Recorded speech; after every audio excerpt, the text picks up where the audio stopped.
आरती गाओ।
साज्यम च वर्धस्य युग्मवनिनां योजितमयं दीपं घ्राणदेवेशि त्रैलोक्यं तिमिरापहं जलेन शीतलीकरणं। जल घुमा लीजिए। जलेन शीतलीकरणम देवादिवंदनम तदुपरांते प्रदक्षिणम। सभी लोग प्रदक्षिणा ले लेंगे। हरे ओम जे तीर्थानि प्रजंसनि गंगिडाते गुंसस्रोजने वदनवानि तन्मसे। ओम यानि कानि जपापाणि जन्मांतर जन्मकृतानि च तानि सर्वाणि विनश्यन्तु प्रदक्षिणां पदे पदे। हाथ में अक्षत पुष्प रख लेंगे। हरि ओम जजनेन जजनमय जन्त देवस्तानि धर्माणि प्रथमान्यासन्नादेहनाकं महिमाना सचन्त यत्र पूर्वे साध्याः सन्ति देवः। ओम एकदन्ताय च विद्महे वक्रतुण्डाय च धीमहि तन्नो दन्तिः प्रचोदयात्। ओम तत्पुरुषाय च विद्महे महादेवाय च धीमहि तन्नो रुद्रः प्रचोदयात्। ओम रामचंद्राय च विद्महे सीतावल्लभाय च धीमहि तन्नो रामः प्रचोदयात्। सेवन्ति कावकुल चंपक पाटलाब्जै पुन्नाभजाति करवीर रसाल पुष्पै विल्वप्रभा तुलसी दल मंजरीभि त्वां पूजयामि जगदीश्वर मे प्रसीद। नाना सुगंधि पुष्पाणि यदा कालोद्भवानि च पुष्पांजलिर्मया दत्तं गृहाणं परमेश्वर। मंत्रहीनं क्रियाहीनं भक्तिहीनं सुरेश्वर यत्पूजितं मया देवा परिपूर्णं तदस्तु मे। पापोऽहं पापिकर्माहं पापयात्मा पापसंभव त्राहि मां श्रीरामचन्द्र सर्वपापहरो मम। ओम भूर्भुवस्सुः श्री गौरी गणेशकाभ्यां तुलसीतां नवग्रहादितां पंचलोकपाल 10 दिक्पाल देवताभ्यां षोडश मातृकाभ्यो नमः। सप्तघृत मातृकाभ्यो नमः। 64 योगिनी दिव्यै नमः। सर्वतोभद्र देवताभ्यो नमः। श्री लक्ष्मीनारायणभ्यो नमः। राधा कृष्णाय नमः। श्री रामचंद्राय नमः। मंत्र पुष्पांजलिं समर्पयामि। प्रेम सुले श्यामति रामचंद्र की जय। उमापति महादेव की। पवन सुत हनुमान जी महाराज की। ग्राम के देवी देवताओं की, स्थान देवी देवताओं की, वास्तु देव देवताओं की, अपने अपने माता पिता की, अपने अपने गुरु गोविंद की, धर्म की, अधर्म का, प्राणियों में, विश्व का, गौ माता की, धरती माता की, वैदिक सनातन धर्म की। प्रेम से बोलिए हर हर महादेव। नमः पार्वती पतये हर नर्मदे हर हर हर महादेव। जय जय श्री राम।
वर्णानामार्थ संघानां रसानां छन्दसामपि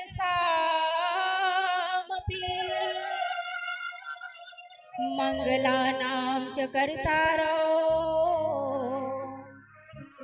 वन्दे वाणि विनायकौ। या देवी सर्वभूतेषु ज्ञानरूपेण संस्थिता नमस्तस्यै नमस्तस्यै नमस्तस्यै नमो नमः। प्रथमं शैलपुत्री मां द्वितीयं ब्रह्मचारिणी तृतीयं चंद्रघंटा कुष्मांडाति चतुर्थकम् पंचम स्कंद माता तु षष्ठम मां कात्यायनी सप्तम कालरात्रि मां अष्टम महागौरी नवम सिद्धिदात्री मां करहु कृपा जगदम्बे आयु शरण में तेरी मां रक्ष रक्ष परमेश्वरी। सच्चिदानंद रूपाय विश्वोत्पत्त्यादि हेतवे तापत्रय विनाशाय श्रीरामाय वयं नुमः। भवानी शंकरो वंदे श्रद्धा विश्वास रूपिणो याभ्यां विना न पश्यन्ति सिद्धा स्वान्तहस्तमीश्वरम्। वायुपुत्रं महावीरम् अंजनानन्दवर्धनम् सीतारामं प्रियं भक्तं दूतं हनुमते नमः। लोकाभिरामं रणरङ्गधीरं राजीवनेत्रं रघुवंशनाथं कारुण्यरूपं करुणाकरन्तं श्रीरामचन्द्रं शरणं प्रपद्ये।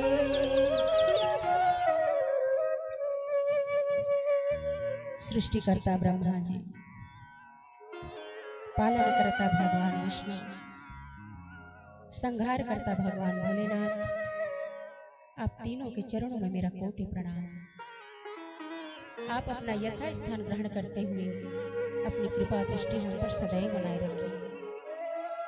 आपके उपरांत बुद्धि के दाता भगवान गणेश जी महाराज से निवेदन, आप भी अपना यथा स्थान ग्रहण करते हुए अपनी बुद्धि का दान हमें प्रदान कीजिए।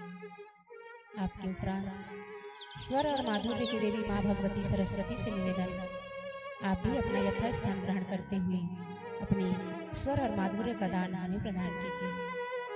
आपके उपरांत भगवान राम के परम भक्त हनुमान जी महाराज से निवेदन, आप भी अपना यथा स्थान ग्रहण करते हुए अपनी भक्ति का दान हमें प्रदान कीजिए। आपके उपरांत ब्राह्मण समाज सभी विद्वत समाज को मेरा प्रणाम।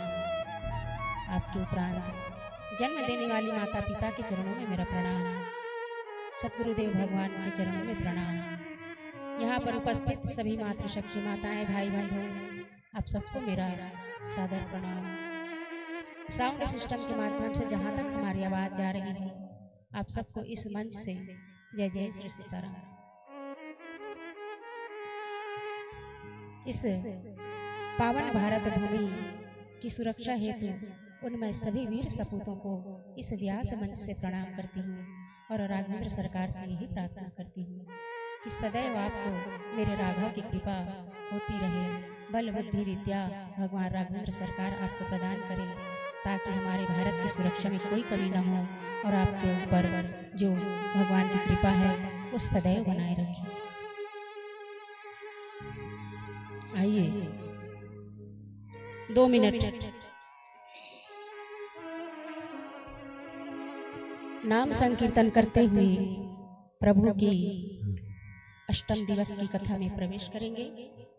आप सभी अपने सुंदर कर कमलों से भगवान की स्तुति में उनको अर्पण कीजिए कि हे प्रभु हमारे हाथ केवल आपके लिए उठ रहे हैं, हमारी प्रार्थना स्वीकार करें। आइए। भक्तों की जीवन प्रेम धना हम पर हो अनुकूल, चरण कमल में अर्पण है श्रद्धा के 2 फूल। सब कुछ दीना आपने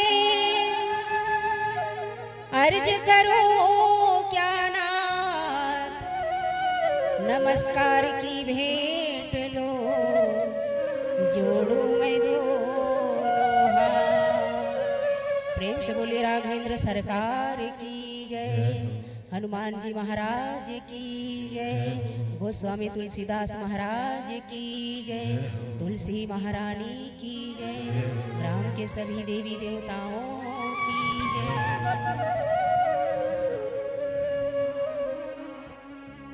श्री रघुनंदना प्रभु हे रघुनंदना,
मेरे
गोस्वामी तुलसीदास जी महाराज की जय।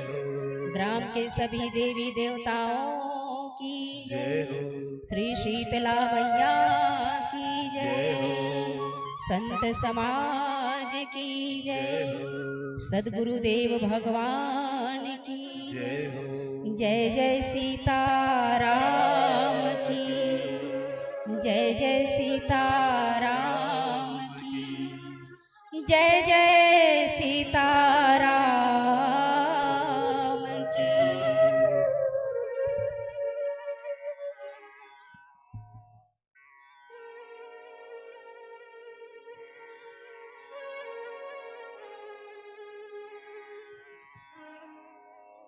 आइए आज संगीत में श्री राम कथा का आज अष्टम दिवस।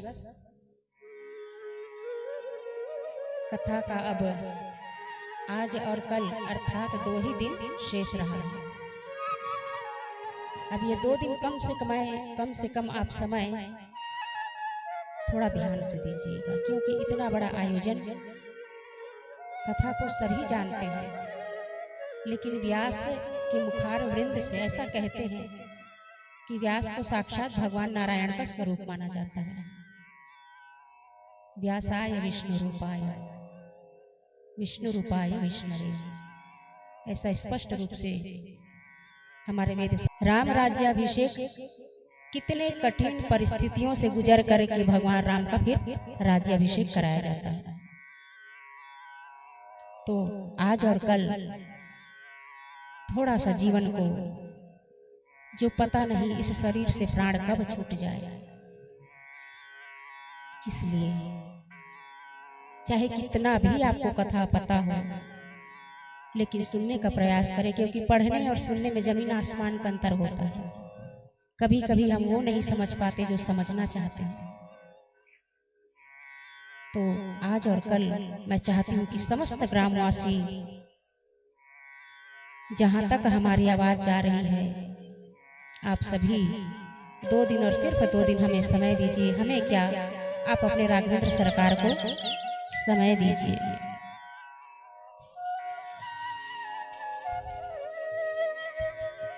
कल बड़ा आनंद उत्सव का दिन रहा। संत महात्माओं और देश सेवा करने वाले विधायक महोदय का आगमन हुआ था। उनके आवभगत में कुछ कथा जो है कल होना था वो छूट गया था, तो आज उनको पूरा करते हुए अष्टम दिवस की कथा में प्रवेश करेंगे और अपने जीवन को धन्य बनाएंगे। आइए 2 मिनट एक सुंदर भजन का आनंद लें, फिर कथा में प्रवेश करेंगे, क्योंकि राम से बड़ा राम का नाम, ये जीवन केवल राम और राम के ही नाम सौंपना चाहिए। आइए 2 मिनट का भजन अभी क्यों, क्योंकि अब 2 दिन का ही समय शेष है हमारे पास, तो कम से कम मन, वचन और कर्म से अपने आप अपने हृदय को पवित्र कीजिए। आइए एक सुंदर भजन हमारे संगीतज्ञों के द्वारा, फिर पुनः कथा में प्रवेश करेंगे और अपने जीवन को उस परमात्मा के चरणों में जोड़ने का थोड़ा सा प्रयास आज करेंगे।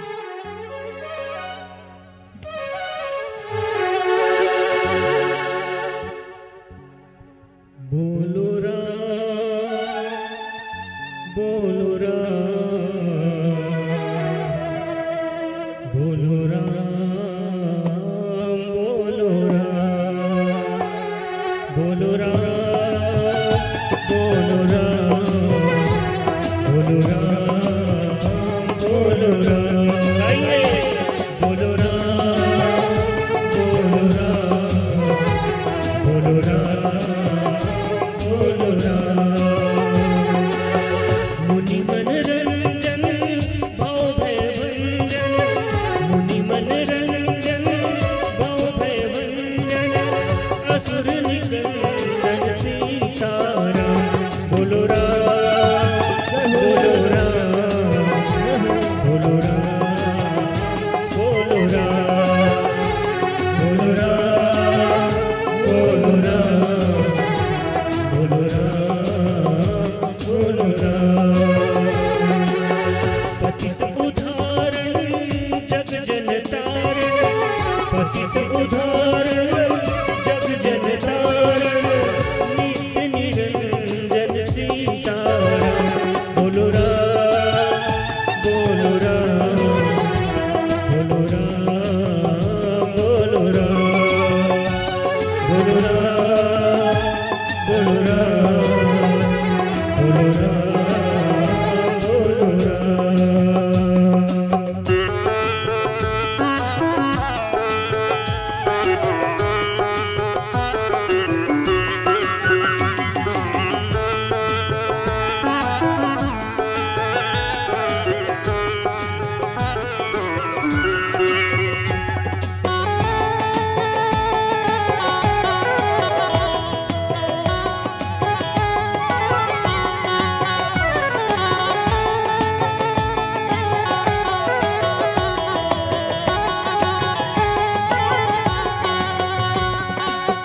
दशरथ नंदन सुर मुनि वंदन, दशरथ नंदन सुर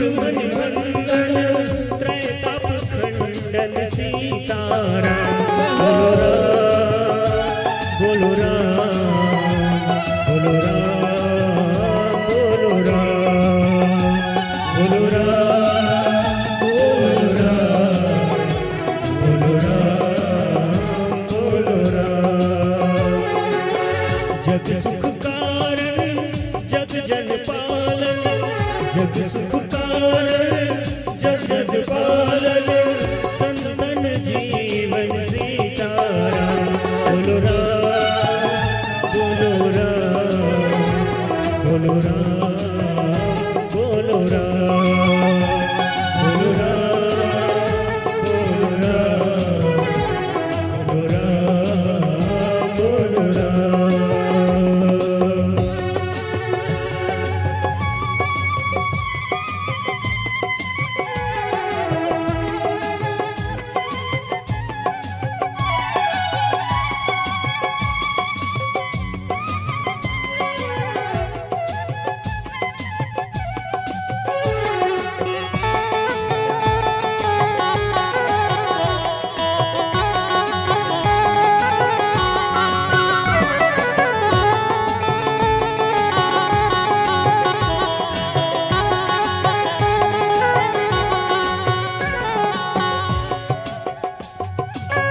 सत्य सनातन मंगल कारण सत्य सनातन मंगल कारण सगुण निरंजन सीताराम। बोलो राम बोलो राम बोलो राम बोलो राम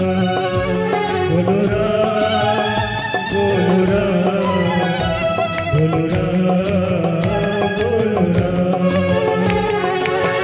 राम ही पावन अति मन भावन राम ही पावन अति मन भावन नर नारायण सीताराम। बोलो राम बोलो राम बोलो राम बोलो राम बोलो राम बोलो राम बोलो राम बोलो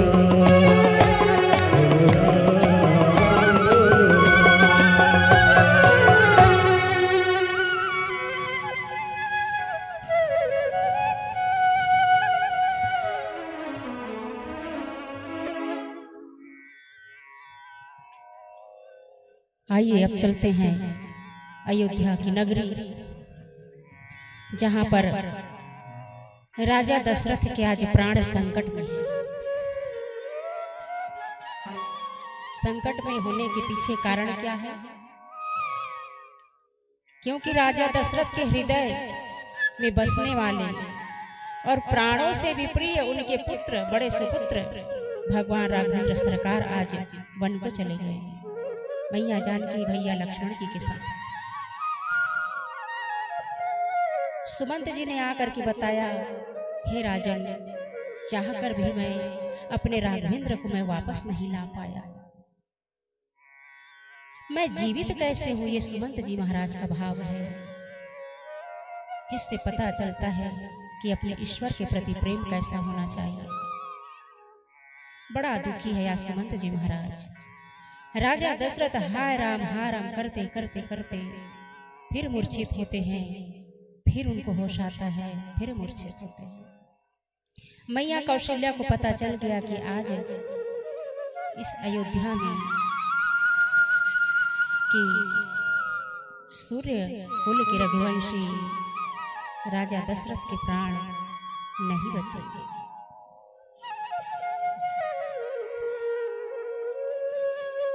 मैया कौशल्या राजा दशरथ के निकट है। मैया सुमित्रा और समय वही आया जब राजा दशरथ क्या कह करके प्राण तजे अपने, राम राम राम कह करके। ये तो राजा दशरथ के बड़े पुण्य थे कि उनके मुख से मरते समय राम शब्द निकला, और हमारे मुख से निकलेंगे या नहीं निकलेंगे ये तो मरते वक्त ही पता चलेगा। राम नाम या भजन सत्संग में यदि जीवन बिताएंगे, आदत बना ले रोज का, तो मेरा ऐसा विश्वास है कि जरूर निकलेगा।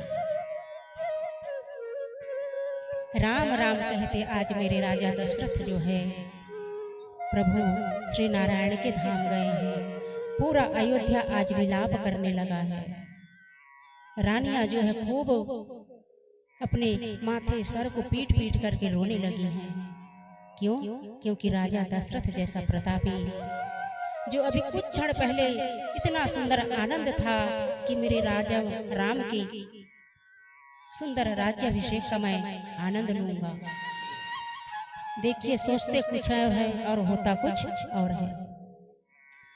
ये ईश्वर विधाता के ऊपर है। विधाता चाहे हमें दुख दे, कष्ट दे, तकलीफ दे या हमारे कर्म के कारण मिले, लेकिन अपना कर्म कैसा होना चाहिए? सच्चा होना चाहिए। जीवन में ईमानदारी सबसे बड़ी श्रेष्ठता है। अच्छा, जो व्यक्ति ईमानदारी से जीता है ना, उनसे सभी लोग डरते हैं। क्यों? क्योंकि झूठ बोलना सीखा ही नहीं, चोरी करना सीखा ही नहीं, किसी का अपमान करना सीखा ही नहीं। ऐसे व्यक्ति से भगवान परमात्मा भी डरते हैं। लेकिन कलयुग ऐसा नहीं है। फिर भी भगवान कहते हैं तू मेरा नाम नाम का सहारा ले, मैं तेरे सारे पाप को मिटा दूंगा। लेकिन जैसे ये शरीर मिला है मनुष्य का, चाहते तो बहुत है, अरे ये करे, साक्षात भगवान नारायण दर्शन दे दे, लेकिन दर्शन पाने के लिए कुछ करना तो पड़ेगा। आज बड़े सौभाग्यशाली मेरे राजा दशरथ वैकुंठ धाम में गए हैं। पूरा अयोध्या आज रो रहा है। पशु पक्षी, छोटे से छोटे जीव, और फिर अयोध्यापुर वालों का तो कहना ही क्या। राम होते तो कोई बात न थी। आज तो राम भी अयोध्या छोड़कर चले गए हैं, और जो पूरा अयोध्या को संभाल रहे थे वो राजा दशरथ आज हम सबके बीच में नहीं रहे। मुनि वशिष्ठ जी आए और कहे भरत और शत्रुघ्न कहाँ गए हैं? ननिहाल, अपने नानी के घर में गए हैं। मुनि वशिष्ठ जी ने कहा दूतों से जाकर के भरत को सूचना दो, और भूल से भी ये मत बताना कि पिताजी नहीं रहे। किसी को भी समाचार हम जब देते हैं किसी की मृत्यु की, तो कोई बहाना बना कर ही देते हैं, क्योंकि किसका हृदय कितना कोमल होता है, कमजोर होता है, नहीं जान पाता। तो वही आज मुनि वशिष्ठ जी महाराज ने दूत भेजा है, और इधर भरत जी महाराज को रात से ही अपशगुन होने लगे। स्वप्न, बुरे बुरे स्वप्न आने लगे। धड़कने मानो रुकती हैं, फिर चलती है, फिर रुकती हैं, फिर चलती है, क्योंकि पिताजी है वो पिताजी जो राजा दशरथ हैं, जो अपने प्राणों से प्रिय पुत्रों को प्रेम करते हैं, और उन पर यदि कोई विपदा आ जाए तो बच्चों को तो पता चल ही जाता है। वही आज भरत जी महाराज के साथ व्यतीत हो रहा है। अपशगुन होने लगे, बुरे बुरे सपने आने लगे, और मन की शांति के लिए भरत जी महाराज शिव की स्तुति करते हैं, गणेश जी की पूजा करते हैं, भगवान को प्रसन्न करने का प्रयास करते हैं। हे प्रभु, जो भी विपदा हो उसे हर लीजिए। ऐसा प्रार्थना कर ही रहे थे कि अयोध्या से दूत वहां पहुंच गए और कहे महाराज आपके गुरु ने आपको तत्काल बुलाया भेजा है। भरत जी महाराज और शत्रुघ्न दोनों अयोध्या के लिए लौटे हैं। अयोध्या में आकर के देखा तो चारों तरफ मातम छाया हुआ है, चारों तरफ मातम छाया हुआ है। मानो एक मिनट के लिए लगा कि संसार में कोई है ही नहीं। इतना सूनापन, इतना खालीपन, सबके आंसू आंखों से केवल और केवल आंसू ही दिख रहे हैं।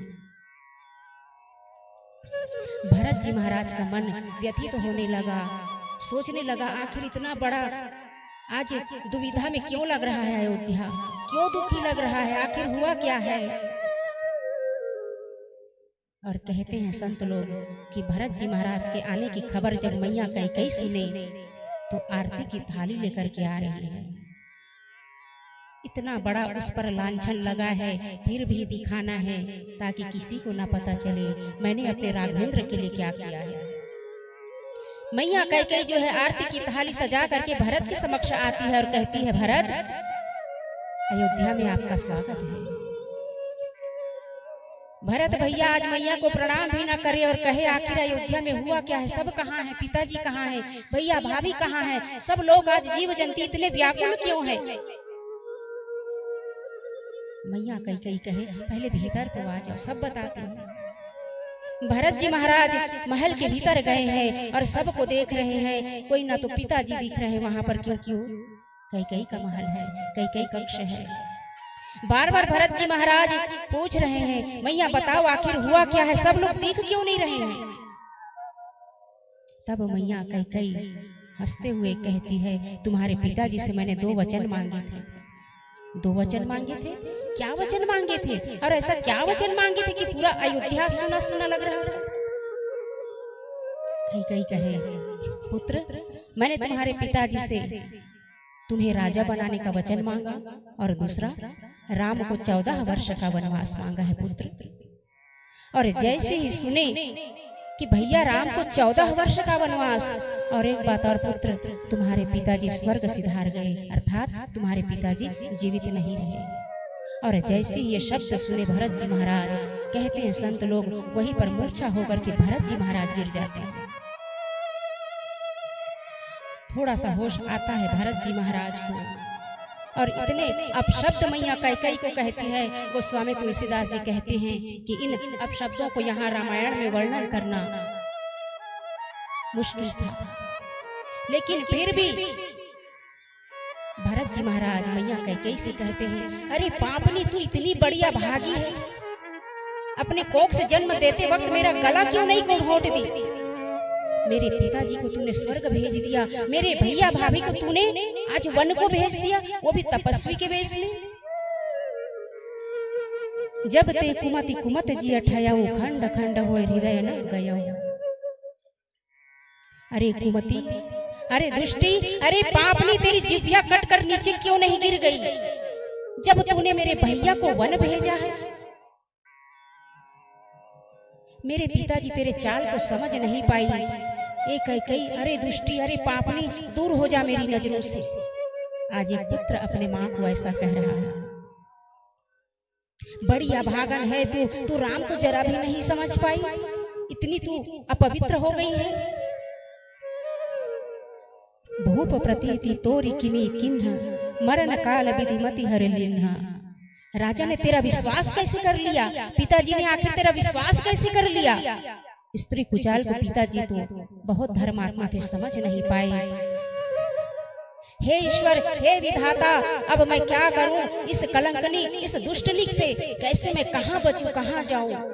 आज भरत जी महाराज छाती पीट पीट करके रो रहे हैं, हे राम, हे भैया, मुझे साथ ले लो, कहां हो, एक बार तो मुझे दर्शन दे जाओ। भैया भरत आज विलाप कर रहे हैं, इतना प्रेम अपने राम के प्रति। क्या आज ये प्रेम भाई भाई देखने को मिलता है इस कलयुग में? थोड़े से स्वार्थ के लिए आज भाई भाई का गला काट रहा है। और यहाँ पर भरत जी महाराज पूरे राज्य को ठुकरा दे रहे हैं अपने राघव के चरण को पाने के लिए। कहते हैं, मुझे तो आपके चरण का केवल रज चाहिए, मुझे कोई धन दौलत, ये राज्य मैं ठुकरा देता हूँ। यदि मेरे राम साथ हैं तो सर्वस्व मेरा है, यदि मेरे राम मेरे साथ नहीं है तो कुछ भी मेरा नहीं है। अरे दुष्टी, तेरी जिह्वा गल क्यों नहीं गई, गर्भ में आते ही मेरा गला क्यों नहीं घोट दी, या तूने आत्महत्या क्यों नहीं कर लिया। अरे पापनी, तू आखिर जिंदा कैसे है, मेरे भैया राम को वन भेज करके आज तू जिंदा कैसे है। हे विधाता, मुझे मौत दे दे, मुझे मेरे राम के पास भेज दे, एक बार तो मुझे दर्शन करा दे इन आंखों को, जो इस पापनी का आज मैं दर्शन कर रहा हूँ। हे राघव, मुझे अपने पास बुला लीजिए।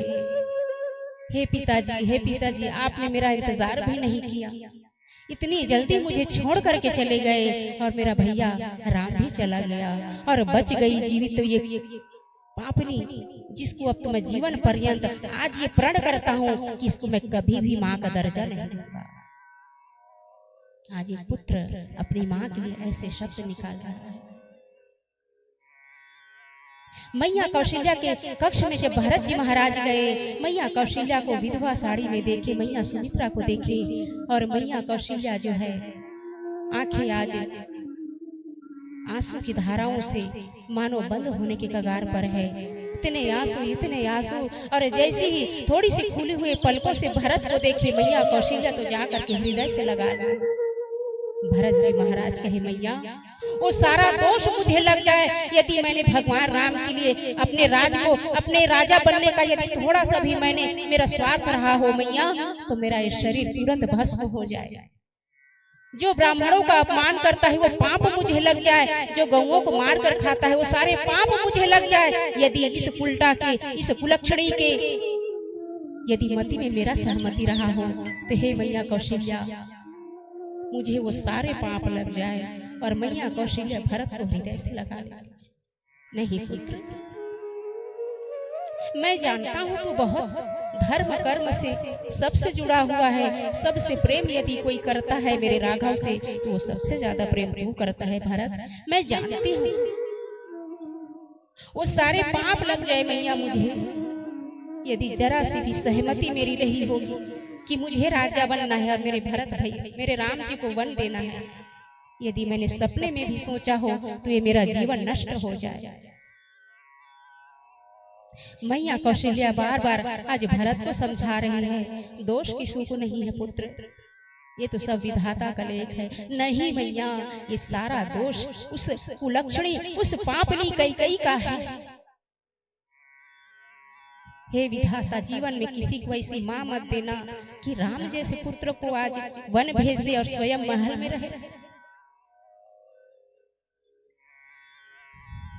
भैया भरत का आज ये शब्द सुन करके मैया कौशल्या उसे बार बार समझाती है, हे भरत, ये जीवन चक्र है पुत्र, तू व्यर्थ में ही अपने आप को मत कोस। अरे ये जीवन तो मिला है जीने के लिए, आज नहीं कल तुझे राम की सेवा जरूर मिलेगी। नहीं माँ, 14 वर्ष के लिए इस कुलक्षणी ने मेरे भैया को वन भेजा है। 14 वर्ष मैं कैसे जीऊंगा माँ? अरे मेरी मृत्यु को नहीं जाती है, मुझे कोई मरण क्यों नहीं देता है, कोई विष क्यों नहीं देता है? हे माँ, मैं आज सारे पाप लेना चाहता हूँ। यदि मेरे मन ने किसी भी प्रकार से सहमति दिया हो कि माँ मुझे राजा बना दो, भैया को वनवास भेज दो। मैया कौशल्या बार बार हृदय से लगाती है, पुत्र रो मत।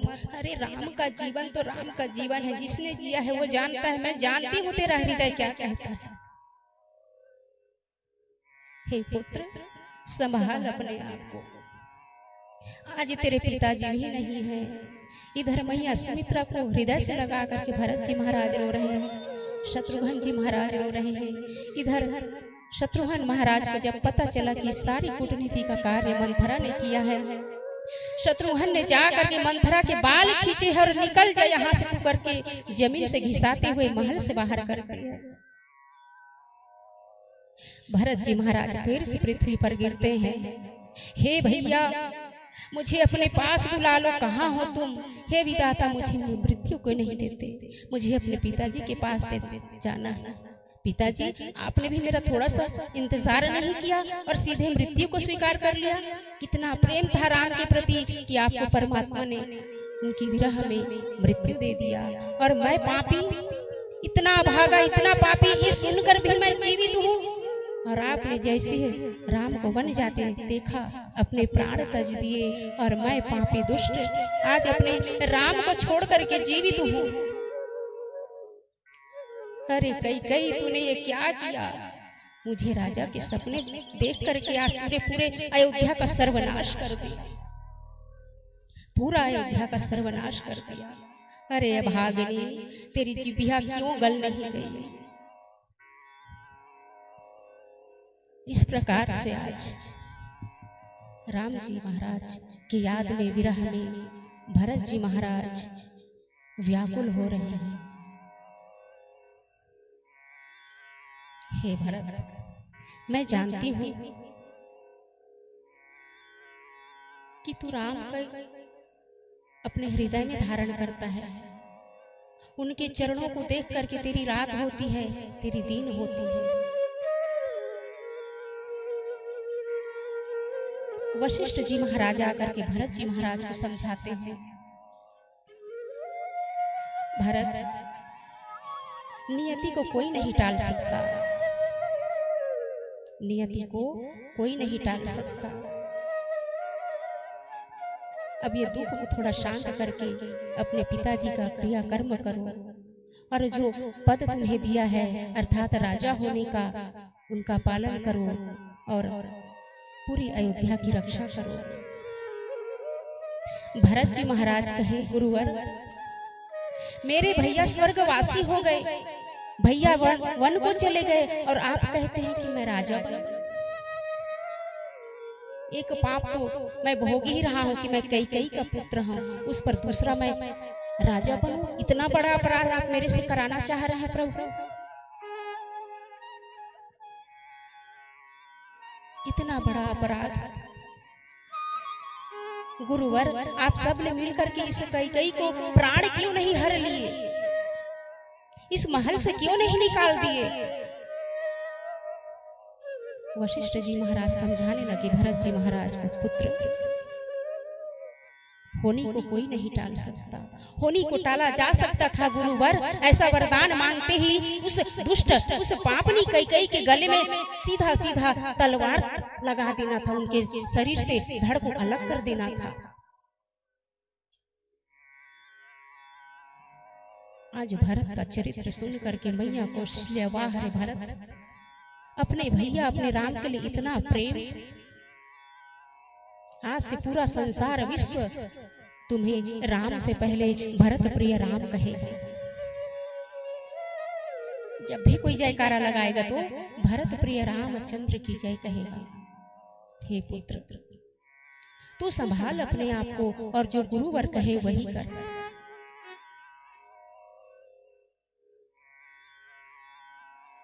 भरत जी महाराज क्रियाकर्म करते हैं अपने पिताजी का।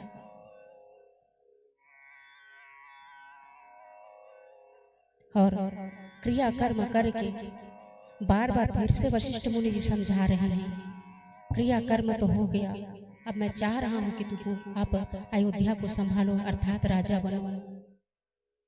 भरत जी महाराज कहे, वो तो इस जन्म क्या गुरुवर 7 जन्मों तक ना मैं पूरा करूं, मैं केवल दास हूं किनका, मेरे राघव का। और दास कभी राजा बन सकता है गुरुवर? आप तो मुझसे ज्यादा जानते हैं ना संसार को। बड़ा भाई के होते हुए क्या छोटा भाई राजा बन सकता है, और वो भी राम जैसा भाई, वो भी राम जैसा भाई। हे गुरुवर ये अपराध मुझसे मत कराइए, मैं आज नहीं कल प्रातः ही अपने भैया को मना कर लाऊंगा, कल प्रातः ही अपने मैं भैया को मनाने जाऊंगा। और जैसे सुने कि मैं अपने भैया को वापस ले आऊंगा तो सारे नगरवासी आज बड़े प्रसन्न हैं, आंखों में आंसू लेकर के सारा अयोध्या आज भगवान राम को मनाने चला है। आइए भजन के माध्यम से श्रवण करते हैं।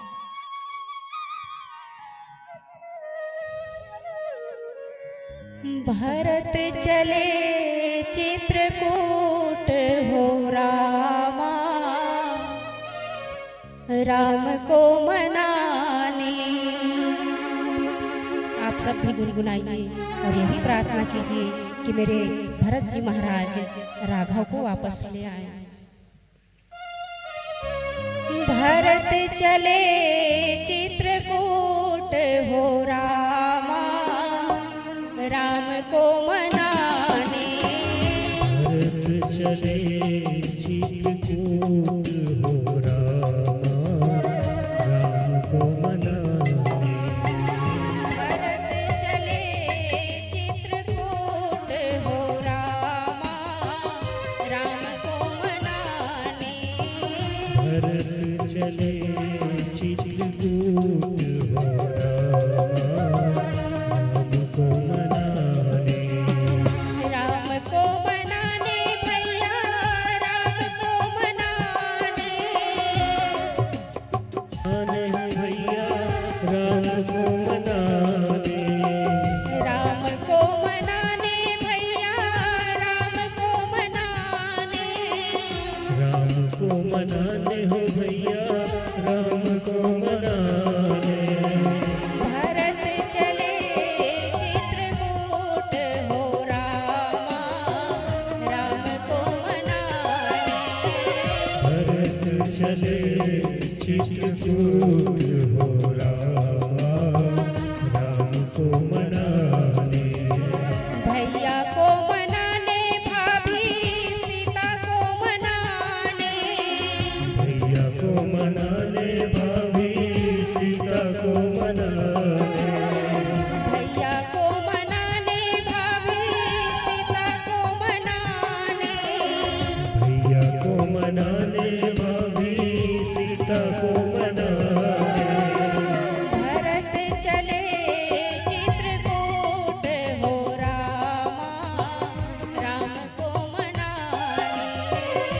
भरत चले चित्रकूट हो रामा, राम को मनाने।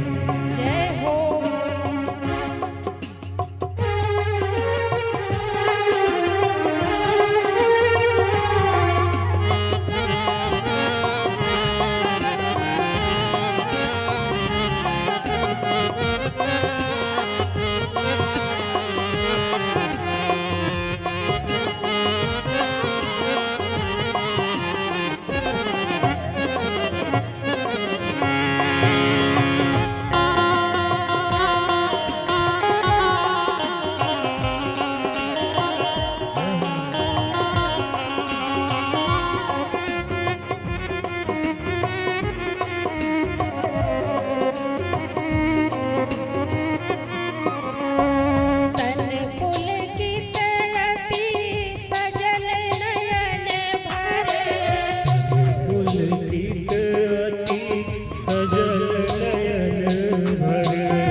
भाभी को मनाने भैया लखन को मनाने, भाभी को मनाने भैया लखन को मनाने, भाभी को मनाने भैया लखन को मनाने, भाभी को मनाने भैया लखन को मनाने। भरत चले चित्रकूट हो रामा, राम को मनाने। चले चित्रकूट हो रामा, राम को मनाने। जय हो।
भरत चले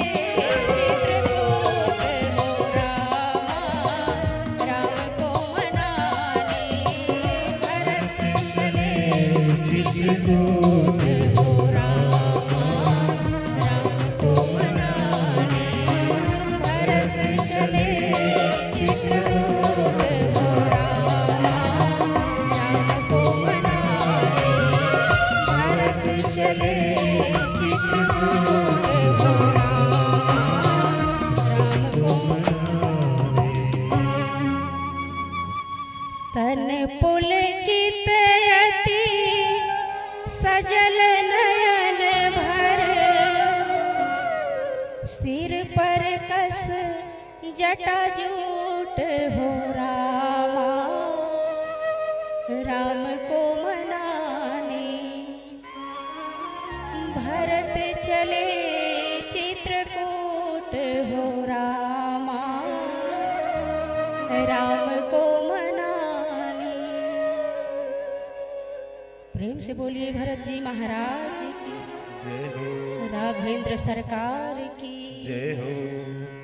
आज भरत जी महाराज के संग में पूरा अयोध्या नगरी भगवान राम को मनाने जा रहे हैं। इतना सुंदर अवसर है, एक दास एक भक्त आज अपनी सरकार को मनाने जा रहे हैं। और हम एक ऐसे भक्त हैं कि ईश्वर की भक्ति को समझना तो दूर, स्वीकार भी नहीं करना चाहते। आज एक भरत भैया अपने राम को मनाने जा रहे हैं। पूरा साम्राज्य त्याग दिया, पूरा साम्राज्य त्याग दिया। मुझे कुछ नहीं चाहिए, बस मेरे भगवान राघवेंद्र सरकार के चरणों का धूल चाहिए। ये रामचरितमानस सिखाता है कि एक भाई को अपने बड़े भाई के प्रति कैसा होना चाहिए, जो कि कलयुग में कभी भी देखने को नहीं मिलता। लेकिन मैं उन भाइयों को मैं इस व्यास मंच से प्रणाम करती हूँ जिनके हृदय में एक दूसरे के प्रति ऐसा प्रेम सद्भावना सद्भावना होती है। इस व्यास मंच से उस परिवार को मैं प्रणाम करती हूँ जहाँ पर भाई भाई आपस में प्रेम के साथ रहते हैं। वास्तव में रामचरित्र को आपने ही श्रवण किया है और राम को आपने जाना है। ऐसे उन सभी भाइयों को इस व्यास मंच से मेरा सादर प्रणाम। बड़े भाई का दर्जा क्या होता है, ये आज भरत चरित्र हमें सिखा रहे हैं। जैसा मेरा भाई तपस्वी के वेश में गया है, वैसे ही वेश धारण कर आज भरत जी महाराज, शत्रुघ्न जी महाराज पूरी अयोध्या के साथ चले हैं। साथ में मैया कौशल्या, सुमित्रा, कैकेयी भी गई है। विश्वामित्र जी महाराज, वशिष्ठ जी महाराज, सतानंद जी महाराज सभी आज पालकियां सजा करके माताएं बैठी हैं। और भरत कैसे चल रहे हैं? पैदल चल रहे हैं, नंगे पांव चल रहे हैं। क्यों? क्योंकि मेरा भरत भाई, मेरा भगवान राम पैदल गया है, वो भी इस घने वन में। जिनके चरण इतने कोमल है, आज इस दुष्ट कैकेयी के चक्कर में आकर के मेरा राघवेंद्र सरकार पैदल चला है। ये भाव लेकर के भरत जी महाराज बार बार कैकेयी को दोष लगा रहे हैं।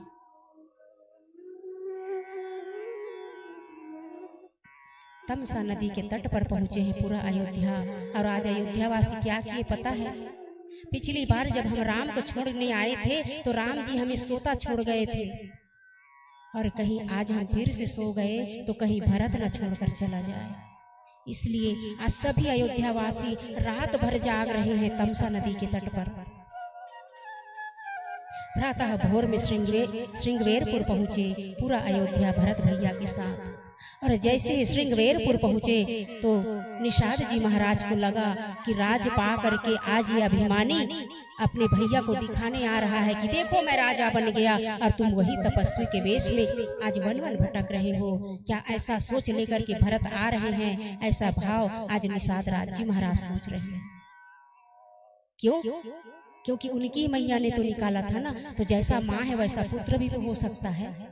यही भाव अपने राजा राम के लिए प्रेम करते हुए और भरत के लिए अपने मन में द्वेष पाल करके निषाद जी महाराज सोच रहे हैं। निषाद जी महाराज को जैसे ही पता चला तो पूरे वन को सूचित कर दिया, कोई नाव नहीं चलेगा, आज पूरा नाव बंद कर दो, क्योंकि पार करना पड़ेगा यदि राम जी से मिलना है तो। सारे जो नाव चलाते हैं सबको घर में रहने के लिए आज पूरा सबको बता दिए कि कोई भी आज नाव लेकर के नदी नहीं जाएगा, कोई भी आज नदी नहीं जाएगा।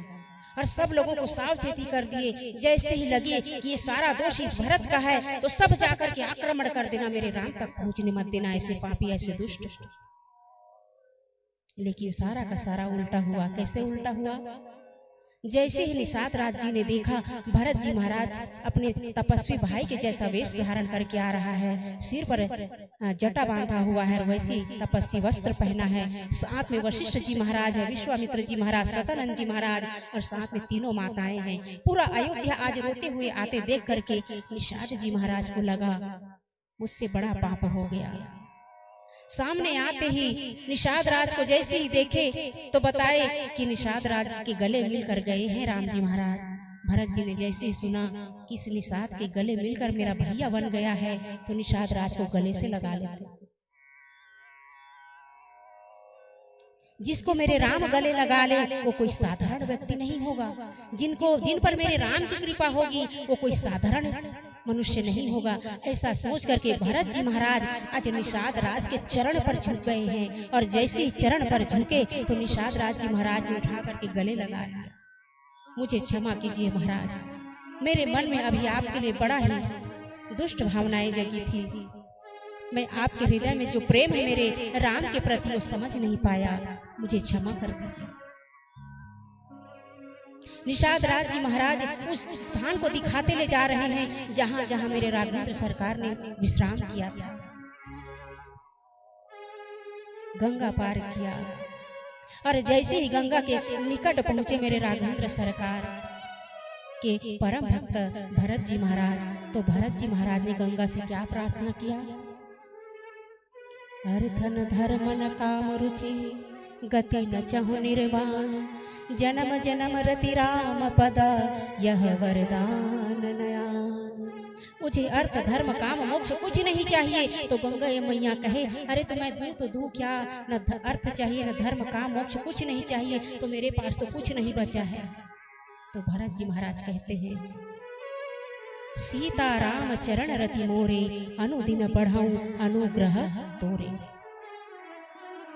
यदि कुछ देना चाहते हैं तो मेरे राघवेंद्र सरकार के मैं हृदय में और मेरे हृदय में मेरे राघवेंद्र सरकार सदैव रहे, उनके चरणों में मैया जानकी सहित मैं सदैव ध्यान करता रहूं। और ऐसा प्रेम मेरे राघवेंद्र सरकार के प्रति, मैया जानकी के प्रति मेरे हृदय में सदैव बना रहे। मैया गंगा कहे तथास्तु। आज मैया गंगा आज भरत जी महाराज के प्रेम को देख करके वो स्वयं भी पिघल गई है। सीताराम चरण रति मोरे, अनुदिन बढ़ाऊं अनुग्रह तोरे। सिर्फ मुझे सीताराम के चरणों में अनुराग हो जाए और मुझे अर्थ धर्म काम मोक्ष कुछ नहीं चाहिए। मैया गंगा मैया प्रसन्न होकर के आज भरत के प्रेम को देख करके मानो कह रही है कि बड़े भाग्य आज वास्तव में भरत जैसा भाई इस संसार में सबको मिले। तपस्वी का वेश बना करके आज केवल राम और सीता के चरणों में अनुराग चाह रहा है। वाह भरत, तेरे जैसा भाई आज पूरा संसार जब तक के रहेगा तुम्हें सदैव याद करेगा। भरत जी महाराज गंगा मैया से बार बार प्रार्थना करते हैं और जब प्रार्थना करते हैं तो गंगा मैया उसे उनके वचनों को पूर्ण करने के लिए सदैव तू राम के चरणों का प्रीति दास बना रहे ऐसा आशीर्वाद मैया गंगा देती है। भरत जी महाराज आगे बढ़े गंगा को पार करके।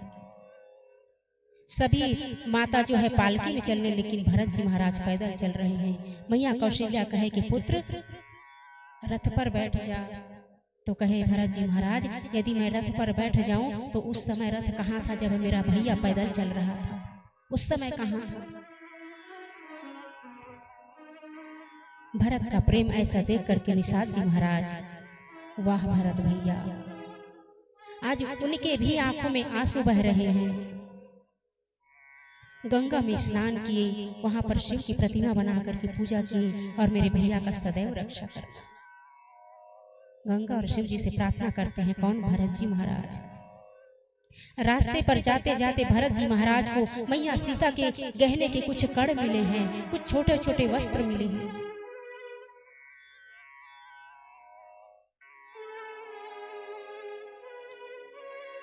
और वहां पर भरत जी महाराज मां जानकी के चरणों को खोज रहे हैं। हे जनक नंदिनी, इतनी सुकुमारी आज पैदल चल रही है। संत लोग कहते हैं कि जो मैया वलकल वस्त्र पहनकर साड़ी पहनकर गई ना, तो वो तो सुंदर प्लेन था, लेकिन ये भरत भैया सोचते हुए जा रहे हैं उसमें से कुछ जड़ा हुआ अभ्रक जो लगा रहता है साड़ियों में, वो तो कहीं टुकड़ा मुझे मिल जाए तो उसको अपनी हृदय से लगा लूं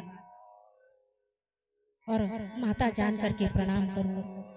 कई संत कहते हैं कि मैया ऐसे वस्त्र पहन करके गई है जिसमें ऐसा कुछ भी नहीं जड़ा था जो नीचे टूटकर बिखर कर गिर जाए, लेकिन भरत भैया की आंखें खोज रही हैं मैया के चरण, राघव के चरण, अपने छोटे भाई लक्ष्मण के चरण कहीं दिख जाए तो आज लक्ष्मण के भाग्य को देख करके भैया भरत बार बार अपने भाई को धन्यवाद दे रहे हैं। सबसे बड़ा भागी तो मेरा भाई लक्ष्मण है जो मेरे राघवेंद्र सरकार के पग से पग मिलाकर चल रहे हैं। गंगा में स्नान करते हुए आगे बढ़े और आज भरत जी महाराज भरद्वाज मुनि के आश्रम पर पहुंचे हैं। वहां जाकर के संकोच कर रहे हैं। यदि ऋषि पूछे कि क्यों आना हुआ, आखिर राम जी कहाँ हैं, तो क्या जवाब दूंगा, ऐसा सोचते हुए भरत जी महाराज आज भरद्वाज मुनि के आश्रम में पधारे। और जैसे ही भरत जी महाराज को भरद्वाज मुनि ने देखा तो सुंदर आव भगत किया। और एक संत कहते हैं कि परीक्षा भी लिया भरत का। भारद्वाज मुनि ने आज भरत भैया का एक छोटा सा परीक्षा लिया। परीक्षा कैसे लिया? रिद्धि और सिद्धि को बुला करके एक माया रचवाया। माया कैसे रचा गया? उस आश्रम में आज एक कमरा ऐसे दिख रहा है, एक शयन कक्ष ऐसे दिख रहा है जहाँ संसार के सारे सुख मिले। नदी, सरोवर, तालाब, पशु पक्षी, सुंदर हीरे मोती से जड़े सुंदर बड़ा सा आसन सजा दिया गया। उस भारद्वाज मुनि ने आज भरत का परीक्षा लिया जाए, क्या वास्तव में ये राज्य को त्याग करके आया है या केवल दिखावा कर रहा है। रिद्धि बुद्धि ने आकर के, रिद्धि सिद्धि ने आकर के आज वैसा ही स्थान बना दिया जैसे भारद्वाज मुनि चाह रहे हैं। बड़े बड़े आसन, वो सारा सुख जो स्वर्ग में भी ना मिले, ऐसा सुख उस एक शयन कक्ष में दिखाया और वहीं पर भरत जी महाराज को विश्राम करने को कहा। और जैसे उस कक्ष में भरत जी महाराज गए, इधर से भारद्वाज मुनि देख रहे हैं भरत का, आखिर इसको देख करके क्या उनकी धारणाएं होती है मन में। और जैसे ही कहते हैं कि भरत जी महाराज उस कक्ष में गए तो जब आसन को देखे तो जोर जोर से रोने लगे। हे प्रभु, यदि आप यहाँ पर होते थे, इस आसन में आप विराजमान होते, मैं आपके पांव दबाता, मैया जानकी के चरण को स्पर्श करता।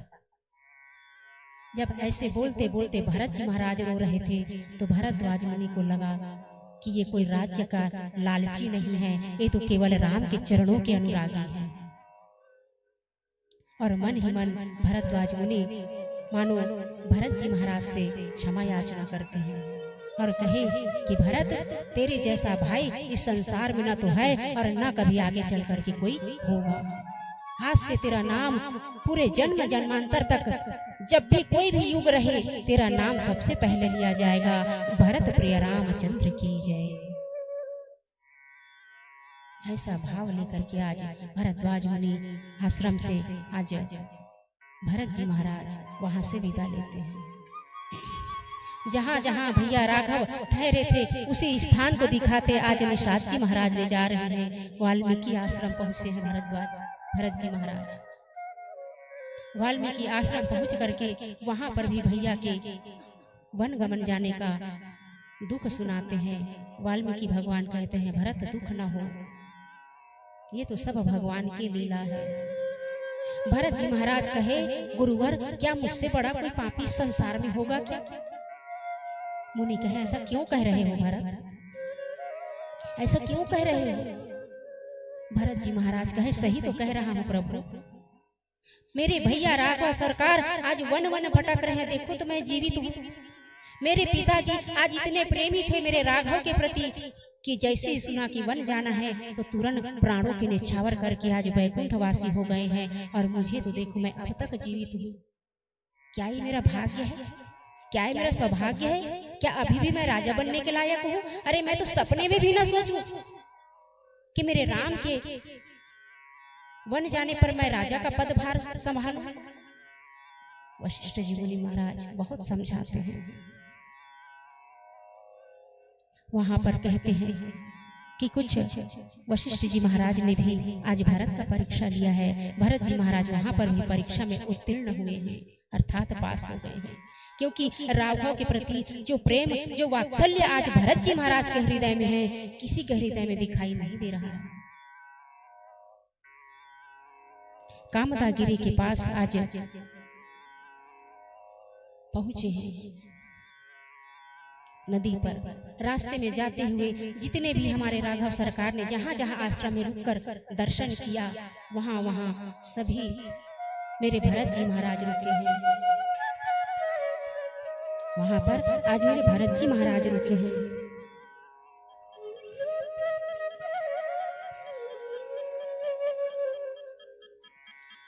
इधर भरत जी महाराज धीरे धीरे मार्ग को तैयार करते, अर्थात पार करते, वहां पहुंचे। कहां? चित्रकूट पर पहुंचे हैं। भगवान राघवेंद्र सरकार, मैया जानकी और भैया लक्ष्मण का निवास कहां है? भी चित्रकूट में। चित्रकूट के जैसे नजदीक पहुंचे हैं, मंदाकिनी नदी में स्नान करते हैं। और इधर निषाद राज जी महाराज बताते हैं कि यहीं पर आपके प्राणों से प्रिय भैया राम जी निवास करते हैं, मां जानकी और लक्ष्मण के साथ। जब भरत जी महाराज मंदाकिनी नदी में स्नान करके उस स्थान पर पहुंचे, निषाद राज ने बताया और केवट ने जा करके देखा, प्रभु यहीं पर मेरे राघव सरकार निवास करते हैं। केवट ने भी बताया। और जैसे ही उस चित्रकूट के पास पहुंचे हैं जहां राघवेंद्र सरकार रहते हैं, तो कहते हैं संत जन कि सारे दुख आज भरत के हर लिए मेरे राघव ने, सारे दुख हर लिए। और जैसे चित्रकूट के अंदर प्रवेश किए तो देखा भरत जी महाराज ने मेरे राघव सरकार जटा कसे हुए, सुंदर वलकल वस्त्र पहने हुए, कंधे पर धनुष बाण रखे हुए, सुंदर वेदी बना करके संत महात्मा वहां पर कथा श्रवण करा रहे हैं। मैया जानकी चित्रकूट को आज तुलसी के पौधे से चारों तरफ सींच करके रखी है। सुंदर सुंदर फल फूल सजाए हैं मैया जानकी ने। तुलसी के पौधे वृक्ष की पूजा करती है मेरी जानकी मैया। जैसे ही लक्ष्मण जी महाराज ने भरत जी को देखे तो क्या सोचे,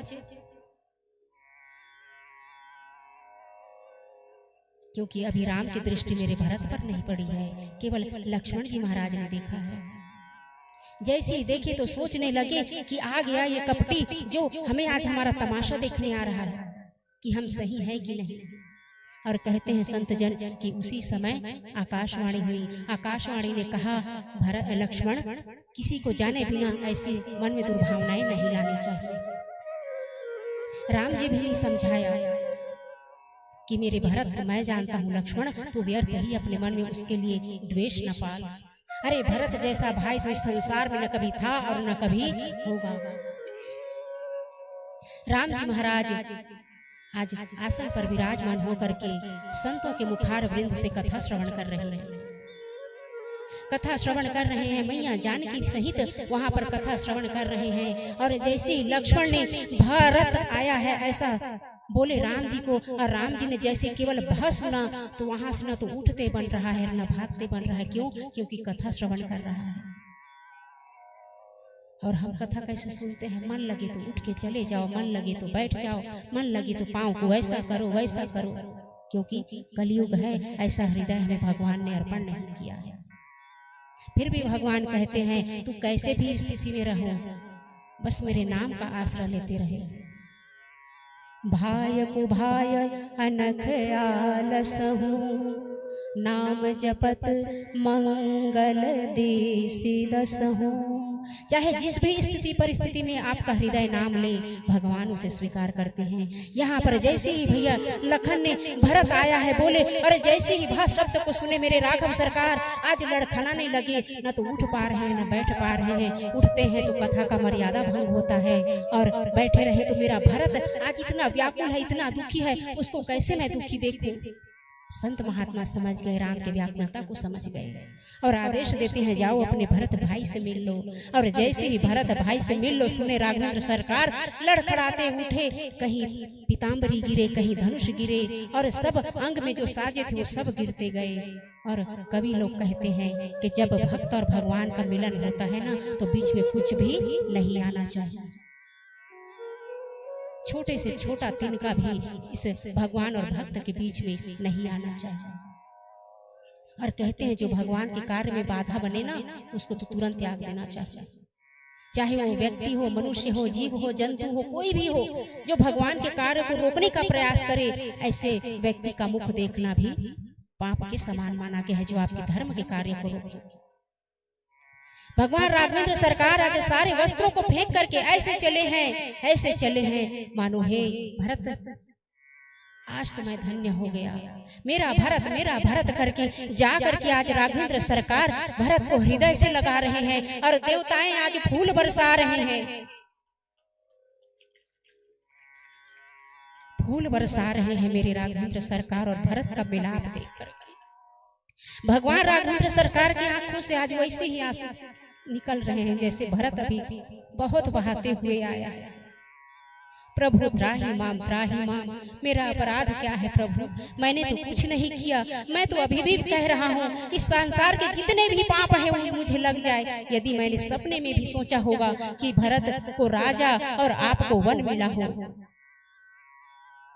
राम जी महाराज आज भरत के आंसू पोंछ रहे हैं। भरत, अरे मैं तो जानता हूँ तुम्हें, तू दुनिया की छोड़, मैं जानता हूँ मेरा भरत भाई कैसा है। कुछ देवताओं को डर लगने लगा, भाई का आज प्रेम देखे ना तो डरने लगा, कहीं भाई का प्रेम पाकर के राघवेंद्र सरकार अयोध्या न वापस चला जाए, और यदि कहीं वापस चला जाए तो इस राक्षसों से इस वन को सुरक्षित कौन करेगा। जो उद्यमी, जो दुष्ट रावण है, उसका संहार कैसे होगा। सारे देवता आज डरने लगे। देवताओं के गुरु बृहस्पति देव ने सबको समझाया है, तुमने अभी तक राम को नहीं जाना, तुमने अभी तक भरत को नहीं जाना, डरो मत, चिंता मत करो, अभी तो केवल भाई का प्रेम का दर्शन करो।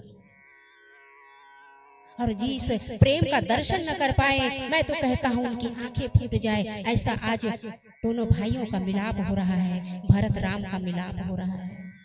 आइए एक सुंदर करुण रस कुछ भजन श्रवण करें, फिर आगे राम और भरत का संवाद श्रवण करेंगे। भगवान शंकर कहे माँ पार्वती से, हे देवी, मेरा हृदय ये सोच करके आज व्याकुल है कि काश आज मैं भी अपने राघवेंद्र सरकार के हृदय लग करके फूट फूट करके रो सकता, अपने भरत भाई को देख करके फूट फूट करके रो सकता। आज ऐसा प्रेम वात्सल्य देख करके आज कहते हैं संत लोग, भगवान शंकर की आंखों से भी अश्रु बहने लगे। आइए सुंदर भजन का आनंद में फिर कथा में प्रवेश करते हैं।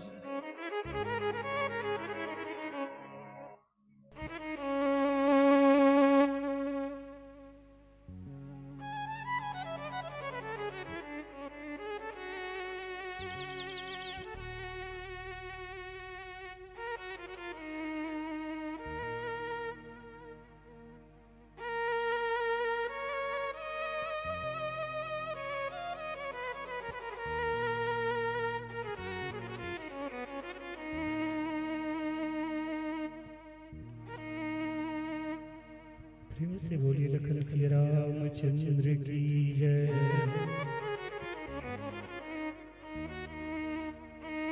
राम भक्त ले चला रे राम की निशानी, शीश पर खड़ा अखियों में पानी, शीश पर खड़ा अखियों में पानी, राम भक्त ले की निशानी, राम भक्त ले चला रे राम की निशानी। शीश पर खड़ा अखियों में पानी, शीश पर खड़ा अखियों में पानी, राम भक्त ले चला रे राम की निशानी, राम भक्त ले चला रे राम की निशानी।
सदियों जैसे 14 बरस कटेंगे कैसे, जाने समय क्या खेल रचेगा, कौन मरेगा कौन बचेगा, कब्रे मिलन के फूल खिलेंगे, नदियाँ के दो फूल मिलेंगे, जी करता है यही बस जाए, हिल मिल 14 वर्ष बिताए, राम दिन कठिन है एक घड़ी बितानी, राम दिन कठिन है एक घड़ी बितानी, राम भक्त ले चला रे राम की निशानी, राम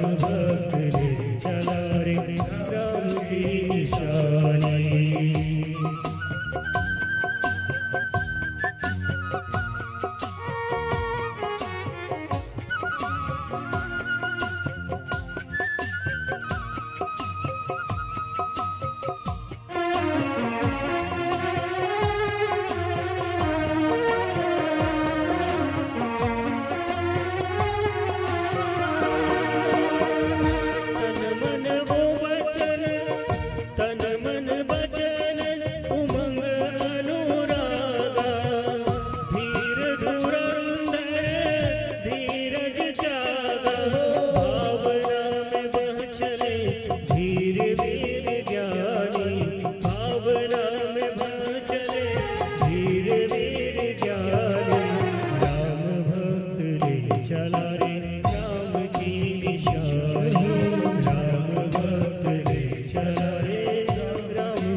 राम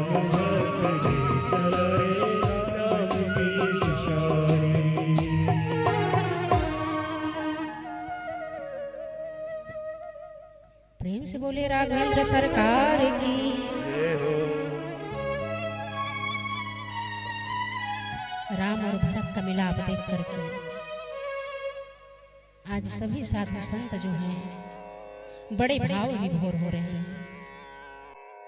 वशिष्ठ जी महाराज ने राम को बताया कि अब आपके पिता श्री दशरथ जी महाराज हम सबके बीच में नहीं रहे, और जैसे ही राघवेंद्र सरकार ने सुना कि पिताजी स्वर्गवासी हो गए हैं, आज एक क्षण के लिए लगा मानो क्योंकि लीला कर रहे हैं प्रभु।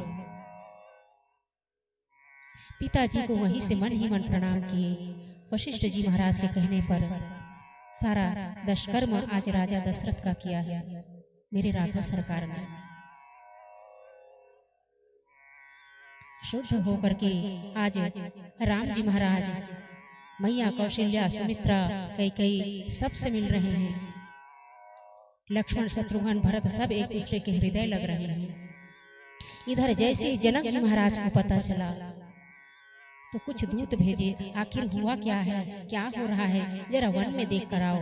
दूतों ने आकर के सारी यहाँ की राम कथा सुनाई और स्वयं जनक जी महाराज मैया सुनैना सहित सतानंद जी लेकर के वहां पर पधारे हैं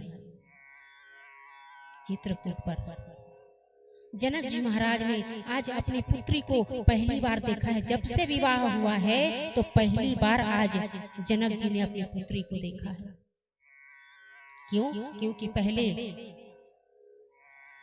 पुत्री के घर पिता माता नहीं जाते थे। माता पिता एक बार कन्यादान कर देते तो उनके घर का खाना तो दूर, एक घूंट पानी भी नहीं पीते थे। आज भी हम कुछ ब्राह्मणों के घर में ऐसा ही नियम है, यदि पिताजी हमारे घर आ जाए तो एक घूंट पानी भी पिए तो उनका शुल्क चुका करके जाते हैं। क्यों? क्योंकि कन्या को दान कर दिया गया है।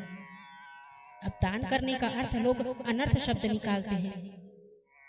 दान को बेचना मत समझिए। भूमि दान, कन्या दान, गौ दान, स्वर्ण दान, ये सब का महत्व है अपना अपना। तो कहते हैं संत लोग आज पहली बार मैया जानकी को जनक जी महाराज ने वल्कल वस्त्रों में देखा। पुत्री पवित्र किए कुल दो, हे पुत्री आज तो मैं धन्य हो गया। तुमने एक कुल का नाम तो किया ही किया और यहाँ आकर के पूरे अयोध्या का कुल को सुंदर सम्मान दिया है, पवित्र किया है। मैं धन्य हो गया। जनक जी को आते देख करके भरत जी महाराज, शत्रुघ्न, लक्ष्मण भैया, राम सभी चरणों की वंदना करते और कहते हैं भरत भैया अपने ससुर जनक जी को कि पिताजी अब तो हमारे पिताजी नहीं रहे, आप हमारे पिता हो। भैया को समझाइए ना कि हमारे साथ वापस लौट जाए। मैया जानकी से आकर के मैया कौशल्या मिलते हैं, हृदय से लगाती है और अपने मन की बात मैया जानकी कौशल्या से कहती है। मैया 2 दिन पूर्व मैंने सपने में देखा था कि आप विधवाओं के वस्त्र पहने हो और आज वही सत्य हो गया। तब हमने यहाँ पर भगवान की पूजा अर्चना किया था कि ऐसा कुछ सपना जो है पूरा ना हो, लेकिन विधाता का लेख कोई नहीं टाल सकता। ऐसा सोच करके आज कौशल्या मैया जानकी को हृदय से लगा करके रोने लगी है। मैया सुमित्रा और कई मैया जो है एक कोने में खड़ी है। हिम्मत नहीं हो रही है कि सामने आकर के मैं भी कुछ अपने राम को, अपने उस कौशल्या को हृदय लगा सकूं। संत जन कहते हैं वाह कैकेयी, हृदय हो तो तेरे जैसा हो। इतना विशाल हृदय आज पूरे संसार का आज श्रापित रूपी शब्दों को सुन करके भी तू आज यहाँ पर है और धन्य है तेरा हृदय। अपने राघव के लिए जो तूने किया है, किसी में इतनी हिम्मत नहीं, इतना दुख, इतनी पीड़ा, इतना कष्ट सह सके। गोस्वामी तुलसीदास जी कहते हैं कि राम और भरत मिलन का चरित्र जो मनुष्य श्रवण करे, उनके हृदय पर भी भाई भाई का प्रेम जागृत हो जाता है। वास्तव में होना कैसा चाहिए। सबने रोकने का बहुत प्रयास किया और भरत जी महाराज ने बार बार विनती किया राम जी से कि महाराज एक काम कीजिए ना, मैं और शत्रुघ्न वन चले जाते हैं, आप अयोध्या लौट जाइए भैया लक्ष्मण के साथ। राम जी महाराज कहे भरत ये पिताजी का आज्ञा है। क्या आज्ञा है? कि मुझे वनगमन और तुम्हें राजा और माता पिता की आज्ञा को पालन करना चाहिए। माता पिता की आज्ञा को पालन करने का अधिकार हर पुत्र को होना चाहिए। भैया भरत बार बार राघव सरकार को समझा रहे हैं। वशिष्ठ मुनि भी कहते हैं कि ठीक कह रहे हैं भरत, अब राम और लक्ष्मण अयोध्या लौट चले और भरत शत्रुघ्न आगे की जो वन गमन है उनको पूरा करे। राम जी ने मना करते हैं, पिता का आज्ञा का उल्लंघन मैं नहीं कर सकता। और आज इतना व्याकुल कर दिए हैं राघवेंद्र सरकार को मेरा भरत भैया, तो अब तो राम जी महाराज क्या कहते हैं पता है? ठीक है, आज से मैं वही करूंगा जो आदेश मेरा भरत देगा। मैं सारे बंधनों को, पिताजी की आज्ञा के पालन का भी उल्लंघन कर दूंगा। मैं सारे नियम मानने को तैयार हूँ। अब ठीक है भरत, तू जैसा कहेगा मैं वैसा करूंगा। और जैसे ऐसे कहा तो एक मिनट के लिए मैं मानू भैया भरत की वाणी चुप सी हो गई। क्यों चुप हो गई पता है? मैंने तो हृदय से स्वीकार कर लिया है कि मेरा राम राजा है, और राजा को आदेश एक प्रजा कैसे दे सकता है? राजा को आदेश भला कोई प्रजा दे सकता है? ये मन में विचार आते ही आज भैया भरत पृथ्वी पर बैठ गए। समझ गए क्या चाल चली है प्रभु, वाह! एक क्षण के लिए ऐसा कर दिए थे, ऐसा माहौल बना दिए कि मैं बोलूं और आप चले ही जाएंगे, लेकिन आपकी कृपा से आपने मुझे बचा लिया कि एक दास राजा को आखिर आज्ञा कैसे दे सकता है कि चलो अयोध्या लौट चलो। भरत जी महाराज हाथ जोड़ करके खड़े हो गए और कहे, ठीक है प्रभु, ठीक है, मैं स्वीकार करता हूँ अयोध्या जाना, लेकिन मैं वहां का राजा कभी स्वीकार नहीं करूंगा। और एक बात और भैया ध्यान से सुन लो, यदि 14 वर्षों के बाद कहीं 1 मिनट की भी देरी आपने यदि आने में किया तो मुझे जीवित नहीं पाओगे, मुझे जीवित नहीं पाओगे। भरत का ऐसा प्रेम देख करके आज मेरे राघवेंद्र सरकार गदगद हो गए हैं। भरत ऐसा ही होगा, जैसे 14 वर्ष पूरा होता है मैं 1 मिनट भी बिना देरी किए तुम्हारे समक्ष रहूंगा। आज 6 दिन से भरत जी महाराज पूरे अयोध्या वासी चित्रकूट पर निवास कर रहे हैं। भरत जी महाराज क्या लेकर के आए थे पता है? सारे तीर्थों का जल लेकर के आया है। वही चित्रकूट में आज अपने राघव का मैं राज्याभिषेक करूंगा। इस सारे तीर्थों के जल से स्नान कराऊंगा अपने राम को। भैया भरत कहे राघव से, हे भैया इन जल का मैं क्या करूं? तो भरत जी महाराज, राम जी महाराज कहे, यही पास में अत्रि ऋषि हैं, अनुसुईया के जो पति हैं अत्रि ऋषि, उनको जा करके मिलो और वो जैसा आदेश दे वैसा ही करो। सारे तीर्थों का जल लेकर के अत्रि मुनि के आश्रम में भरत जी महाराज पहुंचे हैं। और भरत जी महाराज को जैसे अत्रि ऋषि ने देखा, धन्य हो भरत, संसार में सबको भाई दे तो भरत जैसा भाई दे। भरत जी महाराज कहे, प्रभु इस जल को मैं क्या करूं? तो कहते हैं वही कामदागिरी है, और कामदागिरी के पास एक कुआं है जो जन्म जन्मांतर से सूखा पड़ा है। अत्रि ऋषि ने आदेश दिया भरत भैया को कहे वो जल ले जा करके वही उस कुएं में समर्पित कर दे। और उसी जल को ले जा करके भैया भरत उस कुएं में डाल दिए। उस दिन से उस कुएं का नाम पड़ा भरतकूप। और कहते हैं जो भी मनुष्य उस चित्रकूट में जा करके भरतकूप का दर्शन करे, उस पर स्नान करे, तो उनके जन्मों जन्मांतर के पाप मिट जाते हैं। कौन सा कूप है? भरतकूप। कूप का अर्थ होता है कुआं। और वहां से जल को छोड़ करके वापस मेरे भैया भरत आते हैं। आज 6 दिन से लगातार पूरा अयोध्या चित्रकूट के धाम पर है। आज राम जी सोच रहे हैं कैसे विदा करूं सबको, कैसे विदा करूं, लेकिन भेजना तो पड़ेगा। मन में एक उदासता भी है कि मेरा भरत जैसा भाई को किस मुंह से आज जाने के लिए कहूं, जो इतना प्रेम लगा करके मेरे पास दौड़े हुए आया है, कैसे भेजूं? संकोच है। भैया भरत ने राम जी का हृदय भांप लिया, भाई हो तो ऐसा, आखिर मेरे भैया के मन में चल क्या रहा है। और जैसे ही भैया भरत को लगा कि अब राघवेंद्र सरकार हमें भेजना चाहते हैं, तो राम जी स्वयं कहते हैं, भरत तुम्हारा प्रेम देख करके मुझे एक बात याद आ रही है। भरत जी महाराज कहिए न भैया, मैं तुम्हें कोई ऐसी वस्तु दूं जिसको देख करके तुम्हें मेरी याद नित्य निरंतर बनी रहे। भरत जी महाराज कहे भैया आप तो मेरे हृदय में निवास करते हैं, फिर भी अपनी कोई ऐसी एक निशानी दीजिए जिनको मैं वहां अयोध्या में स्थापित करके आपको आपके आने तक मैं इंतजार कर सकूं। और कहते हैं संत जन, उसी समय राघवेंद्र सरकार जो है अपने पांवों से खड़ाऊ को निकाल करके भैया भरत को देते हैं। और जैसे ही खड़ाऊ को देते हैं तो भैया भरत उसे कोई थैले या पॉलीथीन में नहीं रखते। कहाँ रखे उस खड़ाऊ को? सिर पर रखे। प्रेम से बोलिए भरत प्रिय रामचंद्र की। आज भरत जी महाराज उस खड़ाऊ को सिर पर के लेकर के चले जा रहे हैं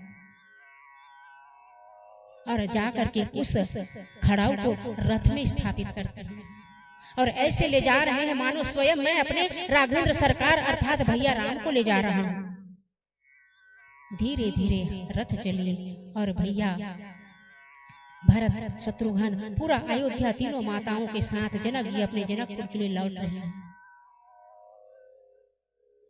उस खड़ाऊ को लेकर के भरत जी महाराज अयोध्या आते हैं और अयोध्या आकर के उसको उस खड़ाऊ को आसन में विराजमान करते हैं और अपना स्वयं कहाँ रहते हैं?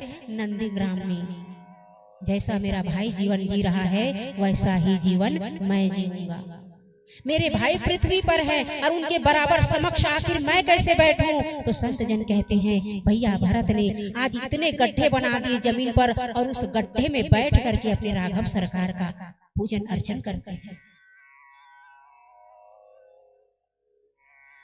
स्वयं बराबर में कैसे बैठूं? पृथ्वी पर मेरा भैया है, यदि मैं भी बैठूं तो दोनों का आसन बराबर हो जाएगा ना। इसलिए आज एक बड़ी सी गड्ढा करके मेरे भरत जी महाराज उस गड्ढे में विराजमान होते हैं और जगह कौन सा है? नंदीग्राम में भगवान के खड़ाऊ को आसन पर विराजमान किए हैं। ऐसा भरत का प्रेम देख करके आज सारे देवता उन पर फूल बरसा रहे हैं।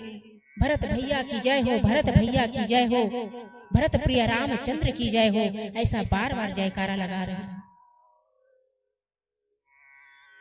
इधर राघवेंद्र सरकार फिर से संत महात्माओं के बीच में आकर के फिर से भगवान वही सुंदर चरित्र कथा श्रवण कर रहे हैं। राम जी का ध्यान करते हुए राम राम कहते हुए आज भरत भैया भरत जी राम को अपने हृदय में बिठा करके वही तप कर रहे हैं। देवता आज बड़े प्रसन्न हैं। चलो जिस कार्य के लिए हमने भगवान राम को वन भेजा है वो कार्य अब सफल होगा, वो आज सारा पूरा होगा। और ऐसा सोच करके भगवान शंकर आज मैया पार्वती से कहे कि देवी वास्तव में इस संसार में भरत जैसा कोई भाई होने वाला नहीं है और भरत का चरित्र हमें सिखाता है। ठीक है अलग हो गए हो भाई से कोई बात नहीं है, अलग रहो, लेकिन बड़े भाई के प्रति सम्मान कैसा होना चाहिए इतना तो कम से कम अपने हृदय में जगा करके रखो, क्योंकि बड़े भाई के चरणों का पिता का दर्जा देता है। बड़े भाई के चरणों को, उनके सानिध्य को जो पिता के सानिध्य में रहता है वैसा ही माना गया है। वो सौभाग्यशाली है छोटा भाई जो अपने बड़े भाई का रोज चरण स्पर्श करके प्रणाम करता है। ये कथा, ये भरत चरित्र हमें सिखाता है। अलग रहो कोई बात नहीं है, लेकिन सम्मान सदैव रखो। वो अपने में खुश, आप अपने में खुश रहो, कोई बुरी बात नहीं है, लेकिन कभी भी अपने मन में इतना बड़ा भारी द्वेष भी मत पालो अपने भाई अपने परिवार के प्रति। ये भरत चरित्र हमें सिखाता है।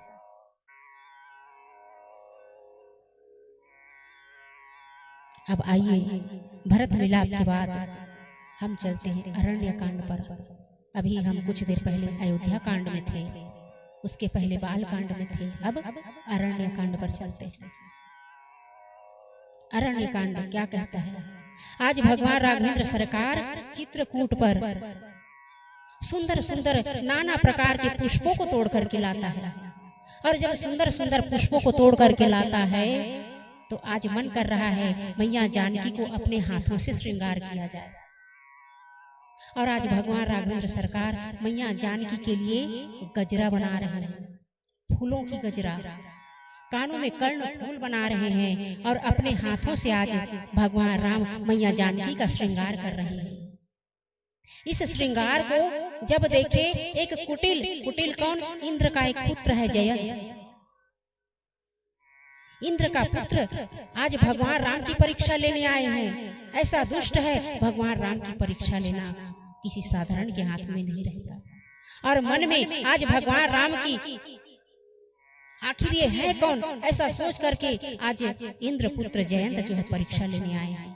भगवान राम की परीक्षा, भगवान राम की परीक्षा एक दुष्ट, एक पापी व्यक्ति ही ले सकता है। और पुण्यात्मा तो केवल उनके चरणों का अनुसरण ही करते हैं। इंद्र का पुत्र जैसे भगवान श्रृंगार कर रहे हैं मैया जानकी के, तो इंद्र का पुत्र जयंत क्या रूप लेकर के आया? एक कौवे का रूप लेकर के आया। और कौवे का रूप लेकर के आकर के मैया जानकी के पांव पर चोंच मारी। और जैसे ही मैया जानकी के पांव पर चोंच मारी तो रक्त बहने लगी। और जैसे रक्त बहने लगे, राघवेंद्र सरकार की नजर उस जयंत पर पड़ी तो कहते हैं संत जन, एक छोटा सा तिनका भगवान राम ने बिना बाढ़ के छोड़ा और वो तिनका लेकर के वो जयंत को दौड़ाने लगा। और जैसे तिनका गया तो जयंत कौवे के रूप से निकल करके अपने असली रूप में आ गया, अर्थात जयंत के रूप में आ गया। वो तिनका इतने दूर दौड़ा रहे हैं, जयंत भागते जा रहा है, त्राहिमाम त्राहिमाम। स्वयं अपने पिता इंद्र के पास गया और इंद्र के पास जाकर के कहे, पिता रक्षा कीजिए, रक्षा कीजिए। इंद्र कहे, आज तूने उस परमात्मा का परीक्षा लेना चाहा, मैं तुम्हें नहीं बचा सकता। वहां से भागते भागते ब्रह्मा जी के पास गए, ब्रह्मा जी ने भी वापस किया। विष्णु के पास गए, विष्णु ने भी मना कर दिया। भगवान भोलेनाथ के पास गए, आज कोई सहायता नहीं कर रहे हैं जयंत जी का। क्यों? क्योंकि दुष्टों की सहायता केवल वही कर सकता है जिनको इन्होंने अभी अभी ताड़ कराया है, अर्थात परीक्षा लेने गया था साक्षात राघवेंद्र सरकार। उधर से भागते भागते जयंत जी इधर भागे उधर भागे, आखिर उस जो तिनका आ रहा है बाण स्वरूप, उनसे बचा कैसे जाए। और जैसे इधर उधर भटके तो कहते हैं वहीं पर तुरंत नारद जी महाराज का प्राकट्य होता है। नारायण नारायण, अरे हुआ क्या, क्यों भाग रहे हो? महाराज बचाइए बचाइए, आज राघवेंद्र सरकार ने मुझ पर वो बाण छोड़ दिए हैं, आखिर मैं बचूं तो बचूं कैसे? नारद जी महाराज कहे, जिनका अपमान किया है जाना है तो उनके शरण पर जा। जयंत जी महाराज उन्हीं राम जी के चरणों में आकर के क्षमा याचना करते हैं, स्तुति गान करते हैं। राघवेंद्र सरकार तो इतने दयालु हैं, जो भी उनके शरण में आता है उनको माफ कर देता है। जयंत जी महाराज आकर के राम जी के चरणों में गिरे हैं। महाराज राम ने उनको क्षमा किया, लेकिन एक सजा भी दी। गलती का सजा मिलेगा तभी तो व्यक्ति सुधरेगा, इसीलिए तो कानून बना है, जेल बना है। यदि उसको वैसे ही छोड़ दिया जाए कि ये तो सुधर जाएगा, तो वो सुधरेगा नहीं जब तक कि उसको सजा नहीं मिलेगी। और यही सजा आज राघवेंद्र सरकार ने उस जयंत को क्या दिया? एक आंखों से काना किया। आज भी लोग कहते हैं कि कौवे का एक आंख फूटा रहता है, एक आंख से वो काना रहता है। सुंदर आज ये कथा भगवान शिव मैया पार्वती को सुना रहे हैं, याज्ञवल्क्य जी भरद्वाज मुनि को सुना रहे हैं, काकभूषण जी गरुड़ जी महाराज को सुना रहे हैं, और गोस्वामी तुलसीदास जी पूरा अयोध्यापुर वासियों को सुना रहे हैं। किनकी कथा?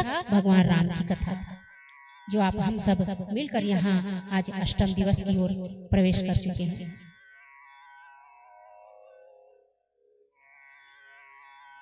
कौन सा दिवस? अष्टम दिवस। आज और कल बस 2 ही दिन शेष है। आज का दिन भी आधा तो निकल गया, बस आधा बचा है, कल शेष है।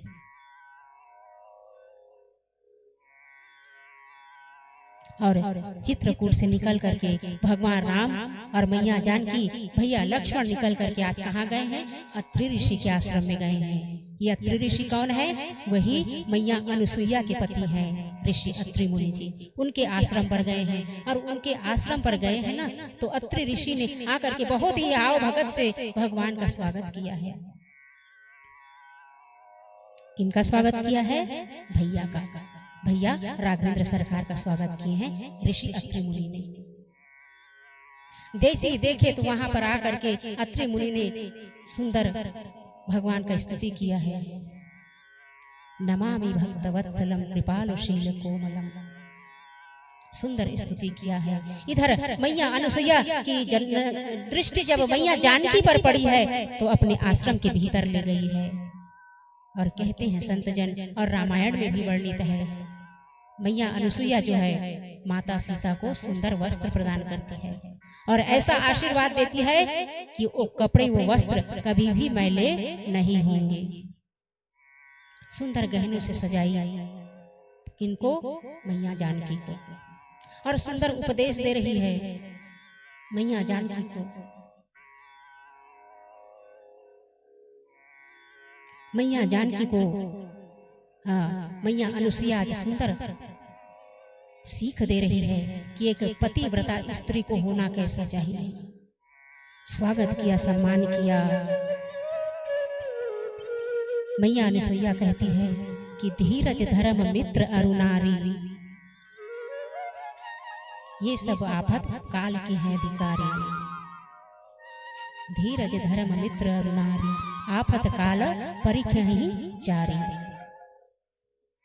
मैया जानकी को आज अनसुईया मैया सीख देती है कि पिता, पुत्र, माता, भाई ये केवल चंद दिनों के साथ ही होते हैं। एक निमित्त स्थिति तक ही इनका साथ रहता है, लेकिन पति का साथ तो सर्वार्थ जन्मों जन्मांतर तक पति साथ देता है। चाहे पत्नी दुख हो सुख हो कैसी भी परिस्थिति हो, यदि पत्नी का कोई साथ देता है तो वो पति ही संपूर्ण रूप से साथ देता है और न कि माता पिता और भाई। मित्र भी मित्रता निभाते तक ही साथ देता है, जीवन पर्यंत मित्र भी साथ नहीं देता। लेकिन मैया जानकी को कहे आज मैया अनसुईया कि पति चाहे अंधा हो, बहरा हो, लूला हो, लंगड़ा हो, चाहे कैसा भी हो, उनका सदैव सम्मान करना। चाहे कैसा भी हो पति, ये पत्नी धर्म कहता है। पति का अपमान कभी भी स्वीकार मत करना। यदि आपके पति को कोई उल्टा सीधा कहे ना तो तुरंत जवाब दे दो। मैया अनसुईया कहती है उत्तम कुल की नारियां कैसी होती है, अपने पति को छोड़ करके कभी दूसरे पर पुरुष के ऊपर दृष्टि नहीं डालती। ये उत्तम कुल की स्त्रियां होती है। और मध्यम कुल की स्त्रियां अपने पति के अलावा यदि कोई पर पुरुष देख ले भी तो या तो पिता की दृष्टि से देखती है या पुत्र की दृष्टि से देखती है। ये मध्यम कुल की स्त्रियां का आचरण होता है। और सबसे निम्न श्रेष्ठ निम्न कुल की नीच कुल की स्त्रियां उनको कहा गया है। किनको कहा गया है? जो समाज के डर से, घर के डर से निकल तो नहीं पा रही है, लेकिन उनके मन में आज भी दूसरों पर पुरुषों को देख करके काम जाग जाए, तो ऐसे स्त्रियों को सबसे नीच श्रेणी में दिया गया है। मैया अनसुईया आज मैया जानकी को सुंदर सीख उपदेश दे करके कहती है कि पति का सदैव सेवा करना। पति चाहे कैसा भी हो, पत्नी के लिए पति की सेवा से बढ़ करके दूसरा कोई धर्म नहीं है। ये सुंदर उपदेश मैया अनसुईया आज माता जानकी को दे रही है। भगवान शंकर कहे कि देवी मैया अनसुईया जो है साधारण स्त्री नहीं है। ये मंदाकिनी नदी इन्होंने ही तप करके इस पृथ्वी पर लाया है। जब अत्रि ऋषि जो हैं तप कर रहे थे, तब जिन्होंने त्रिकालदर्शियों को बाल स्वरूप बना दिया था, ये मैया अनसुईया कोई साधारण नहीं है, बहुत पतिव्रता स्त्री है। और जो भी मैया अनसुईया का स्मरण करे, उनको प्रणाम करे, तो कहते हैं कि स्त्री का स्त्रीत्व सदैव बरकरार रहता है, अर्थात पवित्र रहता है। प्रेम से बोलिए अनसुईया मैया की, प्रेम से बोलिए गौरी शंकर भगवान की। आज मैया वो सुंदर विदा करती है, अनसुईया माता जानकी को विदा करती है। बार बार विनती करने लगी माता जानकी अनसुईया के चरणों में आकर के, आज आपने मुझे वो गहना पहना दिया जो स्त्री के लिए आज बहुत आवश्यक है। आगे चल करके भगवान राम जो है वहाँ अत्रि मुनि से विदा लेते हैं और आगे चल करके एक शरभंग का जो शरभंग मुनि थे, उनका उद्धार करते हैं। शरभंग मुनि जो हैं वर्षों से तप कर रहे थे। राम जी को देख करके उनकी इच्छा थी कि जैसे राघवेंद्र सरकार आए मैं अपने शरीर का त्याग कर दूं। और कहते हैं कि जैसे शरभंग मुनि वहां पर आए, चारों तरफ अग्नि जलाए अपने शरीर के गोल घेरे में, और भगवान राम को देखते देखते उस अग्नि में अपने शरीर को समाप्त कर लिए और सारा पुण्य मेरे राघवेंद्र सरकार को दे गए। ये कौन थे? शरभंग ऋषि। भगवान ने आज उनको भी परम धाम पहुंचाया है। सब तरह से मुनियों का रक्षा करते हुए आज भगवान राघवेंद्र सरकार कहाँ पहुंचे हैं? ऋषि अगस्त्य। ऋषि अगस्त के आश्रम पर पहुंचे हैं। और ऋषि अगस्त तो नहीं दिखे, लेकिन मार्ग में कौन दिखे? ऋषि अगस्त के एक शिष्य है, नाम है सुतीक्षण मुनि। कौन सा मुनि? सुतीक्षण मुनि। सुतीक्षण मुनि की कथा क्या कहते हैं? एक बार क्या हुआ, ऋषि अगस्त का चेला है ये सुतीक्षण मुनि। एक दिन ऋषि अगस्त ने उनको सुंदर शिक्षा दीक्षा दे करके विदा किया, लेकिन विदा करते वक्त सुतीक्षण मुनि ने ऋषि अगस्त को कहा कि प्रभु आपने इतना सुंदर मुझे उपदेश दिया है, आप मेरे गुरु हैं, तो कुछ तो मांग लीजिए, कुछ तो मांग लीजिए। तो ऋषि अगस्त कहे नहीं पुत्र, मुझे कुछ नहीं चाहिए। तो वो बार बार सुतीक्षण मुनि प्रार्थना करने लगे, कुछ दो, कुछ दो, मैं दे रहा हूँ तो आप उसको स्वीकार करो। अब बार बार ऋषि अगस्त मना करे, ये माने नहीं। तो बाद में इतना गुस्सा, इतना क्रोधित हो गए, मैं मना कर रहा हूँ फिर भी ये मान रहा है कि मांग लो मांग लो। एक काम करो, जाओ मेरे आश्रम में राघवेंद्र सरकार को लेकर के। और तब से सुतीक्षण मुनि वन वन भटक रहे हैं कि कब राघवेंद्र सरकार आए और मैं अपने गुरु को समर्पण कर दूं। सुतीक्षण मुनि को लेकर के एक और कथा आती है। हुआ क्या था, एक दिन ऋषि अगस्त्य ने पूरा आश्रम का भार उनको सौंप करके कहे कि मेरे आते तक मेरे ठाकुर की सेवा तुम करना। उनके ठाकुर कौन, किनकी पूजा करते थे ऋषि अगस्त्य जी महाराज? शालिग्राम भगवान की। शालिग्राम भगवान को मेरे आते तक रोज नहलाना, रोज भोजन कराना, उसके पश्चात ही तुम भोजन करना। और सुतीक्षण मुनि ने कहा जो आदेश प्रभु। इधर ऋषि अगस्त्य जी तीर्थ का स्थान देखने अर्थात दर्शन करने तीर्थों के लिए निकल जाते हैं। दूसरे दिन प्रातः जब सुतीक्षण मुनि को याद आया कि प्रभु ने मुझे क्या कहा है कि मेरे भगवान को रोज नहलाना है, रोज खिलाना है, भोजन कराना है, तो उस शालिग्राम जो काला काला पत्थर होता है उसको लेकर के कहाँ गए? नदी में स्नान कराने गए। एक दिन गए, दो दिन गए, तीसरे दिन गए तो नजर पड़ी जामुन के पेड़ पर। और जामुन के पेड़ पर देखे तो पत्थर से मारे सारे पत्थर खत्म। अब किससे मारूं? तो उसी शालिग्राम को उठा करके जामुन तोड़ने के लिए फेंके नदी में जाकर के शालिग्राम भगवान गिर गए। प्रेम से बोले शालिग्राम भगवान की, तुलसी महारानी की। अब इधर बेचारा रोते रहे रोते रहे। अब क्या करूं, गुरुदेव आएंगे तब तो मेरे जान नहीं बचने वाली। बड़ा चालाक था सुतीक्षण मुनि, क्या किए, एक बड़ा सा जामुन को तोड़े और उसमें तिलक चंदन लगा करके उसी आसन पर ला करके बिठा दिया। इधर ऋषि अगस्त मुनि का आगमन हुआ तो ऋषि अगस्त ने प्रातः भोर में उसी जामुन अर्थात शालिग्राम भगवान को लेकर के गंगा जी में स्नान कराने गए। और जैसे ही तिलक हटाने का प्रयास किए तो गुठली हाथ में गुदा गुदा जल में। देखा तो अरे क्या हो गया, मेरे शालिग्राम कैसे बन गए? वहीं पर सुतीक्षण मुनि, अरे प्रभु ये क्या हुआ, आज भगवान जामुन कैसे बन गए? उस पर भी ये मुनि बड़ा चालाक था। प्रभु लगता है शालिग्राम जामुन बन गए। ऋषि समझ गए, कहे सच सच बताना नहीं तो आज तेरी खैर नहीं। पूरा हाथ लाल लाल जामुन से रंगा हुआ अगस्त मुनि का, ऋषि अगस्त का हाथ। थोड़ा सा जोर से चिल्लाए तो हाथ जोड़ करके कहे प्रभु मैं जामुन तोड़ रहा था, पत्थर नहीं मिले तो आपके शालिग्राम को ही उठाया और जामुन तोड़ा और जाकर के शालिग्राम भगवान नदी में गिर गए। इधर क्रोध के मारे फिर कहे अगस्त ऋषि तुम्हें क्षमा मैं तभी करूंगा जब तुम स्वयं राम को लेकर के मेरे आश्रम में नहीं आ जाओगे। और तब से महाराज सुतीक्षण महाराज को जब पता चला इस मार्ग से राम आने वाले हैं तो कहते हैं संत जन रोज वो मार्ग की परिक्रमा करते थे। कहीं इधर खड़ा रहूं, उधर से निकल जाए तो बेचारा उस जगह पर गोल गोल देखे, इधर से निकलूं देखूं तो इधर दृष्टि जाए, कहीं उधर से निकले तो उधर दृष्टि घुमाऊं। इससे अच्छा है कि गोल गोल घूमते रहो। अब आज के दिन में कोई वैसा करेगा? नेता आते कबूतिल चल दी तो हम गोल गोल किंदरी, ऐसे कोई नहीं करे। लेकिन भगवान के परम भक्त थे, राम के अलावा किसी को नहीं मानते थे। कौन? मुनि सुतीक्षण मुनि। और जैसे सामने से मेरे राघवेंद्र सरकार को देखे मैया जानकी भरत भैया लक्ष्मण के साथ, तो कहे अहो भाग्य मेरे, अहो भाग्य।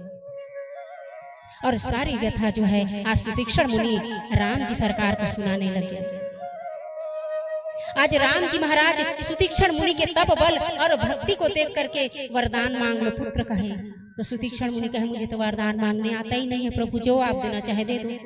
भगवान राम जी कहे जाओ मैं तुम्हें ज्ञान वैराग्य देता हूँ। सुतीक्षण मुनि सोच रहे ज्ञान वैराग्य का मैं क्या करूं, भक्ति का वरदान क्यों नहीं दे रहे हैं। तो सुतीक्षण मुनि कहे भगवान एक वरदान क्या मैं अपने आप से मांग लूं? तो भगवान राम कहे अभी तो तुमने कहा ना कि मुझे मांगने नहीं आता, अब क्यों मांग रहे हो? अच्छा अभी अभी आपने ज्ञान का आशीर्वाद दिया ना तो मेरे अंदर ज्ञान आ गया, इसलिए मांग रहा हूँ। वाह रे चतुर, अच्छा मांग क्या चाहता है?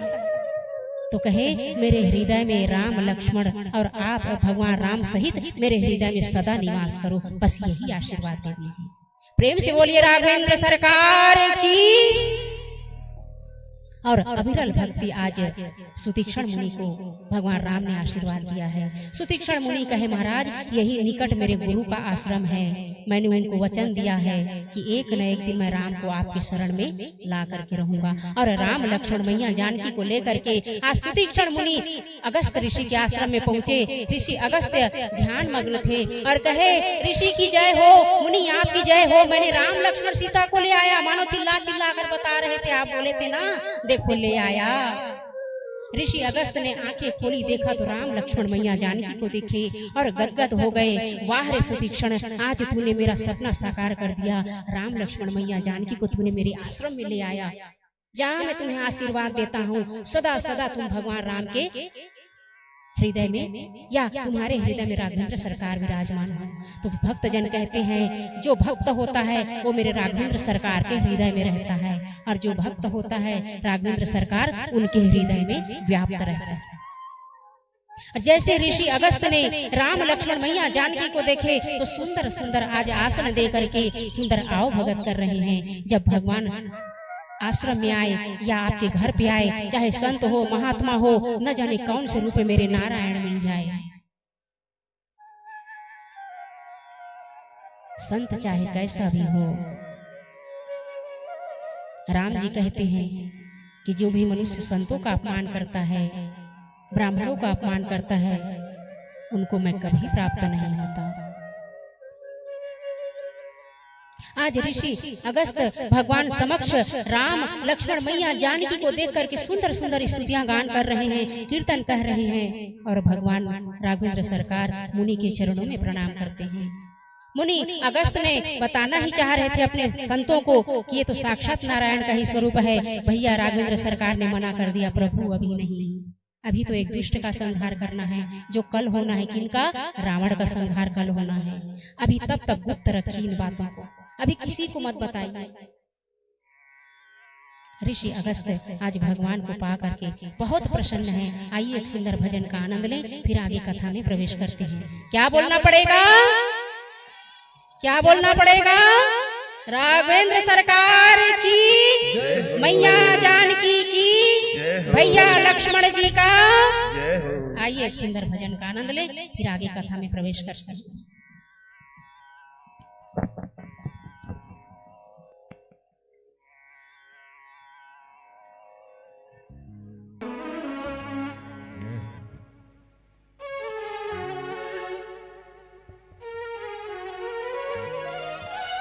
प्रेम से बोली लखन सिया रामचंद्र की जय।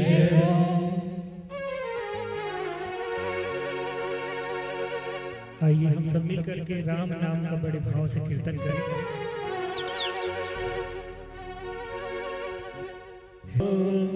हे राम,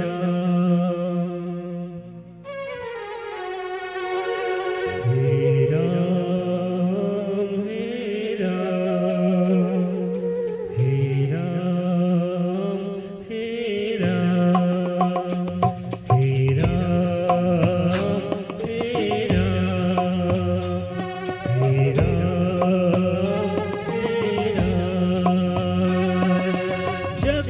हमेशा सोते रोना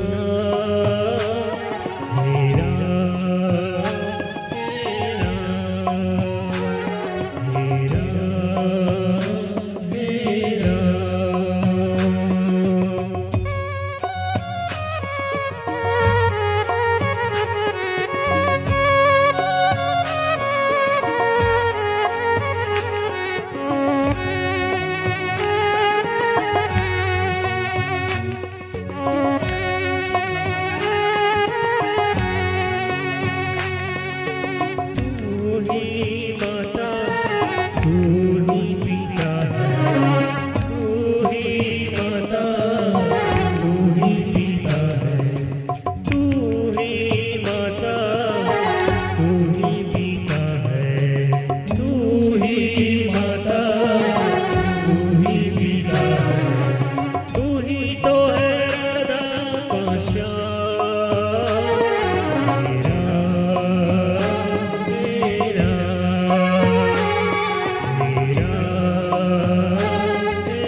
सिया रामचंद्र की जय हो। जय जय श्री राम, जय जय श्री राम, जय श्री राम। आज अष्टम दिवस की कथा आप सभी मन से हृदय से श्रवण कर रहे हैं, हृदय से धन्यवाद ज्ञापित करते हैं। अब कथा विराम की ओर है।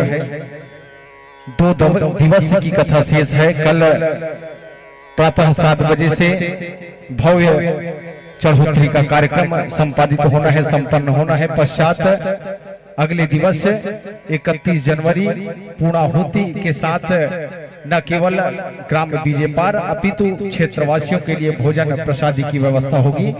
आप सभी से निवेदन प्रार्थना करते हैं कि अंतिम 2 दिवस आप सभी जरूर प्रत्यक्षतः भौतिक रूप से उपस्थित होकर आप सभी कथा का श्रवण करें, रसपान करें। और इसी कड़ी में हमारे अतिथिजन बड़े सम्मान के साथ मैं नाम लेना चाहूंगा। आप व्यास पीठाचार्य से सादर आशीर्वाद प्राप्त करेंगे। आदरणीय गोपाल चंद्रवंशी जी, वीणा चंद्रवंशी जी ग्राम केरेगांव से हैं। आपसे निवेदन प्रार्थना रहेगी कि व्यास पीठाचार्य से सादर आशीर्वाद प्राप्त करेंगे। इसी कड़ी में आदरणीय हरिदास जी बैगा महोदय बागद्वार से हैं। आपसे निवेदन प्रार्थना रहेगी कि आप भी आशीर्वाद प्राप्त करेंगे। इसी कड़ी में आदरणीय ग्राम पटेल आमगांव महोदय जी, चंद्रभान साहू जी, आपसे निवेदन प्रार्थना है कि आप सादर आशीर्वाद प्राप्त करेंगे। आदरणीय हेमलाल सिन्हा जी, आपसे निवेदन प्रार्थना है कि आप महाराज जी का आशीर्वाद प्राप्त करेंगे।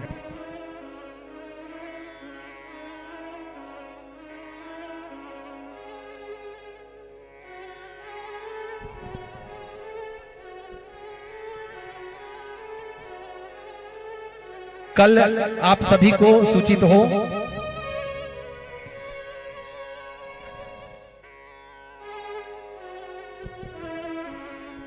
आदरणीय भिखारी लाल चंद्रवंशी जी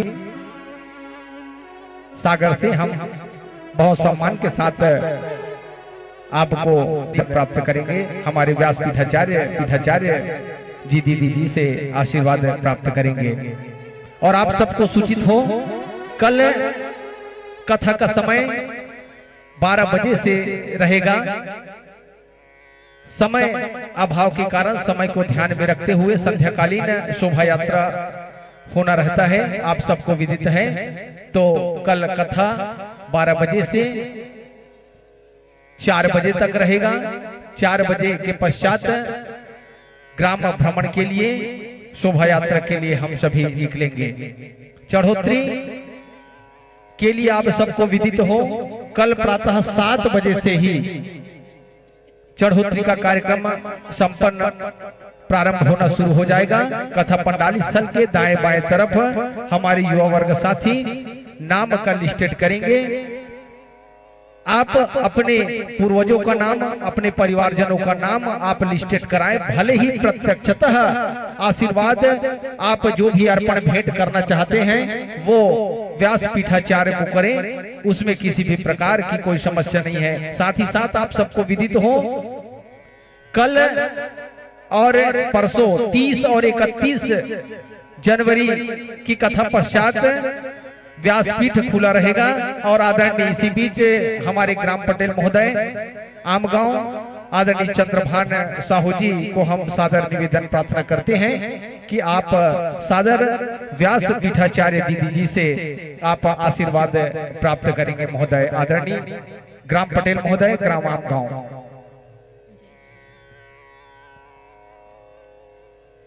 कल चढ़ोत्री के लिए व्यासपीठ आप सबके लिए खुला रहेगा। आप बारी बारी से आशीर्वाद प्राप्त करेंगे, किसी भी प्रकार का रोक टोक नहीं होगा।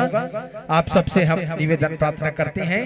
साथ ही साथ हम एक विशेष सूचना निवेदन पहुंचाते हैं ग्राम बीजेपार वासियों के लिए, क्षेत्रवासियों के लिए, श्रद्धालु जनों के लिए। कल प्रातः 7 बजे से नाम का लिस्टेड हमारे आदरणीय ग्राम आमगांव के ग्राम पटेल महोदय चंद्रभान साहू जी। कल 7 बजे से ही आप सबसे निवेदन प्रार्थना करते हैं कि आप खाली हाथ भले ही आए, आप नाम लिस्टेड जरूर कराएं। पश्चात आप प्रत्यक्षतः जो अर्पण करना रहेगा वो अर्पण करें। आप धन रुपया अन्न भूमि जो अर्पण करना चाहते हैं उसके पूर्व मैं ये कहना चाहूंगा कि आप बुराइयों का, अहंकार का जो अपने में कमी है उनको आप अर्पण कीजिए। इस ग्राम विजय पार की भूमि में यदि आपको अवसर प्राप्त हुआ है तो प्रथम श्रेणी में, प्रथम दर्जे में आप इन सब चीजों का त्याग कीजिए। पश्चात आपको जो अर्पण करना रहेगा श्रद्धा भाव से वो आप कर सकते हैं। हम आप सब तक सूचना पहुंचाते रहेंगे और पश्चात कथा के पश्चात आप सभी के नाम का वाचन, पूरे परिवार के नाम का वाचन इस पवित्र कथा पंडाल के माध्यम से किया जाएगा। साथ ही साथ ग्राम विजय पार वासियों को निवेदन प्रार्थना, आज भोजन पश्चात समस्त जो ग्रामीण जन हैं उनका एक संयुक्त बैठक आयोजित होना है। आपसे निवेदन प्रार्थना रहेगी और आइए चलते हैं कथा को हम आगे बढ़ाने के लिए देवी जी को माइक्रोफोन सादर सादर सौंपते हैं। जय जय श्री राम। क्या बोलना पड़ेगा? जय जय श्री राम। बस आज और कल जय बोल लीजिए, फिर तो अपने अपने घर में चूल्हा फूकना। अच्छा अच्छा तो सिलेंडर है, फूकने की जरूरत ही नहीं। तो मन खोल करके, हृदय से राम जी को बसा करके जोरदार एक बार जयकारा बोलिए। बोल लखन सिया रामचंद्र की। इधर भगवान राघवेंद्र सरकार ऋषि अगस्त से स्थान पूछते हैं, कोई ऐसा स्थान बताइए जहां पर मैं हम जा करके रह सके। ऋषि अगस्त कहते हैं, महाराज ऐसा कोई स्थान नहीं जहां आपका वास न हो। आप तो हर जगह व्याप्त हैं, आप तो हर जगह व्याप्त हैं। ऐसी कोई स्थान, ऐसा कोई जगह नहीं जहां आपका निवास न हो।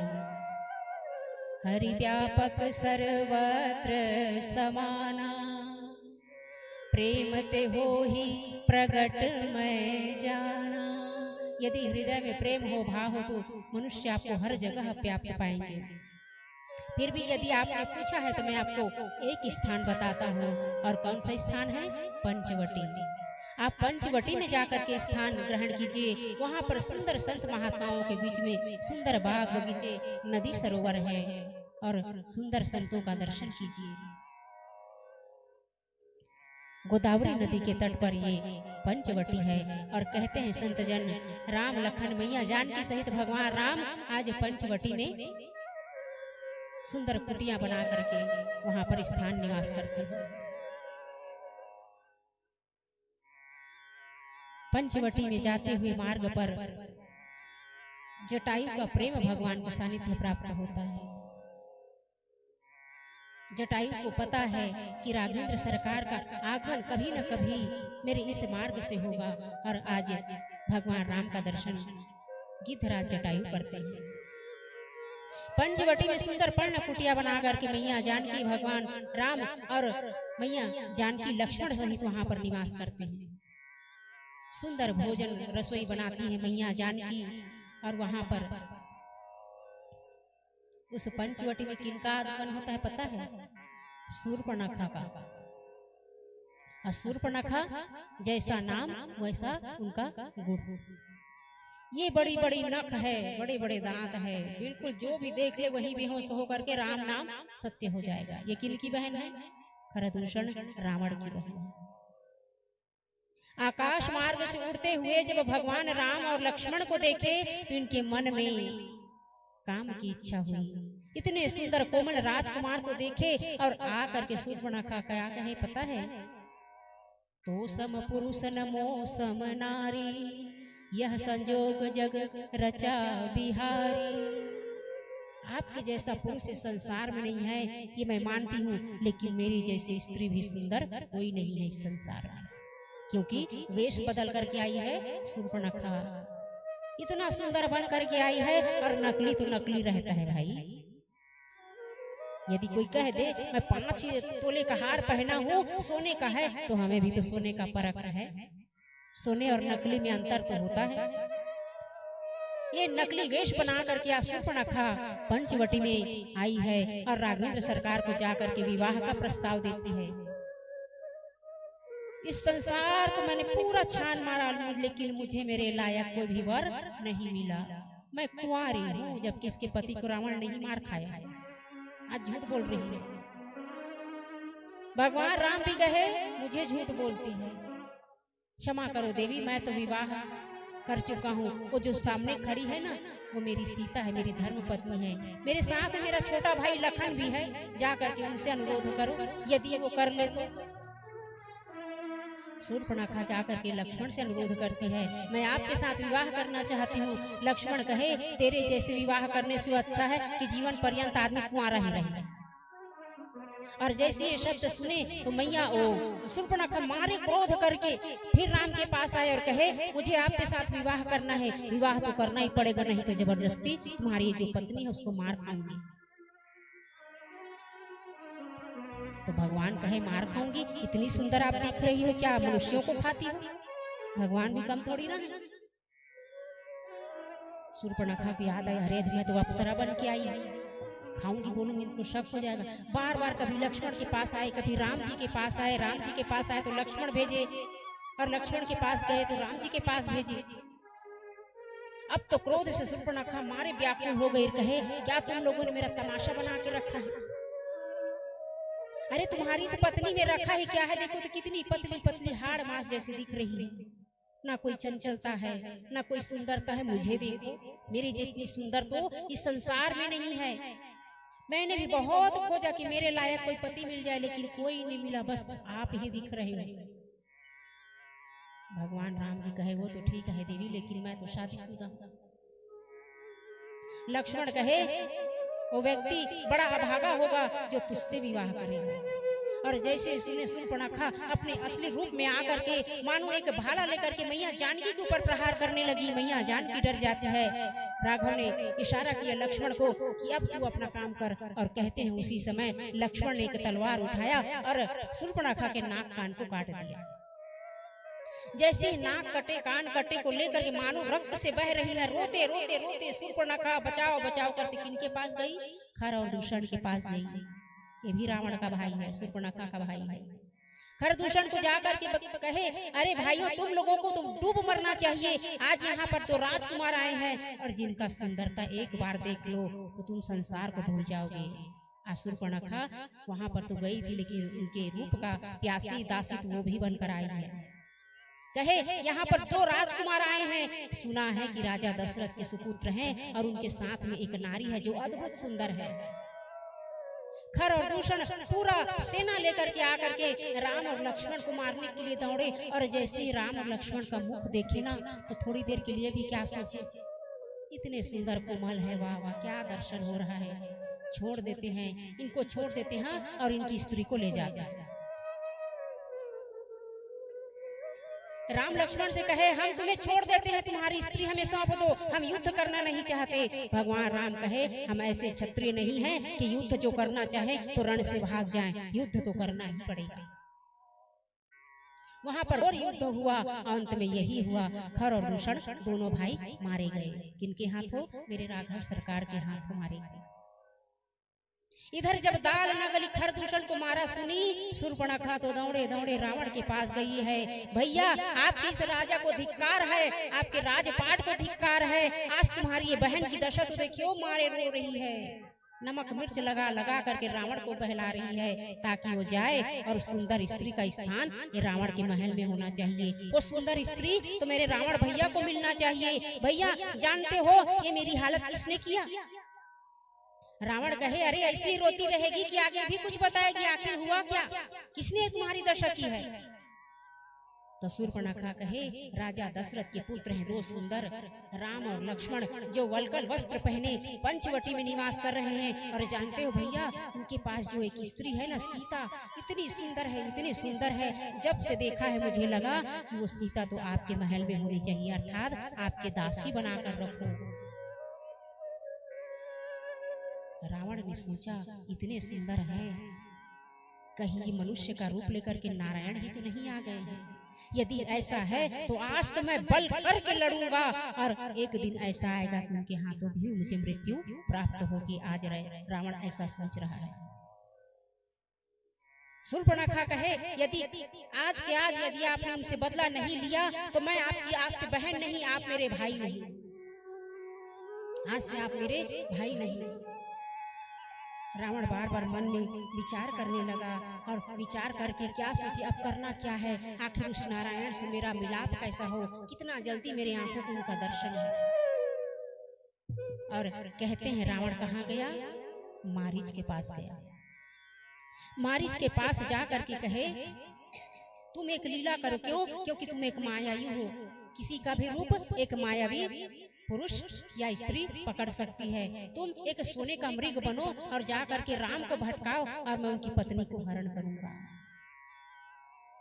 यहाँ पर जैसे ही मारीच ने सुना कि राम लक्ष्मण यहाँ हैं, तो वो दिन याद आ गए जब एक दिन मारने के लिए राम को गए थे मारीच और सुबाहु। एक बाण में ऐसे मारे मारीच को कि समुद्र के बाहर एक ही बार में फेंका गया। इधर मारीच समझा रहे हैं रावण को, हे राजन बैर मत पालिए, मैं उनका प्रभाव जानता हूँ, वो साक्षात नारायण है।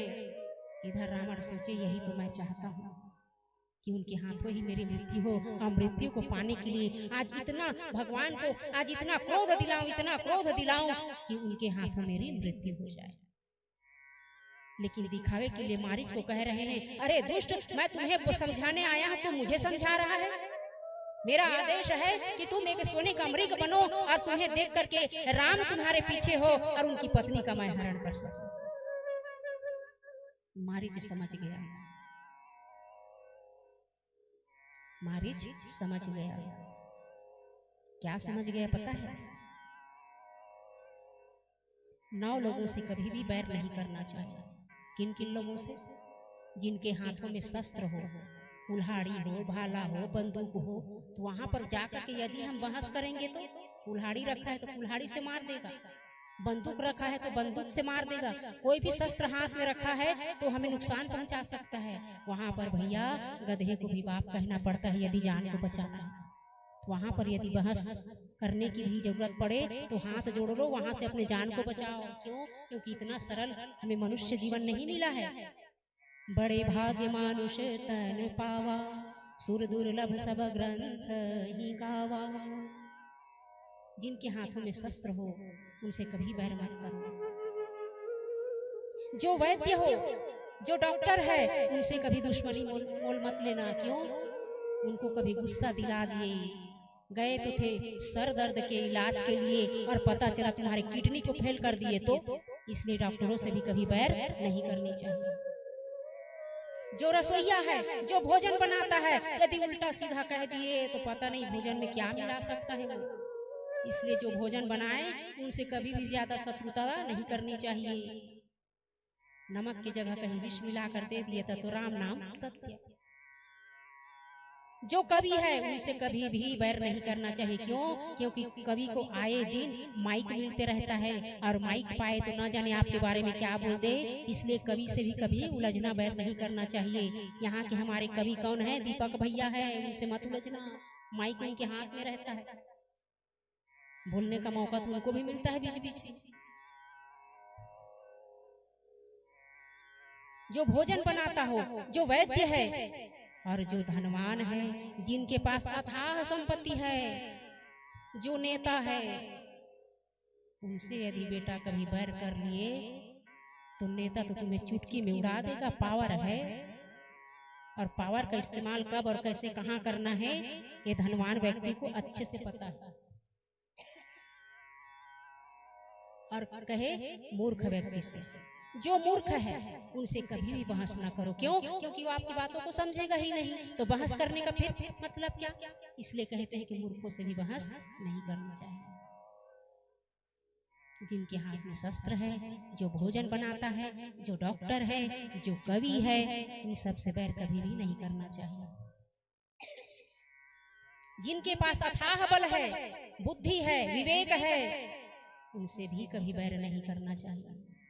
और यहाँ मारीच ने पाया कि ये सारे गुण के स्वामी तो रावण है, ये सारे गुण रावण के पास है, धन से भी, बल से भी, हर चीज में आज रावण संपूर्ण है।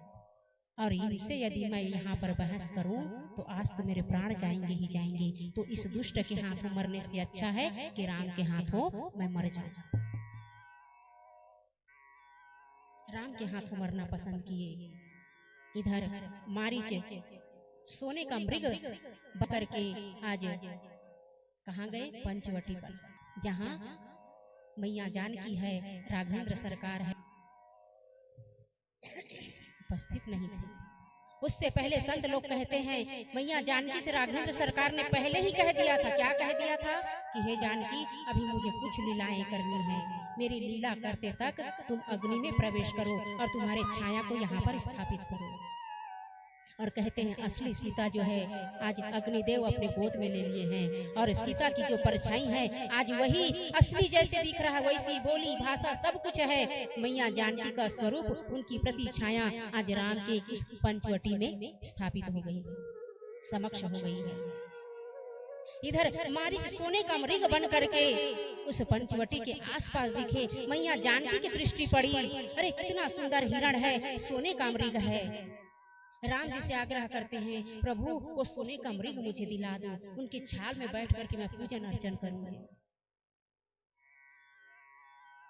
भगवान राम उस मारीच को देखे स्वर्ण मृग के समान, तो धनुष बाण ले करके उस मृग के पीछे भाग रहे हैं, दौड़ा रहे हैं।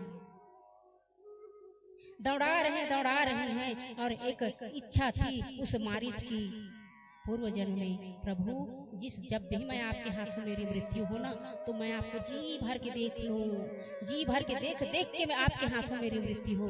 भगवान कहे तथास्तु। और आज वही समय आ गया है। कौन सा समय?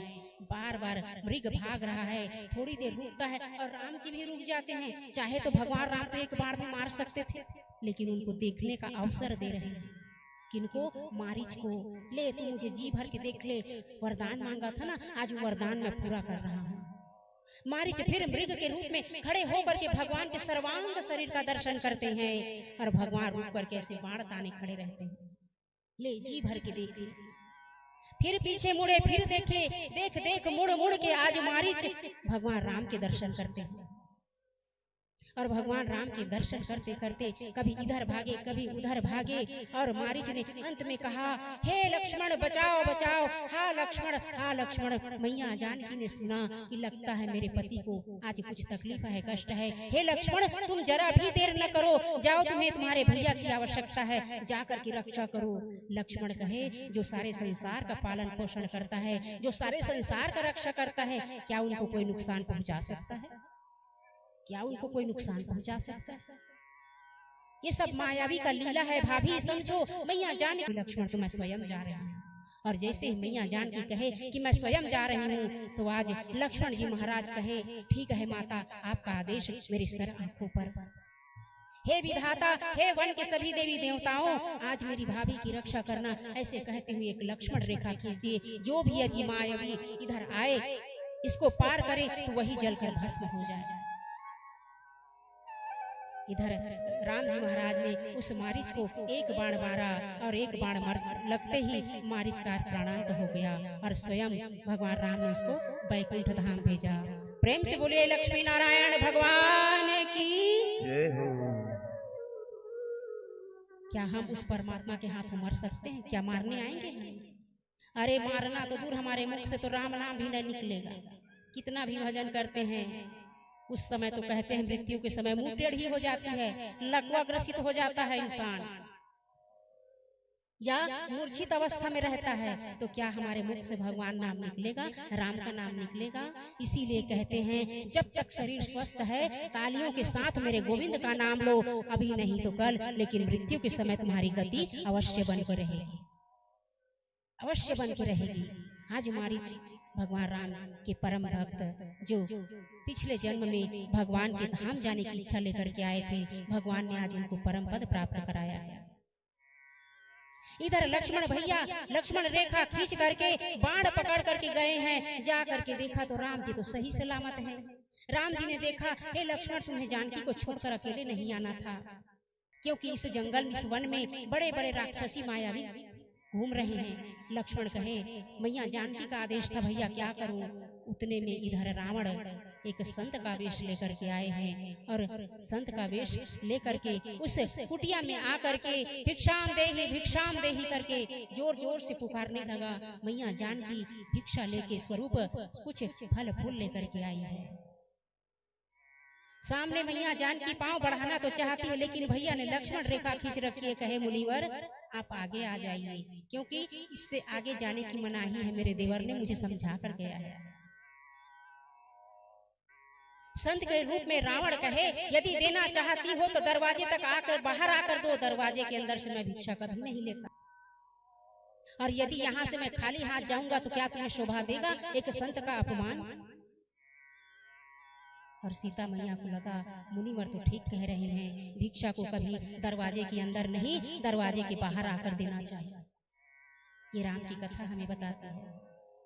और वैसे मैया भोली जानकी जो है उस कटोरे में भरा हुआ कंद मूल को लेकर के जैसे उस लक्ष्मण रेखा को, क्योंकि रावण ने प्रयास किया था वहां जाने की, लेकिन वहां पर तो अग्नि प्रज्वलित हो जा रही है, रावण जाए तो जाए कैसे। इसीलिए बहाना बना करके मैया जानकी को भोली जान करके उस लक्ष्मण रेखा को पार करने के लिए बोले। क्यों? क्योंकि तो मायावियों के लिए था, सीता के लिए तो नहीं था। सीता मैया को कुछ नहीं हुआ। सीता मैया बाहर आए, उस लक्ष्मण रेखा को पार किए और जैसे ही देने के लिए उस टोकरी उस बर्तन को उठाए, रावण ने उनके हाथ को पकड़ लिया और जैसे ही हाथ पकड़े तो रावण अपने असली रूप में आ गया और जोर से ठहाका मार के हंसने लगे, जोर जोर से। मैया जानकी इतनी भयभीत हो गई, अरे दुष्ट तूने आज संत का वेश धारण किया है, तेरे कारण आज सभी संतों पर लांछन लगेगा।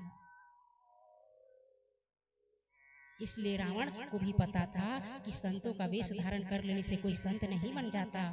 इसलिए रावण तत्काल कहते हैं कि संत को प्रणाम करके उस रूप को छोड़ दिए और अपने असली स्वरूप में आ गए। लोगों को पहचानने आना चाहिए। तिलक लगा लेने से, पीला पीतांबरी पहन लेने से कोई संत नहीं हो जाता। अरे संत का दर्शन करते ही अपना हृदय जब पवित्र हो जाए, कुछ अद्भुत होने लगे, मन को सुकून मिले, तो समझ लेना ये संत है। क्योंकि आंखों से पता चल जाता है इंसान के प्रति उनके अंदर में भावनाएं कैसे हैं आपको देख करके। सब माताओं में नहीं होती। इसलिए सीख देते हुए रावण उस तत्काल संत को रूप को छोड़ करके पुनः अपने रावण की स्थिति में आ जाते हैं और मैया जानकी का हाथ पकड़ करके पुष्पक विमान में बैठा करके आकाश मार्ग से उड़ जाते हैं।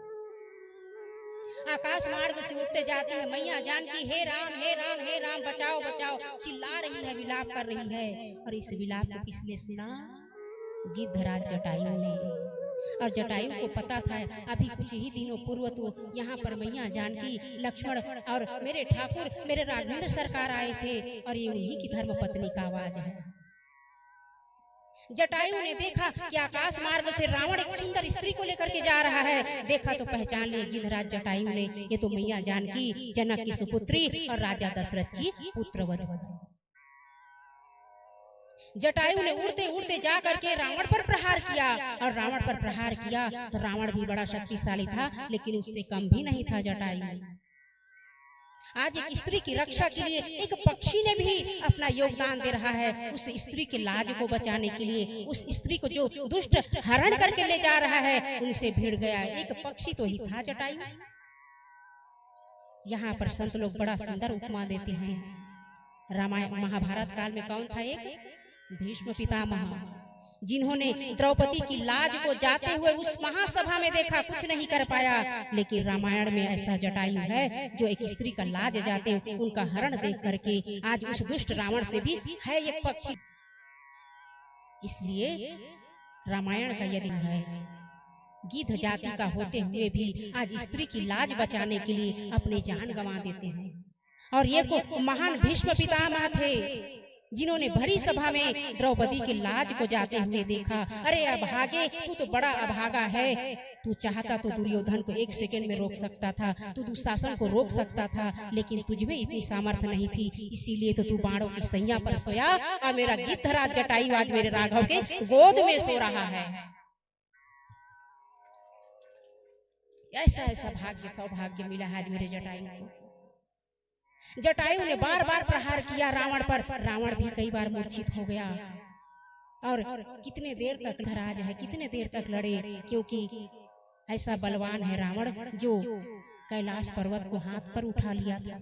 जटायु क्या लड़ पाएगा, लेकिन अपने तरह से पूरा जान लगा दी रावण को आज मारने के लिए। और रावण ने आज उनके तलवार निकाल करके उनके पंख को काट दिए, और पंख को जैसे ही काटे आकाश मार्ग से हे राम करते करते आज जटायु जमीन पर पड़ा है। दुष्ट रावण तो मैया जानकी को लेकर के चला गया। इधर राम जी और लक्ष्मण जी जब पंचवटी में आकर के देखे तो चारों तरफ अस्त व्यस्त है, मैया जानकी का कहीं पता नहीं। मैया जानकी को खोजते रहे, कहाँ है कहाँ है। पूछते पूछते आज राघवेंद्र सरकार फूल पत्तियों से पूछ पूछ करके रो रहे हैं, बता दो मेरी जानकी कहाँ है। ऐ फूल ऐ पत्ते तू तो बता दे मेरी जानकी कहाँ है। वो तो बहुत भोली है, मायावियों की नगरी, ये जो वन है ये पूरा मायावियों से भरा है। मेरी जानकी तो बहुत भोली है। ऐ फूल मुझे बता दे मेरी जानकी कहाँ है। आज सुंदर लीला भगवान राघवेंद्र सरकार कर रहे हैं, मानो रो रहे हैं और कह रहे हैं कि जो भी देखे हो मेरी जानकी का पता बता दो। रोते रोते रोते लक्ष्मण और राम जी महाराज उस स्थान पर पहुंचे हैं जहां पर जटायु मूर्छित अवस्था में जमीन पर पड़ा है। जैसे ही जटायु ने राम और लक्ष्मण को देखे, पुत्र पुत्र इधर आओ, पुत्र इधर आओ। और जैसे ही पुत्र कहा तो राम जी को 1 मिनट के लिए लगा, आज तक मुझे कोई मेरे पिता के अलावा पुत्र नहीं कहा। सबने मुझे भगवान कहा, स्वामी कहा, लेकिन ये कौन है जो मुझे पुत्र कह रहा है, ये कौन है। सामने जाकर देखे तो जटायु जी महाराज पंख कटे हुए जमीन पर पड़े हैं।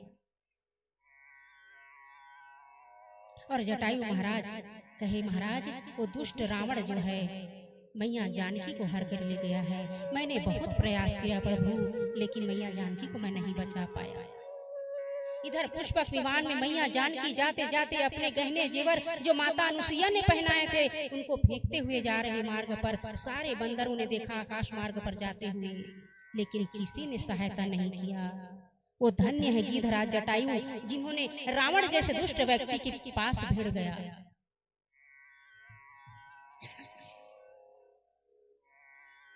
जटायु आज भगवान राम के गोद पर है। राम जी भगवान उनके मस्तक पर सर फेर रहे हैं। भगवान शंकर कहे कि देवी देख तो आज ये जटायु का भाग्य तो देख, राम जी का कोई दर्शन नहीं पाता, आज उनके गोद में बैठ करके अपनी मृत्यु को तज रहा है, अपनी मृत्यु को तज रहा है। सारे देवता फूल बरसा रहे हैं, किनके ऊपर, उस जटायु के ऊपर। धन्य है जटायु, तेरे जैसा सौभाग्य इंसान को भगवान सबको प्रदान करे, लेकिन मिले तो मिले कहाँ से। ये मन में तो, इस हृदय में तो छल और कपट भरा है, दे तो दे कहाँ से प्रभु। लेकिन जटायु का हृदय तो पवित्र है और साथ साथ मैया जानकी के लिए अपने जान गंवाए बैठा है। जटायु राम राम कहते हुए आज भगवान राघवेंद्र सरकार के गोद में अपने प्राण को छोड़ दिए। और जैसे प्राण को छोड़े तो सुंदर स्वरूप जो पहले था वही प्राप्त किए, और प्राप्त करते ही भगवान की स्तुति वंदन करने लगे। कौन? जटायु जी महाराज। जो गिद्ध था, पक्षी था, साधारण था, जिनको कोई देख ले तो अशुभ मानते हैं, वही जटायु आज उस दुष्ट रावण से भिड़ गया था। मैया जानकी की रक्षा के लिए, मैया जानकी के लिए आज जटायु ने प्राण त्याग दिए। और कहते हैं कि वही जटायु भगवान के धाम अर्थात बैकुंठ धाम में गए। जब एक गिद्ध बैकुंठ जा सकता है तो क्या हम नहीं जा सकते? जा सकते हैं कि नहीं? जा सकते हैं, लेकिन इन होठों पर मेरे राघवेंद्र का नाम होना चाहिए। इन तालियों में यदि ताली बजानी है तो मेरे राघवेंद्र सरकार के लिए बजाओ, उनके सत्संग करो, संतों का संग करो, मेरे गोविंद का संग करो और अपने जीवन को भी धन्य बनाओ। आप भी परम धाम जाओ।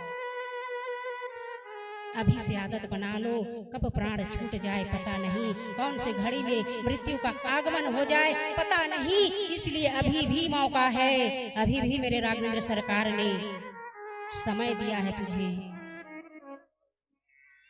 बचपन में खेल गंवाया, जवानी आई तो मस्ती में गंवा गया, बुढ़ापा आया तो मुंह से बोलता कुछ है निकलता कुछ और है, तो तरेगा कैसे। इसलिए कहते हैं बच्चों को बचपन से संस्कार दो। और मैं उन समस्त स्कूल टीचरों से भी कहना चाहूंगी, बच्चों को 3 घंटा पढ़ाओ, 4 घंटा पढ़ाओ, 5 घंटा पढ़ाओ, लेकिन आधा घंटा भगवान राम नाम का चर्चा बच्चों को जरूर सुनाओ। क्यों? क्योंकि बच्चे सीखेंगे ही नहीं, माँ बाप के पास तो समय नहीं है। किसी को फैशन से, किसी को काम से, किसी को मोबाइल से और किसी को इस संसार से। बच्चों को टोकते हैं दिन भर मोबाइल, कैसे मोबाइल नहीं पकड़ेगा, दिन भर तो माँ पकड़ी हो, तो बच्चे तो देखेंगे पकड़ेंगे ही। 24 घंटे एक बुजुर्ग भी महिला को देखो तो रात देर रात तक मोबाइल। हम भी देखते हैं, ऐसा नहीं, लेकिन जो ज्ञान मिले, जिनको सुन करके हम आपके समक्ष रख सके, ऐसे चीजों को देखते हैं। क्यों? अभी तो हमें कुछ भी नहीं आता है, हम तो अभी एक रत्ती भी उस परमात्मा के सानिध्य में नहीं पहुंचे हैं, लेकिन हाँ एक प्रयास जरूर है। हे गोविंद, मरते वक्त तेरी कृपा हम पर बन जाए। आज जटायु का उद्धार मेरे राघवेंद्र सरकार करते हैं। उनको तिलांजलि दे करके लक्ष्मण भैया और राम जी आगे बढ़े हैं, और जब आगे बढ़े तो कहाँ आए पता है? शबरी मैया के आश्रम में पहुंचे हैं। प्रेम से बोले राघवेंद्र सरकार की जय, शबरी मैया की जय। और ये शबरी कैसी है? शबरी का अर्थ होता है शाबर जाति से। शबरी मैया के आश्रम में जब पहुंचे राघवेंद्र सरकार, तो शबरी मैया के पीछे पूर्व की कथा में चलते हैं, थोड़ा प्रकाश डालते हैं, फिर इधर की कथा में आएंगे। शबरी मैया जब 5 साल की थी, शबरी मैया जब 5 साल की थी तो उनका विवाह तय हो गया। ध्यान से सुनिएगा, बड़ा सुंदर पवित्र कर देने वाली कथा है। शबरी मैया जब 5 वर्ष की हुई तो देखा सुबह उठ करके 1000 जीव जंतु अर्थात बकरे भेड़ उनके घर पर एक दरवाजे के अंदर बंद थे। मैं की आवाज सुने जाकर के शबरी मैया ने देखा, दरवाजा खोला तो 1000 भेड़ बकरी अंदर में बंद थे। माँ से पूछा जाकर के, मैया आज इतने सारे बकरियों को आखिर आपने बंद क्यों रखा है, कारण क्या है? तो शबरी की मैया कहे, तेरा विवाह तय हो गया है और जितने भी बाराती आएंगे उनको मार करके उनको भोजन परोसा जाएगा। शबरी मैया सोचे, मेरा विवाह किया जाएगा, ठीक है, अच्छी बात है, विवाह से हमें कोई दिक्कत नहीं है, लेकिन मेरे विवाह के लिए इन 1000 पशुओं की बलि, बाराती का स्वागत करने के लिए इन 1000 बकरियों को भेंट करनी पड़ेगी। इनको मार करके सबके भोजन का एक साधन बनाया जाएगा। इससे अच्छा है तो मैं जीवन पर्यंत कुंवारी रहूंगी। और कहते हैं संत जन, उसी रात्रि में शबरी मैया जो है घर छोड़ करके भाग जाती है। शबरी के पिता को जब पता चलता है कि शबरी घर छोड़कर भाग गई है तो कहे, जा, आज से मैंने तेरा परित्याग कर दिया। शबरी मैया कहे, अरे तुम्हारे जैसे 1000 पिता कुर्बान, यदि मेरा राघवेंद्र सरकार मुझे मिल जाए। शबरी मैया जो है घर छोड़ करके एक आश्रम में आती है, और उस आश्रम का नाम है, वहाँ कौन रहते हैं, कौन से संत? मतंग ऋषि। मतंग ऋषि की शिष्या है मैया शबरी। मतंग ऋषि के आश्रम को जब देखती है बाहर से, क्योंकि नीच जाति की है, यदि कहीं अंदर प्रवेश कर जाए तो कोई बाहर न निकाल दे, इसलिए शबरी जो है, जब संत लोग आश्रम से बाहर निकलते थे ना, तो बाहर को सुंदर झाड़ू कर करके एक एक कांटा को उठा करके रास्ते साफ करती है मैया शबरी, ताकि संत महात्मा आए तो उनके पांव पर कोई कांटा न चुभ जाए। ऐसा भाव लेकर के मैया शबरी जो है रोज प्रतिदिन मतंग ऋषि के आश्रम के पास सफाई करती है। मतंग ऋषि की दृष्टि एक दिन जब शबरी मैया पर पड़ी तो बुला करके कहा है, कौन हो तुम, क्या है, नाम क्या है तुम्हारा?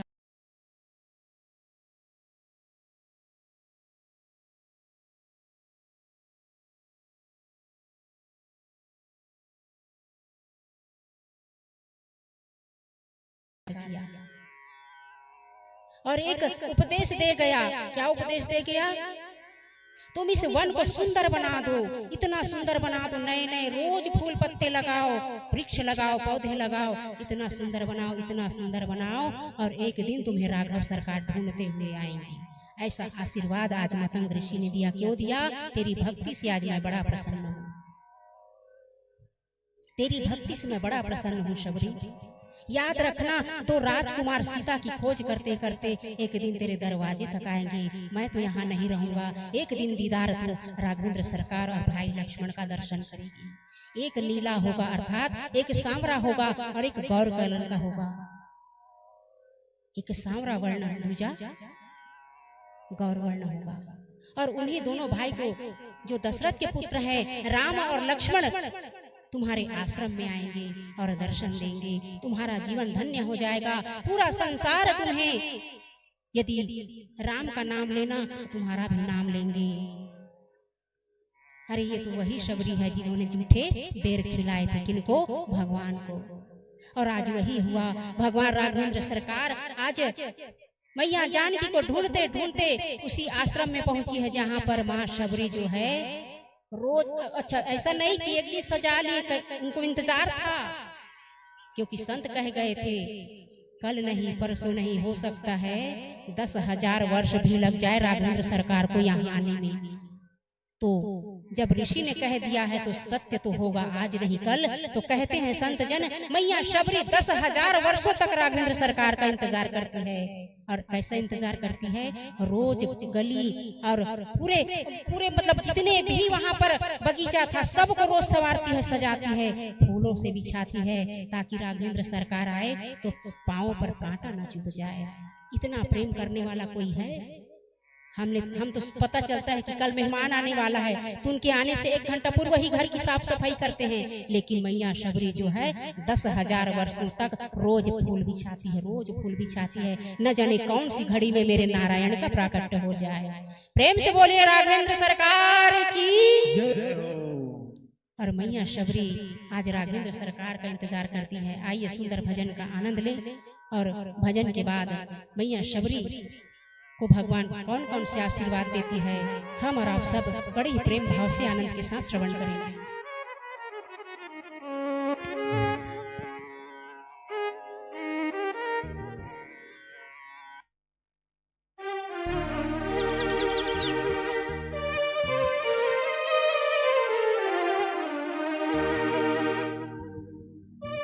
रघुकुल नंदन कब आओगे, रघुकुल नंदन कब आओगे,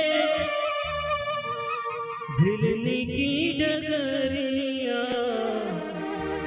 रामा रामा रटते रटते बीती रे उमरिया, रामा रामा रटते रटते बीती रे उमरिया। रघुकुल नंदन कब आओगे, रघुकुल नंदन कब आओगे, भिलनी की डगरिया, रामा रामा। सबरी का भाव रखिए अपने मन में, गाएंगे तब तो राम आएंगे। बिना बुलाए तो पड़ोसी भी नहीं आता, तो भगवान कैसे आएंगे? तो गाइए सभी। रामा रामा रटते रटते बीती रे उमरिया, रामा।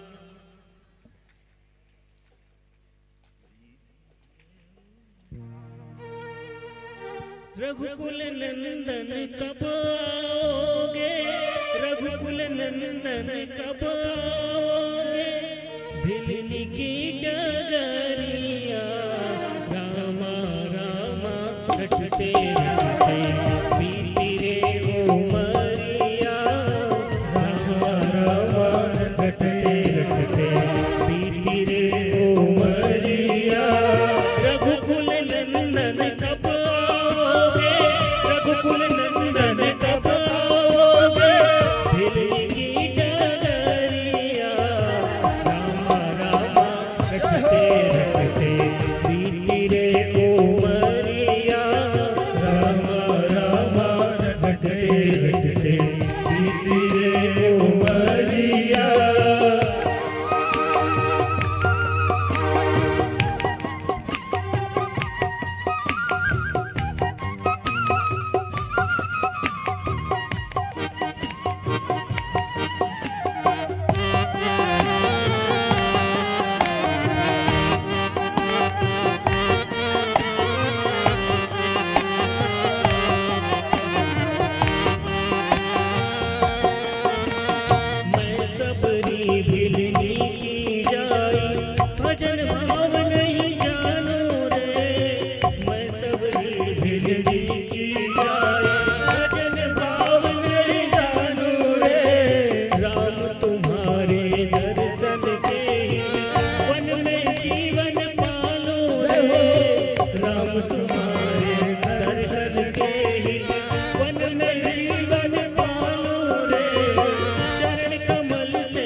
रटते रटते बीती रे उमरिया रामा रामा रटते रटते बीती रे उमरिया।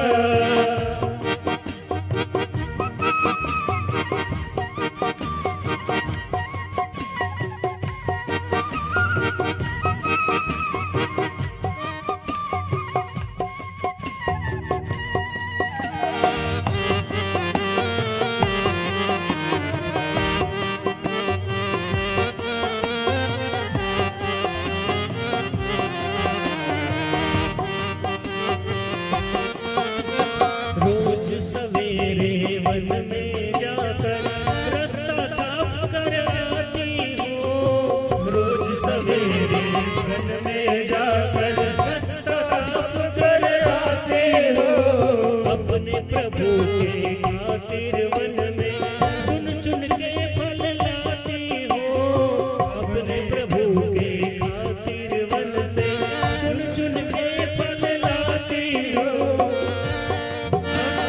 मीठे मीठे बेरन की मीठे मीठे बेरन की घर लाई रे छवरिया रामा रामा रटते रटते बीती रे उमरिया रामा रामा रटते रटते बीती रे उमरिया। रघुकुल नंदन कब आओगे, रघुकुल नंदन कब आओगे, हिलनी की डगरिया रामा रामा रटते रटते बीती रे उमरिया रामा रामा रटते रटते बीती रे उमरिया।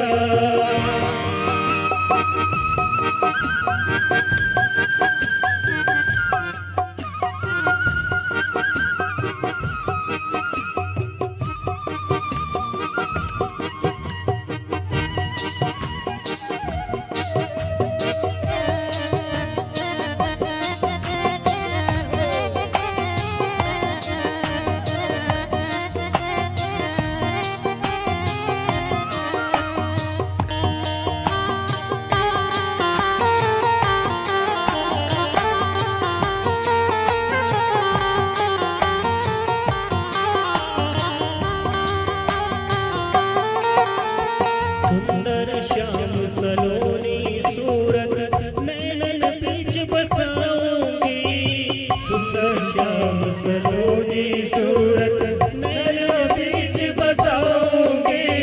पद पंकज धीरज नरमस्तक चरणों में शीश नवाऊंगी, पद पंकज धीरज नरमस्तक चरणों में शीश नवाऊंगी। प्रभु जी मुझको भूल गए क्या, प्रभु जी मुझको भूल गए तो दास की खबरिया रामा रामा रटते रटते बीती रे उमरिया रामा रामा रटते रटते बीती रे उमरिया। रघुकुल नंदन कब आओगे, रघुकुल नंदन कब आओगे, हिलनी की डगरिया रामा रामा रटते रटते बीती रे उमरिया रामा रामा रटते रटते बीती रे उमरिया।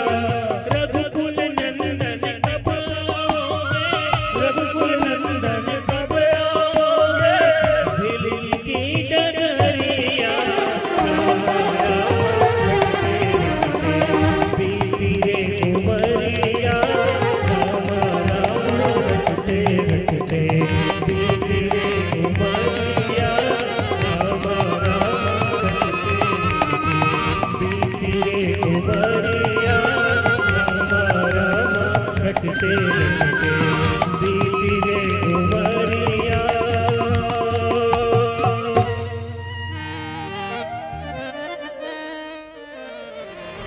प्रेम से बोले लगे श्री रामचंद्र की जय।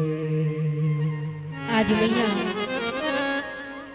शबरी के आश्रम के निकट मेरे राम जी और लक्ष्मण जी आए हैं। आज थोड़ा अच्छा लग रहा है आप सबको देख करके। सच्ची बताओ, आज आप लोगों ने थोड़े नहीं बहुत सुंदर मन से श्रवण किया कथा को। आज सुनाने में भी बड़ा आनंद आया है, क्योंकि आप लोग सब शांत बैठे हैं, इतना सुंदर भाव से कथा श्रवण कर रहे हैं। क्यों? क्योंकि आज और कल ही तो शेष बचा है, और अनाउंसमेंट भी हो गया है। कल तो कथा 12 बजे से ही शुरू होनी है, तो कल आप सब 12 बजे, केवल एक दिन और समय दीजिए हमें। परसों से तो हम कहाँ और आप कहाँ। कल कौन कौन यहाँ पर 12 बजे उपस्थित होगा? सच्ची बताएंगे, झूठ नहीं बोलना। हमारे यहाँ आने से पूर्व ही 5 मिनट पहले आप लोगों को यहाँ पर आना होगा। कल बस शेष है, कल तो बड़ा धूमधाम रहेगा। रावण मरेगा और राम का राज्याभिषेक होगा। खूब आनंद मंगल से उत्सव मनाएंगे। आज मैया जानकी को ढूंढते हुए राघवेंद्र सरकार कहाँ पहुंचे हैं? शबरी के आश्रम में। और शबरी के आश्रम में जब पहुंचे तो अपनी उन झुंझलाई हुई आंखों से मैया शबरी ने जोर से देखा दोनों राम लक्ष्मण भाई को, और थोड़ा आंखें चौड़ा करके देखती हैं, क्योंकि मुनि ने कहा था एक गौर होगा दूजा सांवरा होगा। मैया शबरी देखे और याद कहे, यही तो कहा था मेरे ऋषिवर, मेरे गुरुवर ने। देखा तो एक सांवरा है दूजा गौर है। और पूछा, आप राजा दशरथ के पुत्र हैं क्या? तो राम भगवान कहे, हाँ मैया, हमारी जानकी को एक दुष्ट ने हर लिया है, कहाँ ले गया पता नहीं। उसी को ढूंढते ढूंढते हम आपके आश्रम में आए हैं। और जैसे ही कहा कि हम राम और लक्ष्मण हैं, मानो मैया शबरी तो इतने व्याकुल हो गई, हे भगवान कैसे व्यवस्था करूं, क्या खिलाऊं क्या पिलाऊं।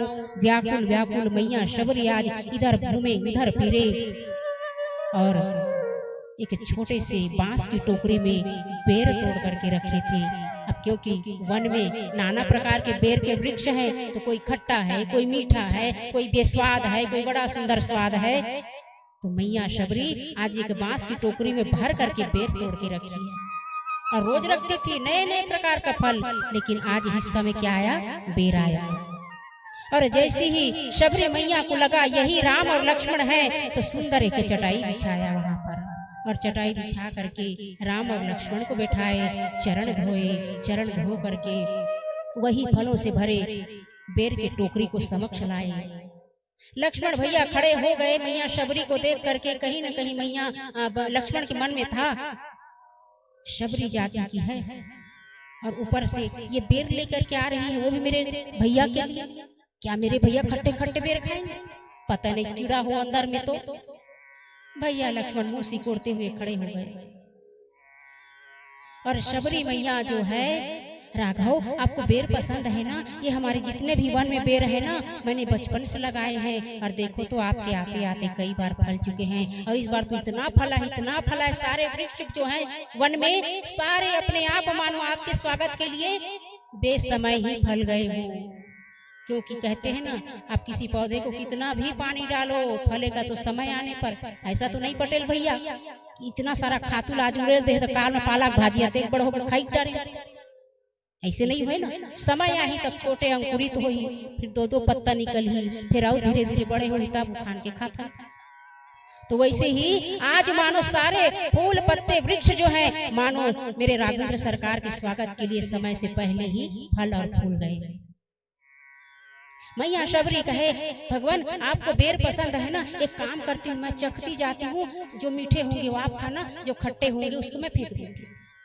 और जैसे ही लक्ष्मण भैया सुने कि मैं चख चख करके दूंगी, भैया को इशारा करे, ये भैया जानते हो शबरी जाति की है, नीच जाति की है। भगवान राम ने इशारा किया, मैं जहाँ भाव देखता हूँ वहां जाति पाति नहीं पूछता। मैं तो प्रेम का भूखा हूँ, मैं तो प्रेम का भूखा हूँ। साधु भूखा भाव का, धन का भूखा नाही। अरे जो धन का भूखा फिरे, सो तो साधु नाही। जो धन का भूखा फिरे वो कभी संत हो सकता है? नहीं। जो भाव का भूखा है, जो प्रेम का भूखा है, वही असली संत है। हे लक्ष्मण, ऐसा अपमान मत करो। इस मैया के भाव का, इस प्रेम का तुम्हें अपमान करने का कोई अधिकार नहीं है। ये स्पष्ट रूप से बात नहीं हो रही है। राम और लक्ष्मण इशारों इशारों में बात कर रहे हैं। यदि ऐसी मुख से बोलते तो शबरी सुन लेगी ना। इशारों इशारों में बात हो रहे हैं राम लक्ष्मण के बीच में। मैया शबरी एक बेर उठाए, थोड़ा सा चखे, खट्टे हैं तो फेंक दे, फिर चखे, मीठे हैं तो आधा खा करके भगवान राम को खिला रहे हैं। लो राम खाओ, मीठे हैं ना, बहुत मीठे हैं। और भगवान राम भी इतना सुंदर मगन होकर के, हाँ भैया बड़ा मीठा है, ऐसा मीठा तो मुझे कभी प्राप्त नहीं हुआ। और भगवान राम आज याद कर रहे हैं कि आखिर ये भाव मैया शबरी का आज तो जीवन धन्य हो गया। भगवान शंकर कहे मैया पार्वती सी देवी, देख तो आज भिलनी का भाग्य तो देख। अरे क्या मनुष्यों को नहीं मिल सकता ये भाव, ये प्रेम राघवेंद्र सरकार के प्रति? लेकिन राघवेंद्र सरकार तो कहते हैं मोहि कपट छल छिद्र न भावा। जिनके हृदय में कपट है किसी के लिए, यदि आप पड़ोसियों के लिए भी छल कपट रखते हैं तो भगवान उसको भी स्वीकार नहीं करते, अर्थात आपके भोग को कभी स्वीकार नहीं करते। क्योंकि अब पड़ोसी को तो आप प्रेम से खिला नहीं पा रहे, उनके प्रति आपका विचार अच्छा नहीं है, तो क्या हम राघवेंद्र सरकार को पा सकते हैं? ये राम की कथा है, इसलिए सबके लिए विषय में अच्छा ही बोलो। वो कैसा है तो उनका अवगुणों को गिनाने मत लग जाओ। कहो जो भी है जैसा भी है सब अच्छे हैं, कमी है तो केवल हम में। ऐसा कोई कहता है? आजकल कोई नहीं कहता। अपने आप को जो सर्वश्रेष्ठ समझे और सबको तुच्छ समझे, तो ऐसे भगवान को कभी प्राप्त नहीं कर सकते ऐसे मनुष्य।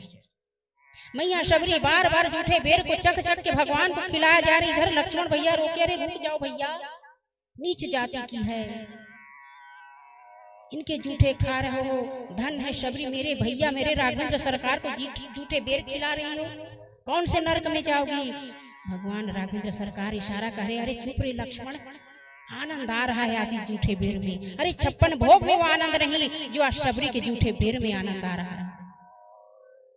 भगवान बड़े भाव से प्रेम से आज उस शबरी के जूठे बेर खा रहे हैं, लेकिन लक्ष्मण भैया ने थोड़ा सा भी नहीं चखा।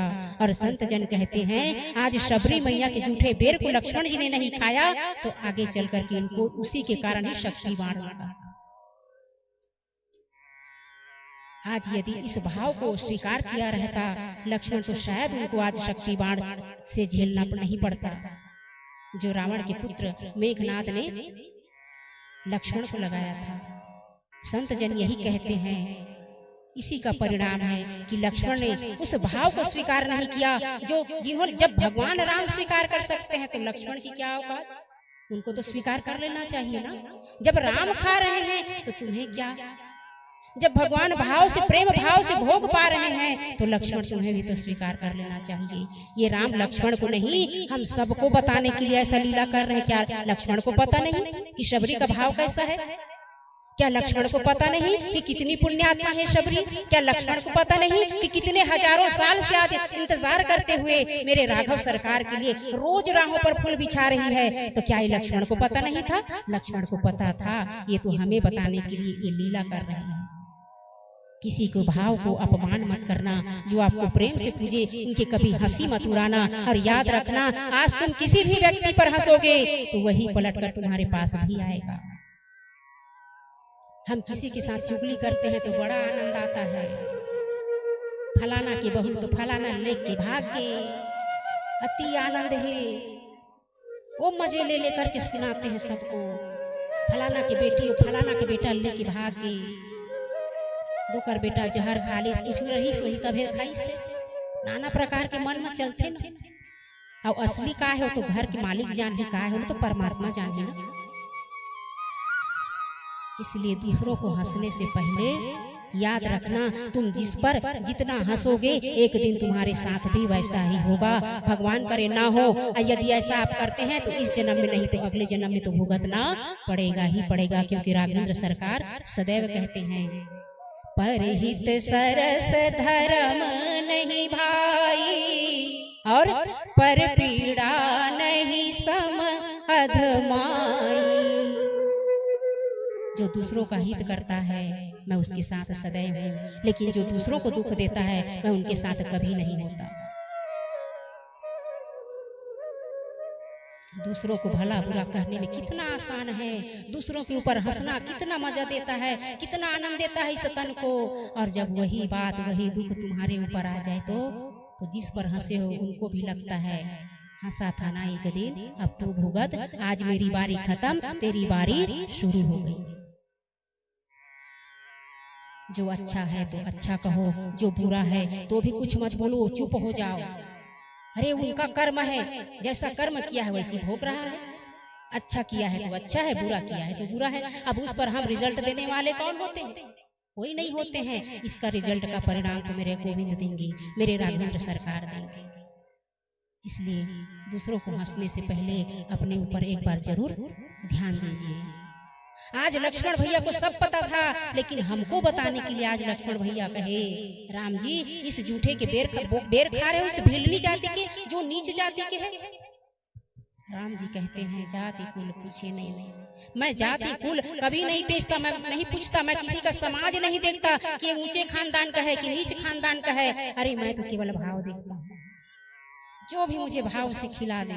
लेकिन कहीं पर यदि उसके हृदय में किसी के प्रति छल है, कपट है, तो मेरी ना तो कथा को समझ पाएगा, ना मेरे जीवन चरित्र को समझ पाएगा, ना वो परमात्मा का होगा। कहते हैं ना घर का होगा ना घाट का होगा, उनका परिणाम तुम्हें स्वतः एक दिन भोगना ही पड़ेगा। भगवान राम सुंदर शबरी के बेरों का भर पेट भोजन कर रहे हैं,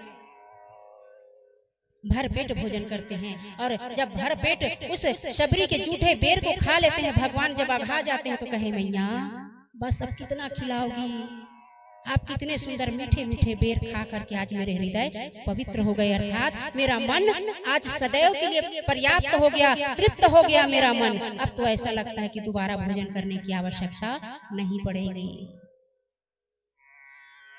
इधर महादेव कहते हैं अभी तो और खाना है प्रभु, अभी द्वापर में आना है ना, तो किनके छिलके खाए थे, किनके यहाँ का? विदुर जी का, विदुरानी जी के कसैले कसैले केले के छिलके भगवान खा गए थे, अभी तो और खाना है। शबरी की भक्ति को देख करके राघवेंद्र सरकार कहते हैं मैया आज मैं बहुत प्रसन्न हूँ। मैया शबरी कहती है मुझे भक्ति प्रदान कीजिए,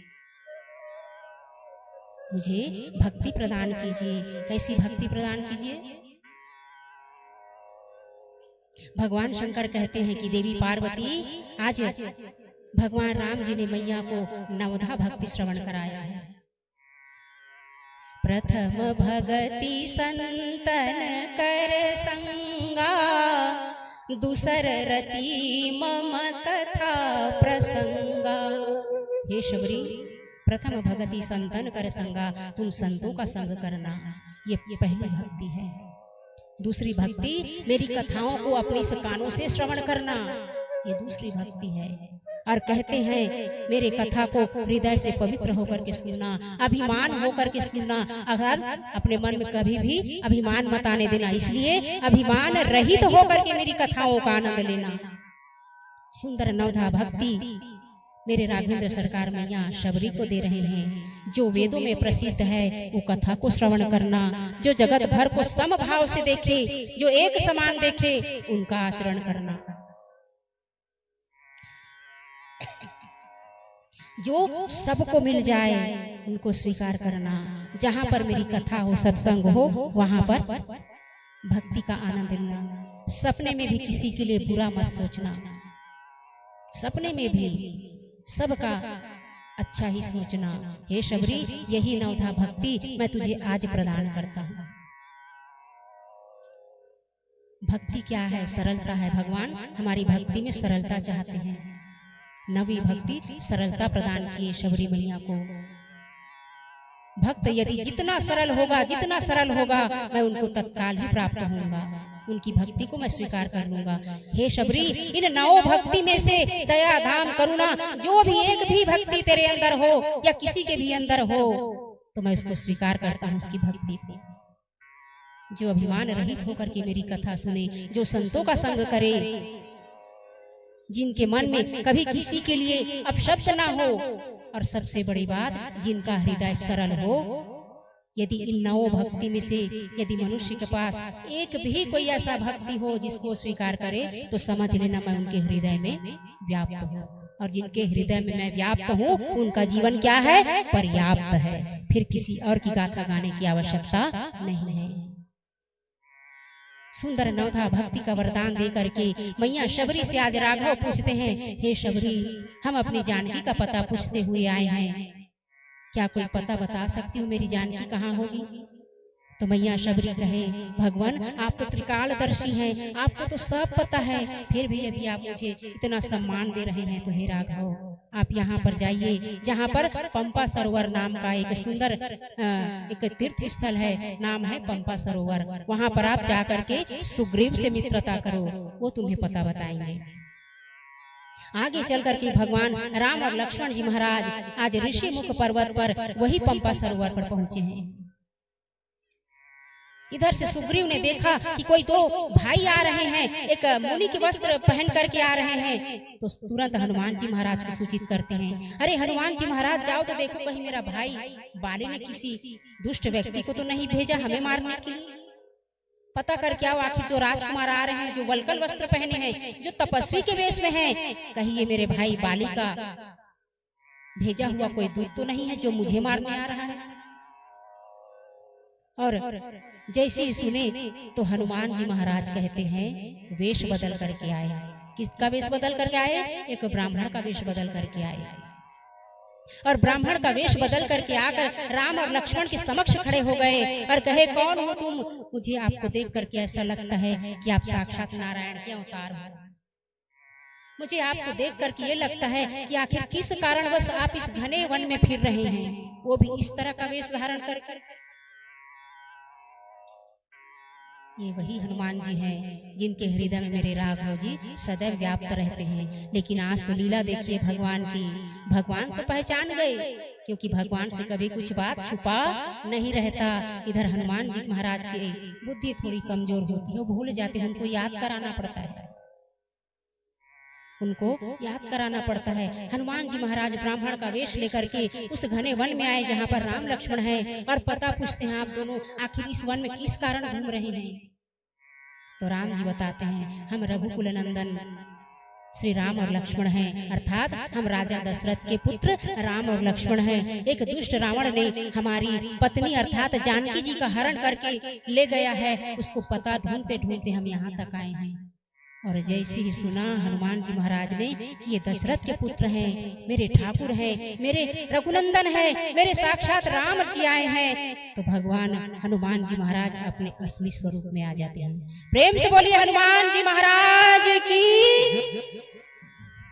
तो राम जी और हनुमान जी का मुलाकात सबसे पहले कौन से पर्वत पर हुआ? ऋषिमुख पर्वत पर हुआ। और अपने असली रूप में आते ही कहे कि हे वानर राज हनुमान, हम अपनी पत्नी अर्थात इनकी जो भाभी है सीता, उनको ढूंढते हुए हम इस वन पर आए हैं। कहाँ मिलेगी, कैसे मिलेगी, आप बताओ ना। तो हनुमान जी महाराज कहे, आप पहले काम कीजिए, एक वानर राज है, नाम है सुग्रीव, आप उनसे मित्रता कीजिए, फिर आगे की कथा को हम बताएंगे क्या करना है, कैसे करना है। और कहते हैं संत लोग, राम और लक्ष्मण को हनुमान जी महाराज ने अपने भुजाओं पर बिठाए हैं, और भुजा में बिठाए हैं, और 1 मिनट में आकाश मार्ग से उड़ते हुए कहाँ पहुँचे? जहाँ सुग्रीव जी महाराज हैं। वहां जाकर के राम और लक्ष्मण राम जी की मित्रता सुग्रीव से कराते हैं। और जब एक भक्त और भगवान की मित्रता होती है तो मित्रता कितनी पवित्र होती है, हम इसे सुग्रीव और राम की कथा में सुन सकते हैं, समझ सकते हैं। आइए एक सुंदर भजन का आनंद लें, फिर कुछ क्षण पश्चात आरती की तैयारी करेंगे। आइए एक सुंदर भजन। आज पहली बार हनुमान जी महाराज को मेरे राघव का दर्शन हुआ है, तो आज का भजन हमारे हनुमान जी महाराज के नाम। क्या बोलना पड़ेगा? जय जय श्री राम।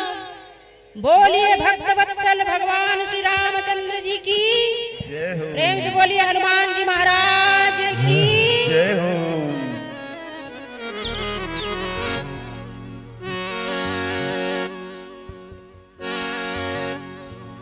प्रेम से बोलिए लखन सिया रामचंद्र की जय। पवन पुत्र हनुमान की जय। जो खेल गए प्राणों पे श्री राम के लिए, और दोनों हाथ उठा कर एक बार तो ताली बजा दो मेरे हनुमान के लिए। तो सबको गाना है क्या कि जो केसरी के लाल मेरा छोटा सा ये काम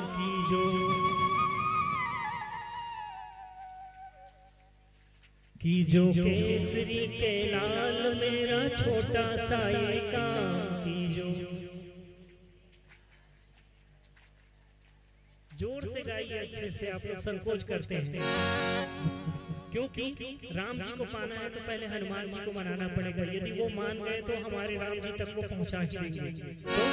कि जो केसरी के लाल मेरा छोटा सा ये काम की जो। मेरे राम जी से कह देना जय सिया राम मेरे। कि जो केसरी के लाल मेरा छोटा सा ये काम।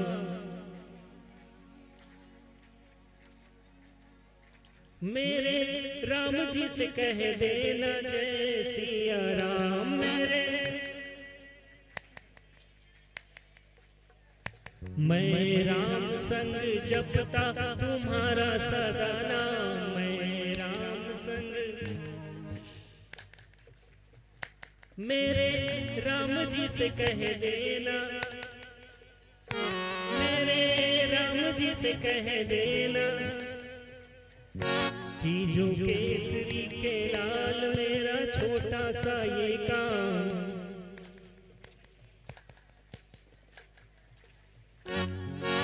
वीर हनुमाना अति बलवाना। वीर राम नाम रसियो रे। राम नाम रसियो रे प्रभु मन बसियो रे। राम नाम रसियो रे। वीर हनुमाना अति बलवाना। वीर राम नाम रसियो रे प्रभु मन बसियो रे।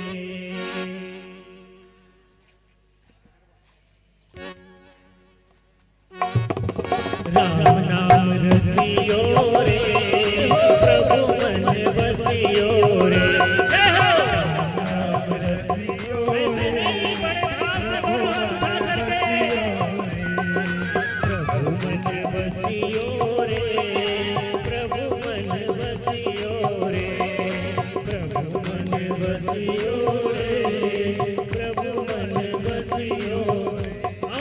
जो कोई आवे अर्जी लगावे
क्या बोलना पड़ेगा? तो 15 मिनट समय और देंगे ना आप लोग, केवल 15 मिनट, क्योंकि ये जो सुग्रीव की कथा है वैसे तो ये कल होना था, लेकिन समय है अभी थोड़ा सा, अब 8 दिन तक तो 1 बजे बैठे थे, अब कल 12 बजे जावा कहा था, 12 बजे से कल बैठना है। तो राम और सुग्रीव की मित्रता कैसे किस कारण हुई, आइए इस पर प्रकाश डालते हैं। हनुमान जी महाराज राम जी और लक्ष्मण को बिठा करके लाए हैं इधर। हनुमान जी ने सुग्रीव और राम जी की मित्रता कराई। यदि इनसे दोस्ती नहीं करेंगे तो फिर रावण से लड़ने में मदद कौन करेगा, क्योंकि श्राप भी मिला है ना, नारद जी ने दिया था कि आगे चल करके आपको वानरों की सहायता लेनी पड़ेगी, इसलिए आज शुरुआत तो हो गई, वानरों से मित्रता शुरू हो गई। केवल 10 मिनट समय दीजिए, फिर आज की महाआरती शुरू करेंगे। ये कथा कल चलनी थी, लेकिन आज थोड़ा सा समय है तो सुनाई देते हैं। केवल 10 मिनट समय दीजिए, शांति और प्रेम भाव से श्रवण कीजिए। जानिए आखिर बाली और सुग्रीव एक दूसरे के दुश्मन क्यों बने बैठे हैं, हुआ क्या। हनुमान जी महाराज ने सुग्रीव और राम की मित्रता कराई तो राम जी ने सुग्रीव से पूछा, भैया मित्र, आखिर आपके इस वन में आने छुपने का कारण क्या है, इस वन में आकर के छुपने का कारण क्या है। तो सुग्रीव जी महाराज कहे, महाराज हम 2 भाई हैं, मैं सुग्रीव हूँ, मेरा बड़ा भाई कौन है, बाली है। एक बार क्या हुआ, जब हम दोनों भाई रात्रि में विश्राम कर रहे थे तो अर्धरात्रि में एक मैदाना नाम का राक्षस हमारे ग्राम में घुस गया, और जब राक्षस का आगमन हुआ तो राक्षस जोर जोर से ललकारने लगा, आ जाओ मुझसे युद्ध करो, युद्ध करो। बाली भैया थोड़ा ताकतवर था, रहा नहीं गया, गुस्से से उठा और उठ करके उस मैदाना को दौड़ाने लगा, और ऐसे दौड़ाए जा करके वो जो मैदाना था वो कहाँ घुस गए, एक गुफा में घुस गए। गुफा बड़ा कठिन था। बाली ने सुग्रीव से कहा, सुग्रीव एक बात याद रखना, मैं इस गुफा में जा रहा हूँ उस दानव को मारने, यदि मैं 1 माह तक वापस ना आऊं तो समझ लेना कि मैं मर गया हूँ, अर्थात मेरी मृत्यु हो गई है। अब सुग्रीव जी महाराज बाली तो चले गए उस मैं नाम के दानव को मारने के लिए, गुफा के अंदर घुस गए। अब इधर 1 महीने से सुग्रीव जी महाराज जो है बाहर खड़े हैं कि आज भैया आएंगे, आज भैया आएंगे, भैया आए नहीं। अब कह कर गए थे बाली जी महाराज, क्या कह कर गए थे, यदि 1 माह तक मैं नहीं आया तो समझ लेना मेरी मृत्यु हो गई है। अब इधर 1 माह से सुग्रीव जी महाराज जो है खड़े हैं बाहर उस गुफा की, निकलने का नाम ही न ले। और देखा सुग्रीव जी महाराज ने कि उस गुफा के अंदर से रक्त बह रही है और रक्त बह करके आकर के सुग्रीव के चरणों तक आ गई है। रक्त को बहते देखा तो सुग्रीव को लगा कि मेरा भैया बाली मारा गया, और उनको ये डर हो गया भैया को तो मार दिया उस दानव ने, कहीं बाहर निकल गया तो मुझे मार न दे। तो इसलिए उस गुफा को बड़ा सा शिला जो पत्थर होता है ना, उसमें उस गुफा को बंद कर दिया। 1 माह बाद सब लोगों ने कहा कि अब बड़ा भाई तो नहीं रहा तो छोटे भाई को राज्य करना चाहिए। किष्किंधा का राजा बन गया कौन, सुग्रीव जी महाराज। किष्किंधा नरेश बन गए। इधर 1 माह तक देखे आया नहीं तो सभी संतों ने कहा कि अब तुम देख रेख करो, इसलिए आज से तुम किष्किंधा के राजा हुए। कौन, सुग्रीव जी। सुग्रीव जी ये सारी बात किनको बता रहे हैं, राम जी को बता रहे हैं। राम जी ने पूछा ना आखिर तुम वन में क्यों हो, क्यों डर रहे हो, किसके कारणवश छुपे हो। तो यही बात को सुग्रीव जी राम जी को बता रहे हैं। 1 माह बाद जब मैं राजा बन गया सरकार, तो मेरा भाई बाली आ गया और आकर के मुझे इतना दहाड़ने लगा, इतना क्रोध करने लगा, अरे दुष्ट, तूने मुझे बंद करके स्वयं यहाँ का राजा बन गया, आज मैं तुझे नहीं छोड़ूंगा, आज मैं तुझे नहीं छोड़ूंगा। और मारने के लिए प्रभु मैं इसी ऋषिमुख पर्वत पर रहता हूँ। यहाँ सब जगह पहुंच सकता है भाई बाली, लेकिन ऋषिमुख पर्वत पर नहीं आ सकता। क्यों? क्योंकि यहाँ पर आने से किसने श्राप दिया है, मतंग ऋषि ने श्राप दिया है। किनको? बाली को श्राप दिया है। क्यों श्राप दिया है वो सुनिए। जब बाली ने दुंदुभी नाम के एक राक्षस का वध किया तो ऐसा वध किया, ऐसा वध किया, दाना तो मारा गया और उसके सब को काट काट करके इधर उधर चारों दिशा में फेंकने लगे। और जैसे ही फेंके तो एक टुकड़े का रक्त जो है मतंग ऋषि के आश्रम पर छींटे पड़ गए। मतंग ऋषि ने देखा कि किसी के शव के साथ ऐसा खिलवाड़ नहीं करना चाहिए, चाहे वो जीव ही क्यों न हो, चाहे वो मनुष्य ही क्यों न हो, चाहे वो पशु ही क्यों न हो, किसी के मरे हुए शरीर के साथ ऐसा खिलवाड़ नहीं करना चाहिए। और यही गलती यहाँ पर बाली महाराज अपने बल का अभिमान दिखाते हुए उस राक्षस के शव को मार के टुकड़े टुकड़े करके यहाँ वहाँ चारों दिशा में फेंके। और चारों दिशा में जब फेंके तो उसी दानव के रक्त जो है मतंग ऋषि के आश्रम में जाकर के छींटे पड़ गए। मतंग ऋषि ने देखा, बड़ा क्रोध आया और बाली को श्राप दिया, तो जहाँ तक ये ऋषि मुख पर्वत है उसके 400 कोस तक की दूरी तक तो यहाँ पर कदम कभी नहीं रह सकता। और इसी डर के कारण आज बाली मुझ तक नहीं पहुँच पाता प्रभु, इसीलिए मैं यहाँ छुपा हूँ, क्योंकि मतंग ऋषि ने श्राप दिया है। तू सब जगह आ जा सकता है, लेकिन बाली जो है इस आश्रम तक, इस ऋषि मुख आश्रम तक कभी नहीं पहुंच पाएगा। और उसी के डर के कारण मैं यहाँ छुपा हूँ, क्योंकि यहाँ पर निश्चिंत रहता हूँ। मैं यहाँ तो आ ही नहीं सकता, क्योंकि ऋषियों का श्राप तो कभी विफल होता नहीं है। राम जी ने सुना, अच्छा ये बात है, और साथ साथ प्रभु आकर के मेरा पूरा राज्य छीन लिया। बल के प्रभाव के कारण बाली जो है पूरा राज्य छीन लिया, साथ में मेरी पत्नी को भी हर ले गया। ध्यान चाहूंगी बस केवल 5 मिनट और। मेरा पूरा राज्य छीन लिया, साथ में मेरी पत्नी को भी हर के ले गया। मेरी पत्नी को भी हर के ले गया। भगवान राम जी कहे, जो किसी की बहन बेटी को हर के ले जाए, अर्थात उनके साथ बुरा व्यवहार करे, ऐसे दुष्टों को मैं कभी माफ नहीं करता। आज बाली सुग्रीव कहे कि भगवान अब मेरी रक्षा तो आप ही कर सकते हैं। और उसी समय भगवान राम के ही द्वारा एक बार फिर से सुग्रीव को राज तिलक कराया जाता है, अर्थात पूरे किष्किंधा का राजा बना दिया जाता है। जहाँ पर अभी कौन बैठा है? बाली बैठा है, उस आसन पर जहाँ पर सुग्रीव को होना चाहिए। और हमारे सुग्रीव जी महाराज ऋषि मुख पर्वत पर बैठे, वहां तो जा नहीं पा रहे, जाएंगे तो फिर मारे जाएंगे। भगवान राम ने एक सुंदर लीला किया। क्या लीला किया? दोनों भाई दिखते सेम टू सेम है। एक दिन जाकर के भगवान राम कहे, जाओ तुम्हें युद्ध के लिए ललकारो। युद्ध के लिए ललकारने जब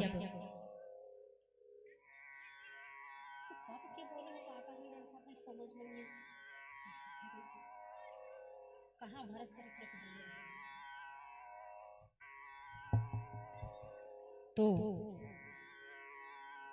सुग्रीव महाराज कहे कि प्रभु आपने तो मेरा राज तिलक कर दिया, लेकिन बस मैं उसकी किष्किंधा को अपना सकूं अर्थात पा सकूं, क्योंकि किष्किंधा पर कुंडली मार के कौन बैठा है? बाली बैठा है, उसको हटाना पड़ेगा। राम लक्ष्मण झांकी स्वरूप हम सबके बीच में हैं। एक बार जोरदार तालियों से उनका अभिनंदन करेंगे। प्रेम से बोलिए लखन से रामचंद्र की जय हो। अब बाली सुग्रीव तो नहीं ये करा, लक्ष्मण भैया की जय हो।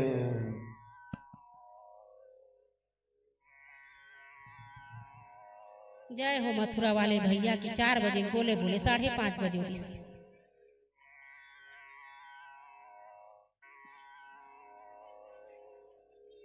बोल लखन सिया रामचंद्र की जय हो। जय हो मथुरा वाले भैया। जब तय कही वही से। चलो बैठा भगवान बैठा। क्या बोलना पड़ेगा? जय श्री राम। यहाँ राम जी ने कहा जाकर के युद्ध के लिए ललकारो, लेकिन देखिए थोड़ा ध्यान से सुनिएगा, बड़ी सुंदर बात कही है यहाँ पर राम जी ने। केवल 5 मिनट और समय दीजिए, फिर महाआरती आ जाएगी। सुग्रीव को कहे जाकर के युद्ध के लिए ललकारो, किनको? अपने बड़े भाई बाली को। लेकिन जैसे ही राम जी का दर्शन किए सुग्रीव, तो इनकी मति बदल गई। कैसे मति बदल गई? अभी बड़ी लालसा थी कि मैं किष्किंधा का राजा बनूं, लेकिन यहाँ पर जैसे ही राम जी का दर्शन हुआ तो सारा राजपट भूल गया। कौन? सुग्रीव जी महाराज। आप क्या कहते हैं? मुझे कुछ नहीं चाहिए प्रभु, आज तो आपका दर्शन हुआ, मैं तो धन्य हो गया, अब मेरी कोई इच्छा नहीं है। भगवान थोड़ी देर बाद उनकी बुद्धि को फिर फेर दिए।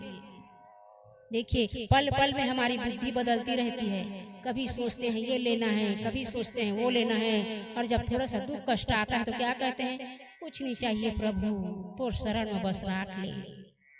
तो पल पल मति जो बदलती है, इसी को आज सुग्रीव जी महाराज को राम जी महाराज कहते हैं। अब क्या कह रहे हैं? जो लालसा रखते हैं कि किष्किंधा का राजा बनना है, राम जी का दर्शन पाते ही कहते हैं अब तो मेरी सारी इच्छाएं समाप्त हो गई। भगवान ने बुद्धि फेरी, फिर क्या कहता है? लड़ लेता हूँ यदि आप कह रहे हैं, थोड़ा सा युद्ध कर लेता हूँ। वाह बेटा, अभी बोलता है कि कुछ नहीं चाहिए, फिर बोलता है पूरा राज्य चाहिए। तो एक काम कर जाओ, तो उसको ललकार किया। सुग्रीव महाराज जी गए बाली जी महाराज के पास, जोर से ललकारे, आ जाओ युद्ध करना है, युद्ध करना है। वो तहाड़ मार मार करके बाली ने सोचा इसकी हिम्मत तो देख, किसके शरण में गया, उसको भी पता है, उसको भी पता है। इधर ललकार करके कहे तो जोर से धमाका करते हुए बाली जी महाराज आए और इतना प्रहार किए, इतना प्रहार किए, एक ही मुक्के में सुग्रीव जी महाराज बेचारे घायल, तो दौड़ते दौड़ते इनके पास आए, राम जी के पास आए। प्रभु आपने मेरी सहायता नहीं किया, जब मैं मार खा रहा था तो आप गए क्यों नहीं? आपने भेजा था युद्ध के लिए ललकारो, मैंने सोचा आप मुझे बचा लेंगे। ये देखिए मेरी गाल तो ऐसे फूला था, बानरों का गाल तो पहले से फूला होता है, और सोच करके इतना बड़ा हो गया। अब ऐसे फिर भेजोगे प्रभु, तब तो मेरा हो जाएगा राम नाम सत्य। राम जी महाराज कहे अभी तो तुमने ही कहा था, अब मुझे युद्ध नहीं करना है, अब तो मुझे शांति का परिचय देना है। अपना बड़ा भाई है वो बैठे, मैं बैठूं? प्रभु पल पल में मति तो आप ही बदलते हैं। अब इस बार पक्का है, उनसे युद्ध कीजिए, उनसे युद्ध करके मुझे जीताइए। आप प्रयास कीजिए, मेरे तरफ से आप लड़िए। भगवान राम कहे ना बेटा, मैं क्यों लड़ूं तुम्हारे तरफ से? सुग्रीव कहे प्रभु आप सब जानते हैं, जो दुष्ट है उनको तो संहार करना आप ही का कार्य है ना। मेरी पत्नी को हर के ले गया है, और जानते हो किसी की पत्नी बेटी बहुओं को के साथ ऐसा व्यवहार करना कितना बड़ा पाप होता है। हे प्रभु रक्षा कीजिए, सहायता कीजिए। अब युद्ध छिड़ा, भगवान राम कहे जाओ एक बार और ललकार के आओ। गए दोनों भाई ललकारने लगे। अब दोनों भाई सेम टू सेम, भगवान को पहचाने नहीं आए कौन बाली कौन सुग्रीव। फिर आ गए मार खा करके। सुग्रीव कहे महाराज आप तो अच्छा धोखा दे रहे हैं, अब मैं बचने वाला नहीं, अब मैं नहीं जाऊंगा युद्ध करने, अब आप जाओ युद्ध करने, आप मारो उस दुष्ट को। भगवान राम जी कहेगा क्या करूं बेटा, तुम दोनों तो एक ही दिखते हो, अब करूंगा क्या? तो भगवान ने सोचा एक काम करता हूं, तुम्हारे गले में एक माला डाल देता हूं, इससे पहचान आएगा कि तुम सुग्रीव हो और वो बाली है। सुग्रीव के गले में आज विजय का माला माना भगवान ने पहना दिया हो और फिर से गए युद्ध किए और युद्ध ऐसा भयंकर हुआ, ऐसा भयंकर हुआ, आज बाली के प्राण का अंत हो गया। सुग्रीव की जीत हुई, अर्थात किष्किंधा का राजा सुग्रीव बना। इधर जब बाली मूर्छित अवस्था में भगवान के चरणों पर गिरा तो क्या कहे पता है? मैं बैरी सुग्रीव पियारा, अब गुण कवनु नाथ मोहि मारा। जैसे सुग्रीव आपको प्रेम करते हैं, सम्मान करते हैं प्रभु, मैं भी तो आप ही का भक्त हूँ, फिर आपने मुझे एक शिकारी की भांति छुप कर क्यों मारा, वो भी बाण से? भगवान कहे जो दूसरों की स्त्री को हर ले जाता है, जो दूसरों की बहू बेटियों पर कुदृष्टि डालता है, उसको मैं कभी माफ नहीं करता। यही तेरा पाप है और इसी का पाप तुझे आज भुगतना पड़ेगा। उसी समय कहते हैं संत लोग कि बाली का पुत्र है अंगद। अंगद को भगवान के चरणों में समर्पण करके बाली आज परम धाम को प्राप्त हो गए हैं। प्रेम से बोले राघवेंद्र सरकार की। और कह कर गए हैं मेरे अंगद को सदैव अपने साथ रखना, अंगद को भक्ति का वरदान देना। और आज बाली जो है अपने पुत्र अंगद को मेरे राघवेंद्र सरकार को सौंप कर गए हैं। अब कल की कथा में यही अंगद महाराज, यही हनुमान जी महाराज क्या क्या करतब दिखाते हैं। कल ठीक 12 बजे से आप सब हम उपस्थित होंगे और बहुत ही सुंदर कल रावण का वध, कुंभकर्ण का वध, मेघनाथ का वध और ऐसी करते करते सारे राक्षसों का वध होगा। पूरी लंका जलेगी कल भैया हनुमान जी के द्वारा। और अंत में सबसे विजय प्राप्त करके फिर क्या करेंगे? राम राज्याभिषेक करेंगे। प्रेम से बोलिए राघवेंद्र सरकार की। आप सभी अपने अपने स्थान में खड़े हो जाएंगे। एक भजन के बाद सुंदर आरती का आनंद लेंगे। और जितने दूर दूर बैठे हैं ना हमारी माता, ऐसे लगा था कि जगह चलिए मन कितने के मतलब दूरी बनाए में आनंद आते भाई। हमारे जितना पास है उतना आनंद है।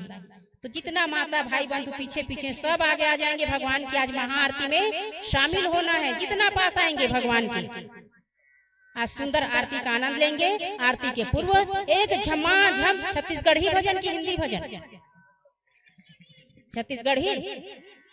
छत्तीसगढ़िया सबले बढ़िया, छत्तीसगढ़िया सबले बढ़िया, छत्तीसगढ़ महतारी की, छत्तीसगढ़ महतारी की। आइए छत्तीसगढ़ी भजन का आनंद लें और फिर भगवान की महाआरती में सभी शामिल होंगे। जहां तक हमारी आवाज जा रही है, जिनको भी लगता है कि रामचरण स्वरूप, राम लखन जो स्वरूप छवि झांकी के माध्यम से यहाँ पर है, आकर के आप चरण स्पर्श कर सकते हैं, क्योंकि राघवेंद्र सरकार हमारे समक्ष हैं। क्या बोलना पड़ेगा? क्या बोलना पड़ेगा? आइए सुंदर भजन का आनंद लें।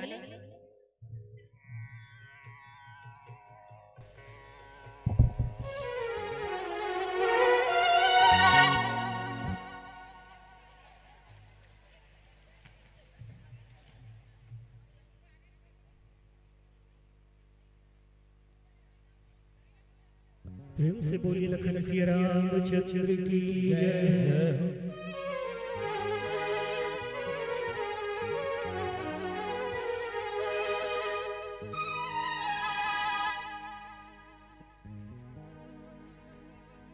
कोरी कोरी नयन चढ़े हे दाई लारी लारी चुनरी ओढ़े केरा गाँव माँ अकोला छाव केरा गाँव माँ अकोला छाव दाई बिराजे हैं द्वारी खोले कोरी कोरी नरियर चढ़े हे दाई वो लारी लारी चुनरी ओढ़े। अच्छा ये भजन काला काला सुनना है, सुनना है ना? कोरी कोरी नरियर चढ़ते के बोरी बोरी कोरी कोरी ना, तो ताली के साथ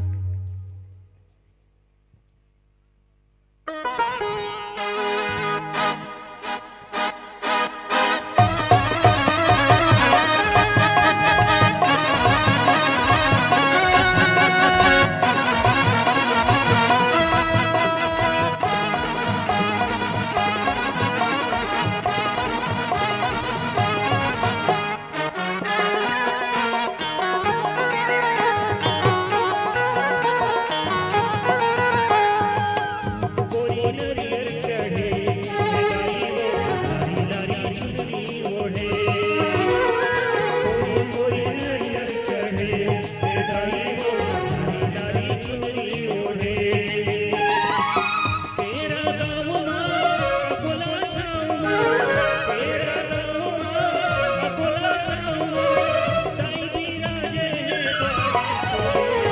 गोरी गोरी नरियर चढ़े, हे दाई वो लाली लाली चुनरी ओढ़े, गोरी गोरी नरियर चढ़े, हे दाई वो लाली लाली चुनरी ओढ़े।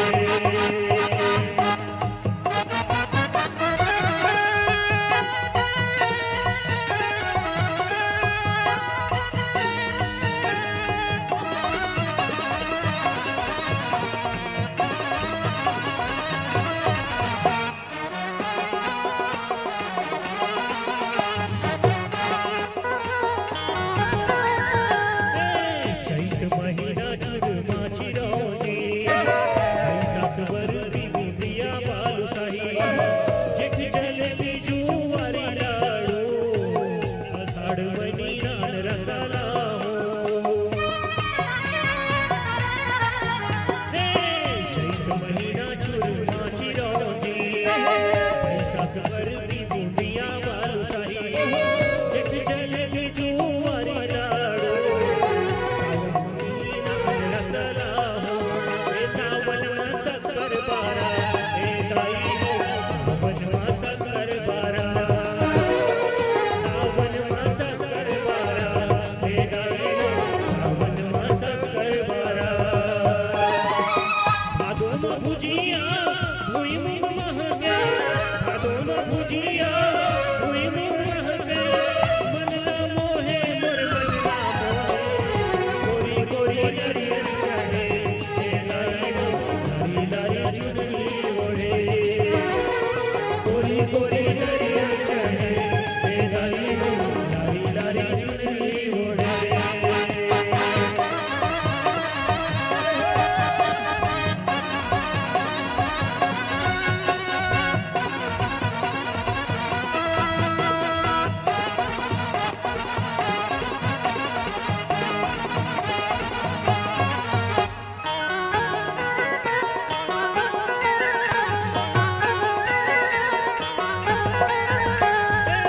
कुंवर माँ के सर लाडू बनावे, कार्तिक करी लाडू काजू खवावे, अखन हर साठे करी गुजियाला, कुसुमा पेड़ा पापड़ पीड़ी चढ़ावे। कुंवर माँ के सर लाडू बनावे, कार्तिक करी लाडू काजू खवावे, अखन हर साठे करी गुजियाला, कुसुमा पेड़ा पापड़ पीड़ी चढ़ावे। हे माघ मोहन भोगा, हे मोती चूर माघ मोहन भोगा, माघ मोहन भोगा, हे मोती चूर माघ मोहन भोगा। 12 महीना 12 भोगा, 12 महीना 12 भोगा, लाल चुनरिया संग चूड़ी चढ़े, गोरी गोरी नरियर चढ़े, हे दाई हो लाली लाली चुनरी ओढ़े, गोरी गोरी नरियर चढ़े, हे दाई हो लाली लाली चुनरी ओढ़े। 12 महीना 12 भोगा, तेरा गाँव माँ अकोला छाँव माँ, दाई बिराजे गोरी गोरी नरियर चढ़े, हे दाई हो लाली लाली चुनरी ओढ़े, गोरी गोरी नरियर चढ़े, हे दाई हो लाली लाली चुनरी ओढ़े, हे दाई हो लाली लाली चुनरी ओढ़े, हे दाई हो लाली लाली चुनरी ओढ़े। प्रेम से बोली साचे दरबार की, साचे दरबार की। हो गया ना, हो गया। हैं? अब बचे करते हैं।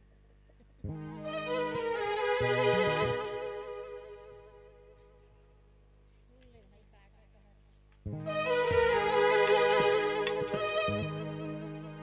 ए काली काली महाकाली, काली काली अमावस की रात में, काली निकली कल भैरव के साथ में।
काली अमावस की रात में, काली काली अमावस की रात में, काली निकली कल भैरव के साथ में, काली काली अमावस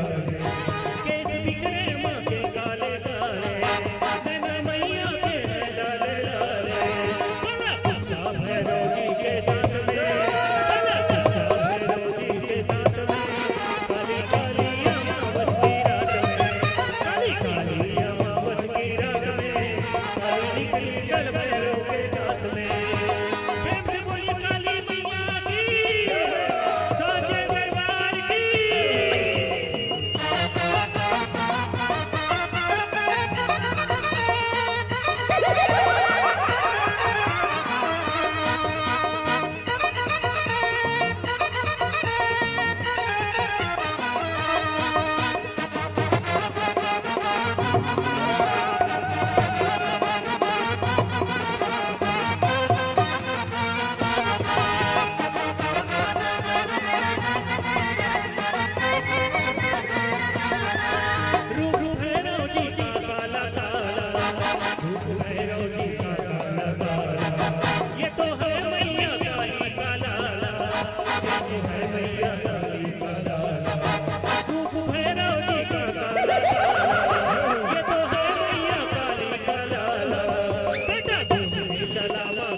रतनपुर के महामाई टोला बताओ, सलमपुर के समलाई टोला बताओ, रतनपुर के रतनपुर के रतनपुर के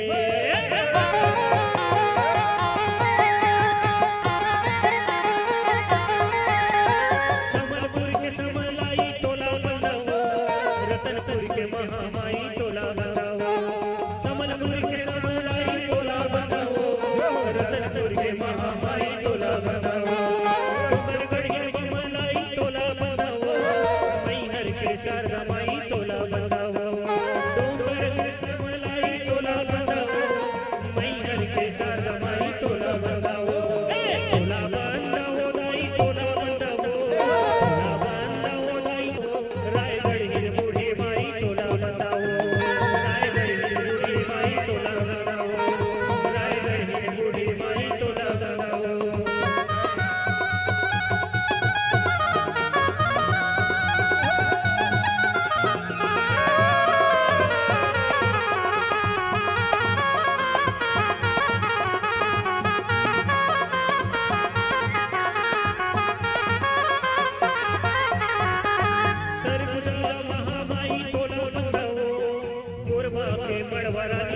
बंधाओ सर्व जगे महामाई तोला बंधाओ कोरवा के ए दे कोरवा के ए दे कोरवा के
लक्ष्मी देवी की श्री देवी की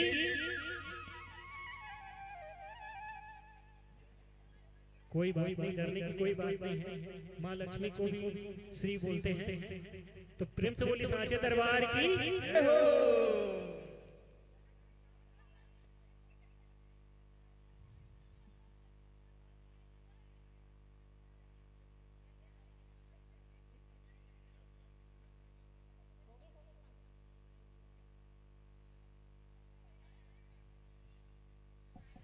कल ठीक 12 बजे से कथा कल हम श्रवण करेंगे। उसमें सीता की खोज, हनुमान जामवन संवाद, राम रावण युद्ध और भगवान के राम राज्याभिषेक की तैयारी।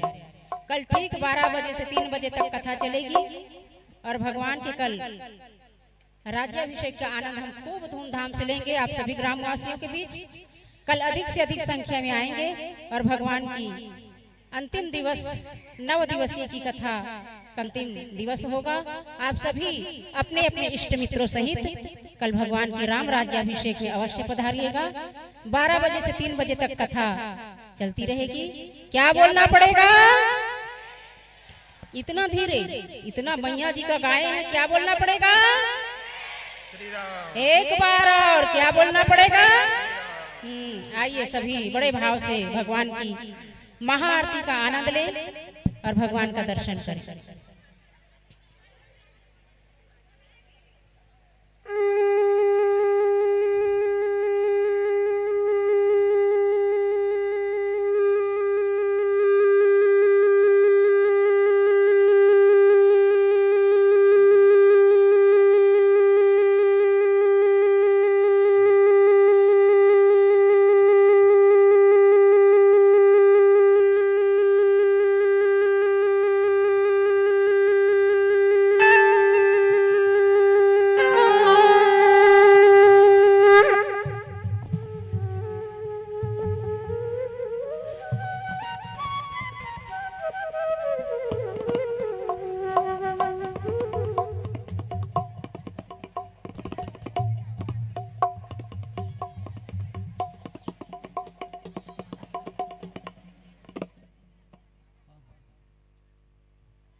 उतारो मैं गिरधर, उतारो मैं राघव, तेरी आरती।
जिंदगी जब तेरा कर दी अर्पण, सब कुछ तेरा कुछ नहीं मेरा, सब कुछ तेरा कुछ नहीं मेरा, चिंता है तुझको प्रभु संसार की, मैं बसा कर तेरी ओर की, उतारो मैं राघव तेरी आरती, मैं बसा कर तेरी मूर्ति उतारो मैं राघव तेरी आरती।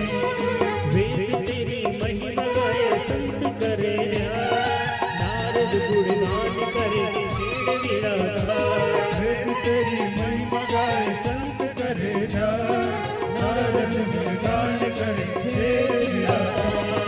भक्त तेरे द्वार करते हैं पुकार, भागीरथी तेरी गाए आरती, मैं बसा कर तेरी मूर्ति उतारो मैं राघव तेरी आरती, मैं बसा कर तेरी मूर्ति उतारो मैं राघव तेरी आरती। कर्पूर गौरव करुणावतार, शारदारं भुजगेन्द्रहार, भाव संतम हृदयारविंदे नमः भवानी चैतन्य भावे। हारमालं कुशालकाय, कपालमालं विद्येकराय, दिगंबराय च दिगंबराय नमः शिवाय च नमः शिवाय।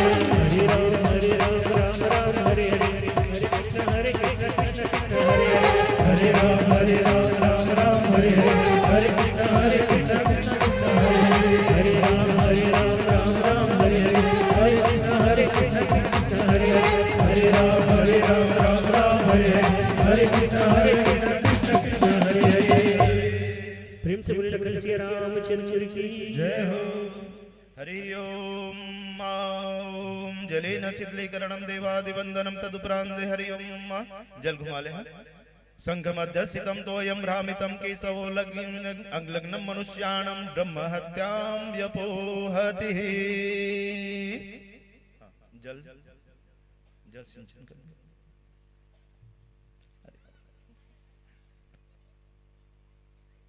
हरि ओम। हाँ, प्रदक्षिणा ले लेंगे। ओम जय देधानि ब्रजन से निकंगिड़ा तेका गुंस सरोजने वदनवानि तन्मसि। ओम यानि कानि च पापानि जन्मांतर जन्म कृतानि च तानि सर्वाणि विनश्यन्तु प्रदक्षिणाम पदे पदे। अक्षत पुष्प रख लेंगे, चावल फूल। हाँ, आरती वाले भैया आरती दिखा दें। हरि ओम। ओम जजनेन जजनमय जन्त देवस्थानि धर्माणि प्रथमान्यासन्नाते अनाकं महिमान सचन्त यत्र पूर्वे साध्याः सन्ति देवः। ओम राजाधिराजाय प्रसय्य सायिने नमो वयं वैष्णवाय कुर्महे समे कामान् कामकामाय मह्यं कामेश्वरो वैष्णवो दधातु कुबेराय वैष्णवाय महाराजाय नमः। ओम स्वस्ति साम्राज्यं भोज्यं स्वराज्यं वैराज्यं पारमेष्ट्यराज्यं आद्यपत्यं समन्तपर्याये स्यात् सर्वभौमो सर्वायुषन्दा पृथिव्यै समुद्रपर्यन्ता एकराडिते तदप्सलोकं मरुतपर्विष्टारो मरुतस्य वसनगृहे आविच्छितस्य काम्प्रविश्वेर्देवा सभा सतैदिः। ओम विशदक्षरुत विशदो मुख विशदो बाहुरुत विशदस्पात संबाहुभ्यं दमति संपत्तिर्देव भूमि जनयन देव एकः। ओम एकदन्ताय च विद्महे वक्रतुण्डाय च धीमहि तन्नो गणपतिः प्रचोदयात्। ओम तत्पुरुषाय च विद्महे महादेवाय च धीमहि तन्नो रुद्रः प्रचोदयात्। ओम रामचंद्राय च विद्महे सीतावल्लभाय च धीमहि तन्नो रामः प्रचोदयात्।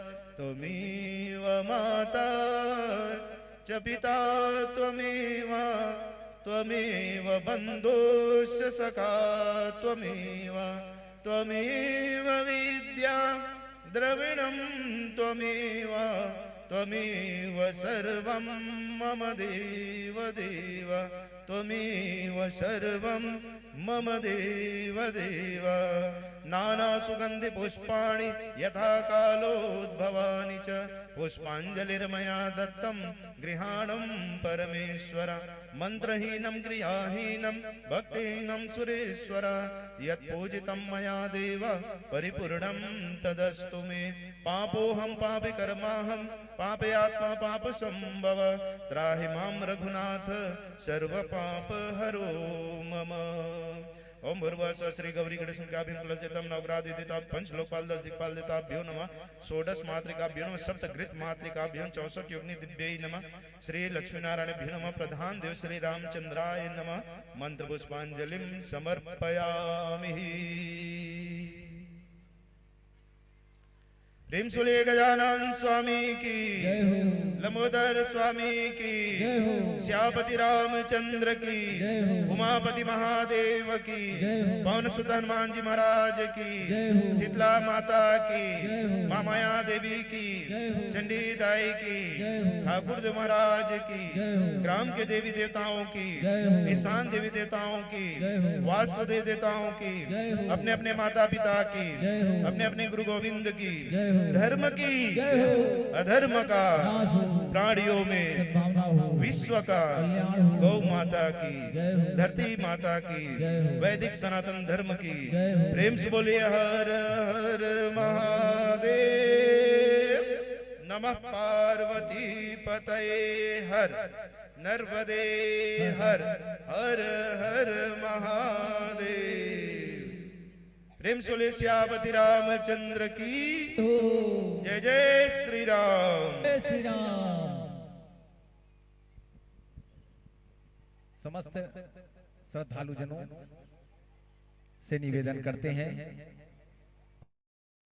आप सभी प्रसाद ग्रहण करके ही लेकर ही आप जाएंगे। साथ ही साथ आप सबको विदित हो जो भी 8 दिवस तक कथा नहीं सुन पाए हैं, कल 9वें दिवस की कथा आप सुनने से समस्त दिनों के कथा का आपको प्रतिफल मिलना है। तो आप सभी से निवेदन प्रार्थना करते हैं कि जो अभी तक कथा पंडाल स्थल तक नहीं पहुंचे हैं, 1 से 8 दिन तक कथा किसी कारणवश नहीं सुन पाए हैं, तो हम आपसे निवेदन प्रार्थना करते हैं कि कल 9वें दिवस के कथा सुनने से आपको समस्त दिनों की कथाओं का लाभ आपको प्राप्त होगा। साथ ही साथ आप सबको विदित हो, कल ठीक 7 बजे से चढ़ोतरी का कार्यक्रम प्रारंभ होना है। और इसी बीच हमारे आर्गन वाले जो भाई हैं, उनसे प्रसन्न होकर हमारे अनिल जी द्वारा 50 रुपये का भेंट सम्मान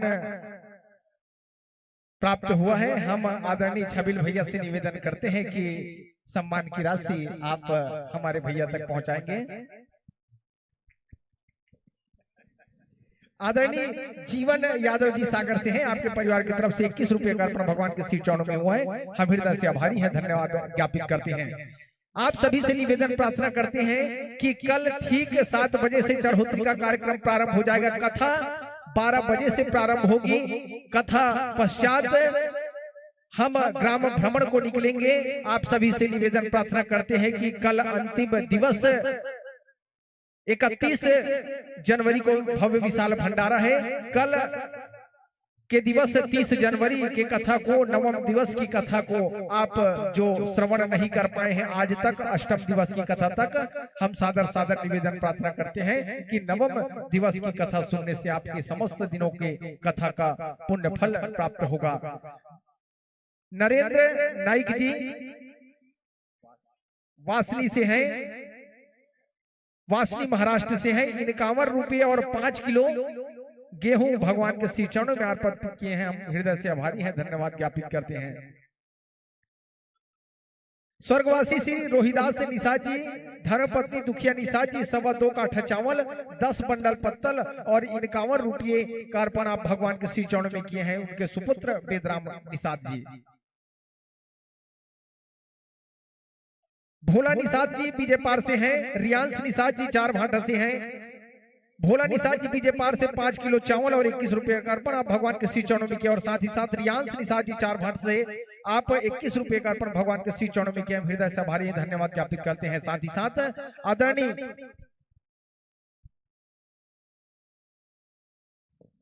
राम अवतार कोरठिया जी, मीनाबाई कोरठिया जी, दीपचंद कोरठिया जी, भुवनेश्वरी कोरठिया जी, तीनेश्वरी कोरठिया जी, ललिता कोरठिया जी, प्रेमचंद कोरठिया जी, त्रिवेणी कोरठिया जी, आपके परिवार की तरफ से 1 किलो शक्कर भगवान के,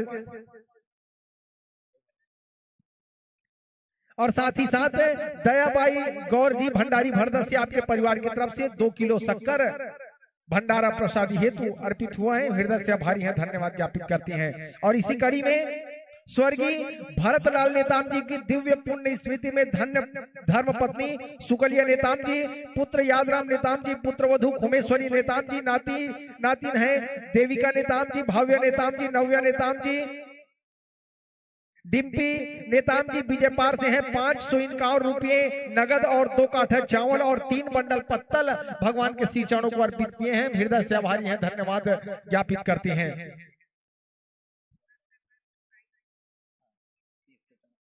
अग्रवाल राइस मिल ग्राम अछोली के ओनर के तरफ से 30 किलो चावल भंडार हेतु भगवान के श्री चरणों को प्राप्त हुआ है। पिछले कथा में भी आप